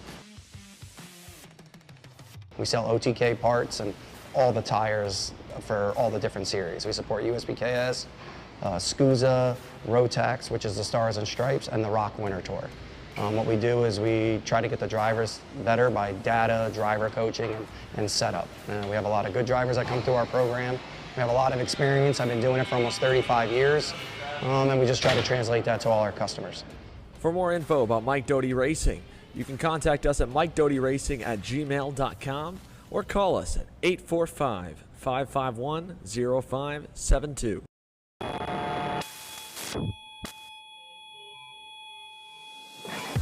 Karting is one of the most intense forms of motorsport, and if you manage a racetrack or commercial facility, you know how hard it is to find good help. Let us introduce to you our newest track safety product, the 4-flag light system from Pixelcom. Pixelcom products are incredibly affordable, and our plug-and-play system makes the only requirements lights and a wireless remote. The ability to upgrade your system with intuitive software and additional products makes this the perfect system for tracks of all sizes. Communicating with drivers on track will make your program run more smoothly and, most importantly, increase safety dramatically once deployed. Find us online today at tracksystemsna.com and let us elevate your motorsport.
Welcome back to the Motorsports Country Club of Cincinnati here in Batavia, Ohio. We are set for 2 more heat races here this afternoon. It has been a cold and frosty start to the season finale. It is going to be cold again tomorrow morning, Emery, but at least right now, it's not too bad. About mid-50s, winds died down a little bit, sun's up middle of the afternoon. I mean, for guys as pale as me and you, us redheads, we might get sunburnt right here with 3 layers on. Yeah, I mean, I started the day wishing we could spend about an hour in the sauna, to be honest. But by now, I mean, it's perfectly fine. A little bit chilly still, but I mean, certainly grateful that we have good weather here. I mean, in the summer it was 90 degrees. Now it started out 30 degrees. So, man, this place is crazy. But getting set for another exciting KA Junior race here for heat number 2. Yeah, testament to all the drivers here to be that committed to finish out the Stars Championship Series in style and to this facility for hosting everyone at the level they are. I mean, everyone seems like they're still having a good time beyond the cold weather. So that bodes well for 2023. It bodes well for today and tomorrow. KA Junior had a last lap battle between Powers and Austin Olds. Let's see who comes out on top here. Once again, we go at it. We're green. Heat 2, KA Junior to turn 1. Olds gets the lead and quickly down to the bottom there for the 837, and they'll work their way through. And we got a lot of them racked up in turn number 2. 3, 4, 5 cars collected in the first corner, along with a few other casualties. Make it 6. John Antonino Jr. for the second race in a row is taken out, and there's multiple others here. The KA Junior field just cannot seem to get a clean opening lap, and that was a rough first hairpin, Emery. Yeah, I mean, certainly. Guys like Braden Zerves, who was in the top 10 last race, is out on this one as well. So rough start for him, but in the meantime, a good start for Eli Warren in second position, who started on the outside front row. Last race had to go from 11th on the grid, ended up well inside the top 5 by the end of that one, and now he is right on the bumper of Austin Olds as they come down towards turn 12 into the 13 hairpin. And now you can see now Olds leads a group of 4 cars. So that's Eli Warren in second. It's Luke Powers in third. And we'll get a read on the 4th car. I believe that might be Indy Anderson in 4th as well. As when they come down to the end of lap number 1, Olds getting a push from Eli Warren, and those two have separated themselves just a little bit from Luke Powers in third. Yeah, they pulled away just a little bit. Eli Warren hot off a big-time win last weekend. Now looking for another one here to close out the Stars Championship Series. Austin Olds trying to contend for a championship in this division. Came up just shy of a championship earlier this year in the Route 66 Sprint Series on an unfortunate deal for him. He's looking for redemption here on the Stars level, and I thought he drove a picture-perfect final lap there in heat number 1. Just ended up kind of shuffling with the way the draft works on the front stretch by 7 thousandths to the win for Powers. So when we go now here to heat 2, what do you do if you're different for Austin Olds? I don't know if you do a whole lot different. I think this main straightaway is just kind of a little bit of a luck of the draw situation. And certainly, I mean, you've seen close finishes throughout as we see passing turn 13. But certainly, I mean, it has been a tight finishes all the way around. And Olds did a good job of maintaining the lead throughout that race. Just came up a little bit short, but I feel like that's just going to be the luck of the draft. Maybe back up a little bit into the last corner. But other than that, should be good to go. Well, there's still single file up front. Let's send it down to Taylor Burris. He's got Andrew Bajoso, the wild man, who has been so close here today to catching his teammate AJ Myers down on the grid. Taylor?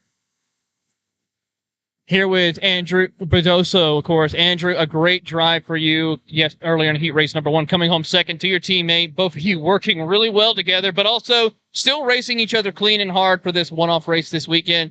I mean, racing here at this circuit with your teammate, with the Magic Kart Company, what's that emotion and, of course, that feeling like racing with out here? Well, it's definitely a pleasure. We don't get to race. We're usually coaching and working with the team and stuff. So a race like this definitely means a lot, and we're pushing each other constantly on the track, giving hand signals of what lap time we ran, and keep pushing to go faster. And even on the chassis side, we found kind of 2 baselines here, and we went from there, and now I think we're on the right track of a really good setup in a car heading into Vegas, and just for pure development. Well, of course, one of the things that we see that you're well known for is your whole shot runs with the shifter cards. What is it that you're able to do? What's the secret to beat AJ to the line, or is AJ just caught sleeping on those whole shots? Beating AJ is a task. The consistency he has is far. It's hard to manage. A track like this, it's difficult. You smash some curbs. Elbows are bruised. But other than that, I mean, it's just our homework, seeing who puts the most work in, whoever nails the tire pressure is right. and in general, just driving. So, I mean, hopefully I'll get the whole shot again and give him a run for his money. Well, good luck to you in heat race number 2. That is Andrew Pajoso. Back over to Xander and Emery.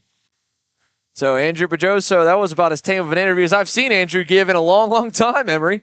Yeah, I mean, I think maybe we need to go do a Rock Island banquet mock interview on that one to get it more out of him on the whole shot. Not going to give any secrets away as now we see Eli Warren go to the lead here as Austin Olds goes alongside the outside. Not going to work out for him. And certainly this top 4 all bundled up together. Warren going to go defensive again into turn 7. Now goes last second back to the racing line. Olds is all over him, and they're really fighting each other. I thought for sure there'd be more contact coming into turn 4. Yeah, I'm surprised they're fighting as hard as they are here with this much time left in the going, as we've got some wrecks down at the bottom side. One driver just spun around here in turn 1. The leaders are going into the back section of the racetrack. Yellow flags flying here at the exit of the first corner. That's right in front of the crowd. Here's the leaders with Warren showing the way over Olds and then Powers and then on backwards. But for the 4-driver lead group headed down the front stretch, I believe the yellow might still be up, so they will not be allowed to pass going down to turn number 1. They'll have to stay single file. It'll force Austin Olds to push Eli Warren down to the first 2 corners and on through. So maybe we're at a little bit of a lull, and at that point it gives us a good opportunity to send it down trackside to another Magic Kart driver. Talon Yockel enters this weekend with an outside shot of the championship, but he's got to go a little bit faster. Vincenzo Saraceno's had the upper hand on him. Taylor? Talon Yockel here with us. Talon, I mean, you had a great run in, of course, heat race number 1, coming home in around 5th or 6th position. What can we expect differently for you? Of course, this is a chance for you to go for a championship in this class. And what could we expect going up against some of your other teammates, such as Pajoso and Myers, who are up ahead of you? Well, the changes I have come up with in between the heat races is I need to stop over driving, just trying a little bit too hard into the braking zones. Just need to back it up probably 3 feet or so, and I'll be fine. And I just have a little bit to work on overall. So hopefully we gain a few more tenths and can match up with AJ and Andrew because they're having fun without me. And of course, the thing is, it's always fun racing with your teammate. What have been some of the things that they have taught you this or even for this championship alone to be able to do what you've been able to do this season?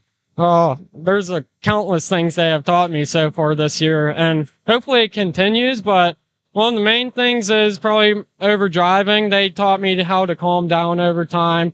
Still working on it, but definitely getting better as we speak. But other than that, they taught me a lot of racecraft with the shifter. Obviously, running X30 for a couple of years, going into shifter, it's way different. But now, I'm way more comfortable. It's like secondhand nature. Well, good luck to you here at Heat Race. Alan Yockel, back over to Xander, and of course, Emery. Thank you, Taylor. And while we were away, man, Eli Warren got sent to the weeds, and then it all kind of unraveled there. Austin Olds is your leader here with 50 seconds plus 2 laps to go. And Luke Powers is just throwing hand signals up all around, right? Or is that Powers or is that Warren in his pocket? Yeah, Warren throwing hand signals all the way around as they go through turn number 2. I'm not sure what for. Yeah, I think that last lap you saw a lot of mixing up there. Indy Anderson kind of got the worst of it, even though it was Warren that got shuffled wide. He was the one that lost the group, went through the grass a little bit. And so now you've got Austin Olds leading the group. You've got basically 2.5 laps to go at this one because we're almost certainly going to hit the 8-minute mark before we get to the start-finish line. So, I mean, again, these 3 have worked well together for the most part this race. You've got the 2 Red Speed privateer entries of Eli Warren and Luke Powers working together like we've seen throughout the season. Obviously, Warren's been up front for a lot of different races and a variety of different packages. This is no different. And I think as we're coming down to 2 laps to go, Austin Olds, we saw last race when he got a little bit overzealous defensively at times. We'll see how he approaches this one as he comes down to 2 to go, how defensive he gets here, if he defends at all coming in to get the double sticks. Yeah, there they go across the line. Double sticks, like you said, 2 to go. Austin Olds had a car length advantage back to Eli Warren, and Warren, let's see, like you said, you know, the 2 Red Speed Jimmy Simpson racing drivers have worked together for a lot of this year. We started off this season with Eli Warren getting a rib injury at the opening round of the season in Newcastle, battling and racing for the win. They split main event wins at round number 1. Then main event wins at a different series at round number 1, but ran up front here for the Stars Championship. And now we come to the final race of the season, back to just about full health for Eli after the rib injury.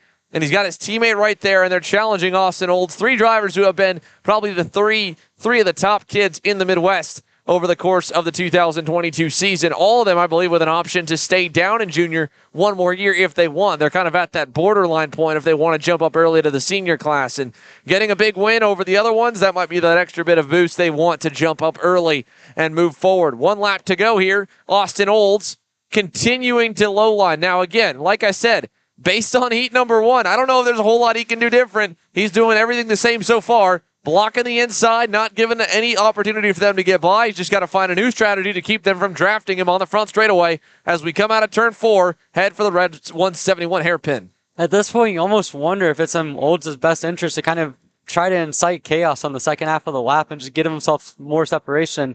As now you see Warren try to little to the outside, maybe just a crossover lane, just get him thinking about different things as they come through turn 10. They're all 3 stacked up at this point. We'll see Olds if he'll give defensive into the kink into the hairpin, and certainly now you see into turn 11. Warren used a bumper on that one to get himself by. I'm not sure about that one. Contact. Andy Anderson almost hits him too, but Olds and Luke Powers go off. Powers in the barrier. Olds off the track. They both lose a bunch of spots, and Eli Warren's going to come through and win a dominant pre-final, but that all went bad very quickly for the top 3. Oh my goodness. Eli Warren crosses the line first in Heat 2. Olds is going to rebound outside the top 5. Where does he cross the line? 6 for Austin Olds. Getting a bump and run on the final lap from Eli Warren. We saw Warren was frustrated with Olds. I think maybe thinking Olds kind of gave it to him in that same section a few laps earlier. Maybe a little payback. Okay, you want to rough me up? I'll rough you up on the final lap when it counts. Unfortunately, as Olds was trying to get back low, Luke Powers was down there, and they came together, and it kind of really bit Eli Warren's teammate, Luke Powers, who was a completely innocent bystander in that whole deal. He ends up with a DNF here in Heat 2. Yeah, I mean, that was really unfortunate for Luke Powers, who was kind of just minding his own business in third.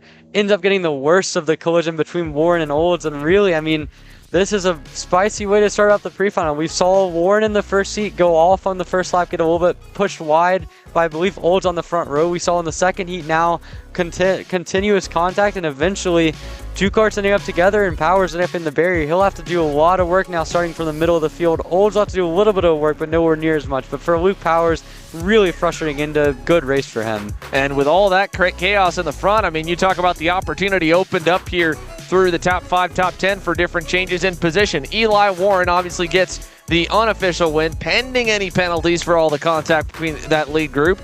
If anything goes down, Indy Anderson, after looking like he was way out of sorts and way out of the way, he gets second. Could end up with a win depending on how the penalties fall. Davin Roberts, 3rd. Carter Thompson, 4th. Sam Brzezinski, 5th. Austin Olds, 6th. Again, unofficially, right? We don't know if he'd get a penalty for the contact happening earlier on the race as well. Cole Wilson, 7th. Prevail Perkins, 8th. Jackson Woolney, 9th. And Anthony Rivera ends off the top 10, being 17 seconds back. So what a shakeup to close out the day for the KA Juniors. And this is back to more of the typical junior class racing we're used to seeing, with a lot more chaos and a lot more tiers than some of the other divisions. All in all, though, it just kind of sets the stage for what could be chaos and what could be maybe a little more of a high-speed chess match for the Pro Stars division. It's coming up next here as AJ Myers gets set to try and clean sweep the day. He lost the jump off the green to his teammate, Andrew Bajoso, who we talked to right before, said, you know what, it's just about homework. Didn't really give away his secret. I got him the whole shot and was able to catch AJ sleeping on that first start. We'll see what he can do here on start attempt number 2. But there's a lot of track cleanup to go. So Sean Bailiff and the TKG and MCC karting team, really MCC karting team, TKG, just the race team, they've got a lot of go-karts to get off the racetrack. Once they do, the final session of the day, Pro Stars coming your way here for MCC Cincinnati.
USA, a top-level performance team with unmatched hospitality, offering a full-service driver development program with year-round testing available in Miami, Florida, and the official North America racing team of Parolin Racing Chassis. Chassis and parts available at ParolinUSA.com.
The engines have come to life here, and it is time for the final session of the afternoon. Pro Stars Heat number 2 headed onto the racetrack here. AJ Myers, Andrew Bajoso getting set to lead your field to the green. Josh Conker and Vincenzo Saracino will make up the second row. Best of the rest so far. And Saracino with a good run in that opening heat race got around Conker. Conker couldn't find a way back past him. Both of them were closing the gap, though, on the leaders. In fact, they were down to, at some points, even being a little bit faster than both of the two Magic drivers out front. Yeah, I mean, this has been something that it's been impressive to watch so far. Vincenzo Saracino, obviously in the points lead this season, has had a lot of raw pace, but he has not had to face AJ Myers or Andrew Budoso yet this season. That changed this weekend. And through qualifying and happy hour and everything, at first, I'd be remiss if it didn't admit that I thought that it would just be the two Magic carts walking away, but so far, Saracino, Conker, and even Talon Yako have had some decent pace, and so far, we'll see if that continues here into Heat 2. We'll see if Budoso can get the whole shot again. Again, not going to give away any of his secrets. Certainly a lot to look into for this heat race as we get set to go with AJ Myers and Andrew Budoso on the front row yet again. So they'll slowly make their way up to the grid spots here again. We talked about it with the KA Stars and KA Juniors. This is the hottest they'll probably be at maybe all weekend here. Tomorrow looks to be much of the same temperatures, maybe even a little bit colder. We'll find out, of course, when we get back on the on-track action tomorrow afternoon. But nonetheless, Pro Stars to close us off. Shadow's just coming over the first couple spots of the grid, but nothing else. And for Andrew Bajoso, from the outside lane, the grippier part of the racetrack, he was able to use that to his advantage and get a nose ahead of AJ in heat number 1. We go to the lights for heat 2. Final session of the afternoon on Saturday for the Stars Championship Series finale. Who gets the jump off the line in Pro Stars? And nearly a jump and a full jump, and everybody's confused. Myers' hand in the air. I don't know what happened with the light system there, but we've got a lot of drivers stuck together on the first lap, and around goes Talon Yockel in turn 1. Oh, man. That was strange. I'm not sure what happened there, but certainly you see now up into the lead. It seems like a lot of guys still figure out. I think it looks. What the? Oh, my God. God. A right rear just steered off of one driver here. Is that Jason Enrique aboard the GFC? It's one of the GFC drivers, and he just nearly clocked Ian Quinn upside the head. That was. I don't think I've ever seen anything crazier than this first half lap of false starting. Because you had the confusion at the front of the grid. You had 3 guys stall at the back. You had Jakob spin in turn 1, and then you had a tire fall coming through turn 7. I don't know if the lights just did not go out or what exactly triggered that awkward start here for Pro Stars. Obviously, they're going to bring the field around, and I'd imagine what they're going to do is let them do a complete race restart. Now, that doesn't exactly solve the issue of the one driver that had the right rear shear off the axle into the turn 7 deal, but my goodness, Ian Quinn, looking at another replay of that just off to the side, got very, very lucky. That bouncing tire did not clock him upside the head because that was right at helmet level when it came across. So they're going to wave these guys around one more time. Andrew Bajoso with the jump over Myers is unofficially the leader if they're going to start the time. So we'll wait and see if we get more info, but man, oh man, it looked like there was a second long for that start. You could hear the engines were singing. I mean, everybody was full gas, holding the clutch in, revving the heck out of their KZ and Rock power plants, waiting for that green flag to come. Well, it almost looked like both AJ and Andrew both thought it was almost off initially because of how long it waited, and then it went, and then it seemed like half the field basically stacked up behind them. So I don't know if anyone out there even knows exactly what's going on, but certainly you're going to have to restart it in some capacity because there's no way you can run 2 basically cut-through laps and be able to get away with this. So I'm just not sure what's going on, but certainly you saw guys like Blake Hunt get bogged down in the back and have to get going late. You saw obviously Jakob spin through the grass early on, and then obviously you saw the loose tires. So a whole lot going on here, and I'm not exactly sure what the process is going to be, whether it's going to be a full race restart or from the order that they established after the first half a lap. Well, we'll pick the leaders up here as they come onto the front stretch. Looks like they will be doing a full restart and let them re-rack how they were set to start, which means A.J. Myers lines back up on the pole. So they seem to have found the issue with the lighting system to the point that they'll be able to get them back underway. Andrew Bajoso will go to the outside lane once again. Actually, no, Myers looks like he's going to, oh, there we go. Yeah, he'll get into the right lane. Was just kind of running off the outside to stay away from the marbles as much as he could, stay on the cleaner side of the racetrack where Andrew Bajoso luckily gets to start by qualifying second.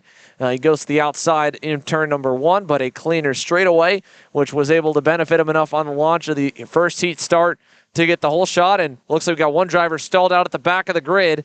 A little bit further back, maybe that's one of the Trinity entries. That looks to be Safik Haddock the third.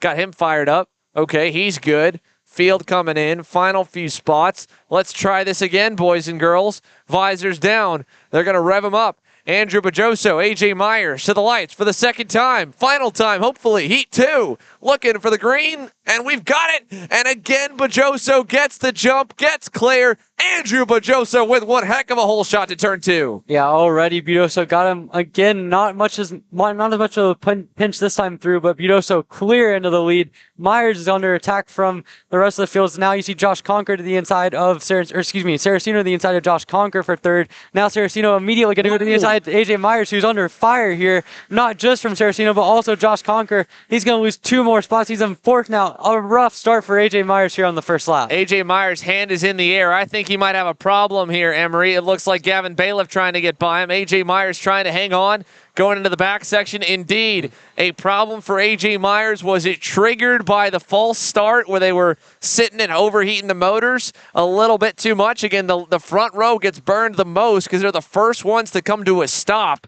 And maybe A.J. Myers just cooked it a bit. His hands in the air. I think he's going to be pulling into the scale this time. Indeed, A.J. Myers behind the wall. A.J. Myers is out here in heat number 2. He'll go down into the scale line area and defeated for the number 201. So for the driver that dominated qualifying, dominated heat number 1 after losing the whole shot, he's now going to the tail end of the field. We got more problems here. That is one of the HMG entries. That's Kyle Kennedy. Hard into the outside wall. Kyle Kennedy running up in 7th position there. A rough impact for him. We saw a little bit of contact as well in the background with Josh Conker and Saraceno. Conker's been able to find himself up into the 2nd position on this lap, but man, a brutal break for AJ Myers. Not sure what happened, whether it was something caused by sitting on the grid for too long or what, but that is a nightmare for AJ, and now we'll have to start midway through the field for the pre-finals. We see more action between Saraceno and Josh Conker fighting for the 2nd position. In the meantime, Andrew Bajoso way out in front as these two continue to tangle for 2nd. Josh Conker made a big time mistake mistake. I think he missed a shift coming up out of turn 13 that time, and Saraceno was all over him, and that's a lot of what shifter racing is all about, is minimizing mistakes and capitalizing on the driver in front of you making one. Unfortunately, for Saraceno, he was unable to get back by Conker, so Josh Conker into second here in the Pro Stars division. Andrew Bajoso long gone at this point, it looks like. Now, he got hunted down at the end of heat number 1. We'll see if they can do it again here in heat number 2. For Bajoso, he can put it on cruise control at this point. Again, his main worry, I imagine, was probably A.J. Myers. Right now, he looks like he's going to be well in command, with Myers starting about mid-grid coming the pre-final tomorrow with a race win, a pole, but then a DNF and a last-place results here in heat number 2. Man, it's going to be fun to watch A.J. Myers fight through the field on this one, because I'm telling you, this track is not easy to overtake in the shifters with how tight it is in the second half, as now we see Josh Conker going purple on that last lap at 53.8, 2/10 off of Budoso. I don't think that at its current rate is enough to make much of a difference, but still worth noting for later on in the weekend. And elsewhere, Gavin Bailiff is up to 4th. We see Andy Rules moved up 5 spots to get into 7th. And how about Talon Yako? Had to start all the way at the back of the grid after spinning on the formation, did not re-establish his spot, and he's moved himself up into 8th. He's still a ways back, but a good recovery drive for him. So as A.J. Myers rolls through the scales and over out of the session here for heat number 2, an unfortunate early exit. Gavin Bailiff right now under heavy pressure from Jason Enrique for that 4th position, as you mentioned. Out of turn 14, over to 15, you can see looming there is Calvin Ming. Now, we haven't talked about Calvin Ming too much. Driver that was very impressive in New Jersey. Calvin Ming this weekend teams up with Josh Conker, joining the Maranello camp for the very first time, and it's not really been the easiest marriage for him, I would say. He's kind of been struggling to find the pace that he needs most of this weekend. And all things considered here for Calvin Ming to be up into 6th, that's, I think, a win in the works. And he's hunting down 4th and 5th. He was a little bit quicker than them previous laps, a little bit slower that time around, though. And talking about being quicker, Josh Conker, well, he was 4/10 better than Andrew Bajoso. We didn't think it would make a difference. Conker's really making up some headway. Yeah, 4/10 is where you start getting into the last significant type of margin. And yeah, Josh Conker, 1.6 seconds. It was 2.4 when he first passed Saraceno, so he's making moves happen. And talking about Calvin Ming, it really seems like this has been his best race by so far of the weekend. I mean, you look back at how he's been just really struggling for pace. Obviously, in New Jersey, he had a lot of it. In Newcastle, he had a lot of it. At GoPro, sort of iffy on it, but certainly he's had a rough weekend so far. As Josh Conker, again, 0.6 of a second. He is now a second back from Andrew Budoso. This is certainly happening. He's pulling in quite a bit of pace every single lap on what Budoso can do. And Saraceno, for what it's worth, is also closing in about 0.4 a lap.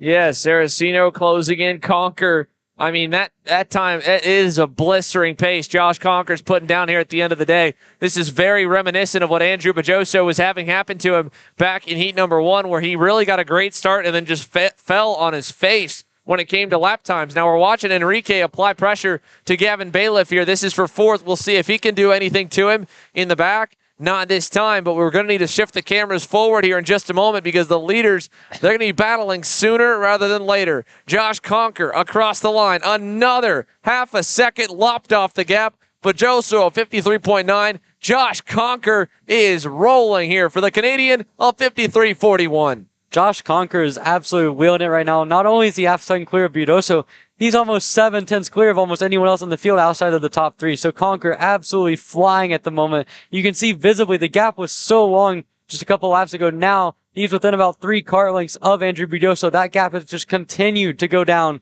And at this point, he just looks so confident with that Maranello car, continuing, getting it to point through the corners, have a lot of exit speed as well. And I'm telling you, this has been one of the most impressive drives we've seen from Josh Conker this weekend. I mean, he was lacking a little bit of the pace all the way up until, I would say, midway through the race in Heat 1. And now suddenly, since that point, and certainly in the first half of this race, he's been absolutely flying. Yeah, he is moving here. Look at this across the stripe this time. Where's the gap down to?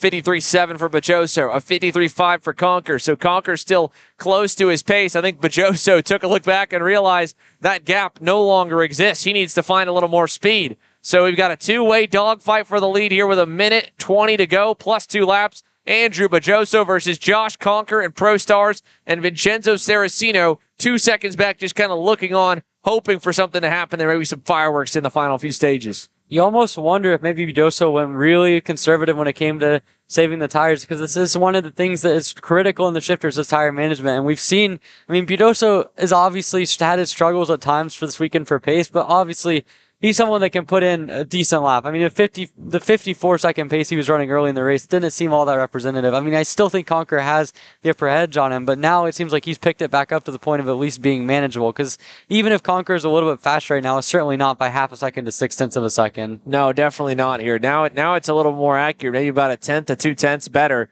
And for Josh Conquer in learning how to run with a guy like Andrew Bajoso, a reigning series champ, a national race winner, I mean, there's a lot to go when it comes to shifter racing. It's not passing is equally as hard as running someone down. You don't get there and then easily can stuff it down the inside. You've got to really think out where you're going to get by, how you're going to get by, how you can catch them by surprise so they don't block your pass attempt, and fully commit. And that takes a lot of guts, a lot of smarts here, and Josh Conquer's got a lot of that. But Andrew Bajoso, he's got a lot of guts as well. And as they go into the turn 13 complex, again, right there, prime example. In a single-speed class, that would have been an easy, boom, done, pass made. Here in shifter, Andrew Bajoso maybe heard him coming, maybe saw the little front of his nose, released the brake just a little bit earlier, got onto it harder in the center of the corner, and kept himself clear.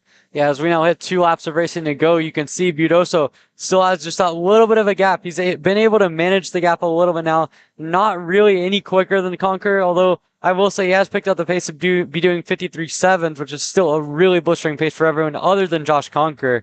And Andrew Budoso, I mean, he's been able to keeps Conquer at bay. Every single time there's a passing opportunity, he just squirts out a little bit of extra speed out on the exit of corners, and so far it's working beautifully.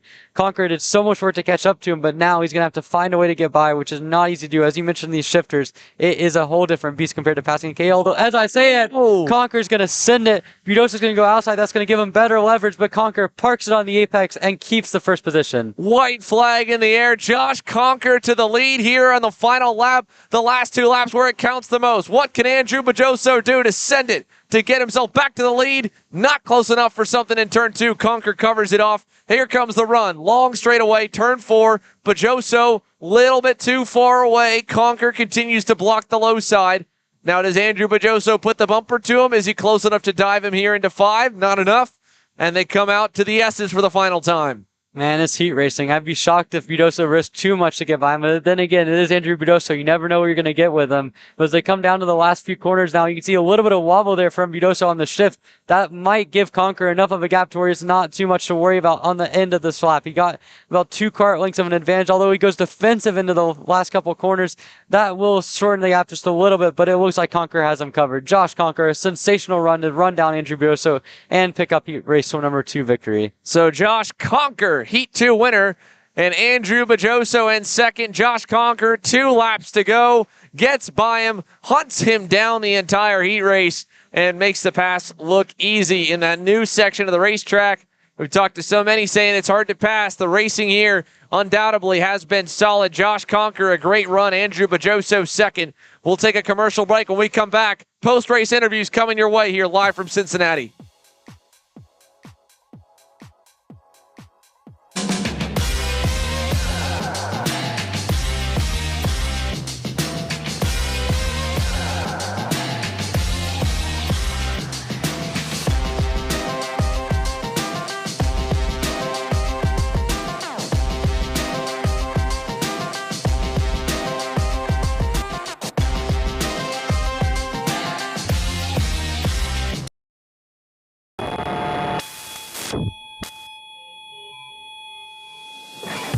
Karting is one of the most intense forms of motorsport, and if you manage a racetrack or commercial facility, you know how hard it is to find good help.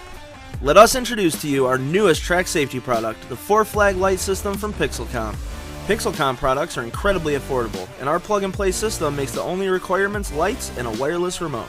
The ability to upgrade your system with intuitive software and additional products makes this the perfect system for tracks of all sizes. Communicating with drivers on track will make your program run more smoothly and, most importantly, increase safety dramatically once deployed. Find us online today at tracksystemsna.com and let us elevate your motorsport.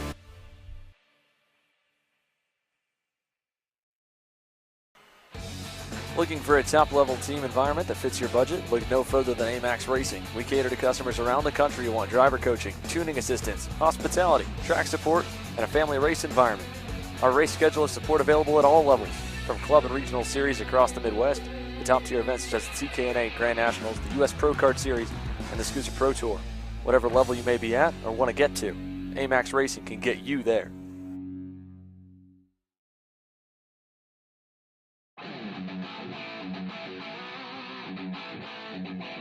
The 2023 season is just around the corner, and if you're looking to buy, sell, connect, or learn, make plans to attend the 37th annual OVK Go-Kart Swap Meet, February 4th, 2023.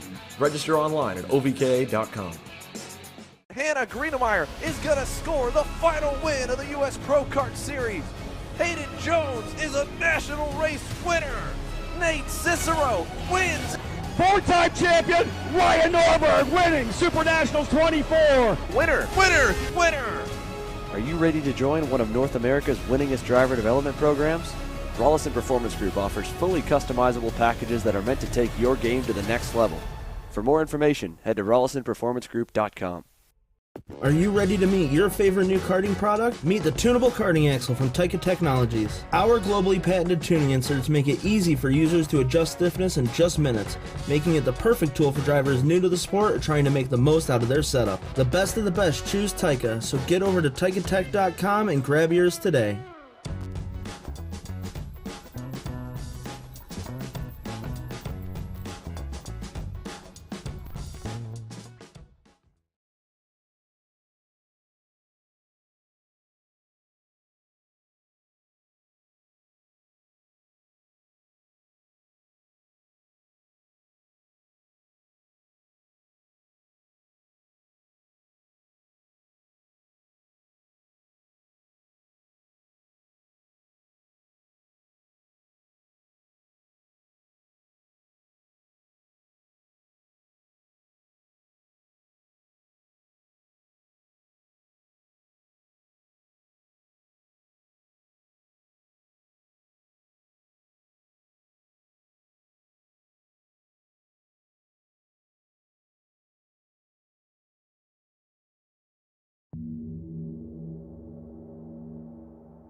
Well, after some lengthy scales area procedures here, we've got at least Josh Conker down with us. Taylor Burris is caught up with the Heat 2 winner. Let's send it on down trackside here to you, Taylor. Here with Josh Conker, winner for heat race number 2. And, of course, Josh, a great drive for you hunting down Andrew Bajoso for this race win. What were some of the things you were able to do to try to chase him down, given the fact Andrew had a very large lead toward the early part of this race? Yeah, it was a crazy start. Everybody was everywhere. We made a little bit of contact, and Andrew got out to a big lead. So I was just making sure I was hitting my marks, making all my gears, not making any mistakes, just running clean, fast laps. Now, of course, we did see that warning for you early on. Of course, we still aren't sure, but what was one of the things that you were pointing out that might have been the reason for that warning flag? I made some contact with Vincenzo. I apologized to him in the scale line. I got into him a little bit, exiting in the corner. It was my fault. I got a little loose on the power there in the cold tires and pushed him off the track. So that's my bad. It was either that or someone was giving me a bump down the straightaway. So I was trying to figure out who it was, but they were like swerving side to side. So I guess possible blocking. But yeah, either way, it was a very scrappy heat. A little more aggression from myself than I normally have. But yeah, just we have the pace. We have the pace, and it was just a matter of getting out front because it's super tough to pass around here. And, of course, you had a great, strong finish here, of course, with that victory, of course, last time at New Jersey Motorsports Park. Does this momentum that you had from there going to help correlate for maybe a possibility of challenging the two Magic Kart drivers racing this weekend? Yeah, we definitely have the pace. We found some in qualifying this morning. And I know that, once we're there, we can compete with those guys. So it's just, making sure that we're keeping on top of our stuff, making sure the chassis is tuned perfectly for the rest of the weekend, making sure I'm hitting all my marks. All right, well, congratulations on the heat race win. We'll look forward to seeing you at the pre-finals and finals tomorrow, of course, afternoon. Josh Conker, your winner in heat race number 2. Back over to Xander and Emery. Thank you, Taylor. So Josh Conker, again, a little bit of confidence, I'm sure, coming out of heat number 2. And that about wraps up our day of action here. My name's Xander Clements. Alongside me, Emery Lida in the booth. What a cold, wild, dry, albeit, day here in Cincinnati, Emery. Again, to recap it all, what stood out here the most to you? I think the biggest thing is just the exciting finishes. I mean, obviously, you ended off the Pro Shifter race with a close battle between Budoso and Conker, but really the battles to the line, whether it be in KA Junior, whether it be in Swift, whether it be in the 206 category, just all throughout the day. And we've seen that before with this new layout, but especially now with how competitive these classes are, just being able to have these close finishes all the way to the line. And there really doesn't seem to be a correct strategy. It seems like if you go too defensive, you might get outdriven. If you try to be passive and wait till the last corner and just stay in second, you also might not get a good enough run. So there's really no correct way to play it. And I think it's going to be interesting to watch that tomorrow. Yeah, definitely. I mean, it's a deceiving straightaway because there's so much speed you carry coming out of the turn 14 complex through the turn 15 kink that you don't think that you're going to get drafted back by on the front stretch. But ultimately, with the way everyone's geared and just it's just fast enough that start-finish line is in really a perfect position. Before, it was a decent spot with the way that the final turn was, but didn't really have that kind of spectacular finishes. We've got spectacular finishes now. That new section has obviously provided some more passing zones, which is cool, and some zones that seem to be a little bit tricky for drivers to get through on their own for hot laps. All that factoring in, again, that we should be in store for some awesome racing tomorrow morning and afternoon. Remember, folks, due to the cold temperatures here, worrying about icing, freezing over, and frost, we're starting 1 hour later than originally scheduled. So tomorrow, if you want to tune in for the pre-finals, that'll start at 10:30 a.m. Eastern time, and I believe that backs up our main events to 1:30 p.m. Eastern time, or then that would be 10:30 p.m. Pacific, or a.m. Pacific. So for that, for everyone here at the racetrack with the Stars Championship Series crew, the Motorsports Country Club of Cincinnati team, and our kart chaser team here, Taylor Burris, Emery Lida, myself, Xander Clemens, we're going to sign off for now from a picturesque Cincinnati racetrack, and we'll see you guys tomorrow morning, 10:30 a.m. Eastern, with the final day of action of the 2022 Stars Championship Series.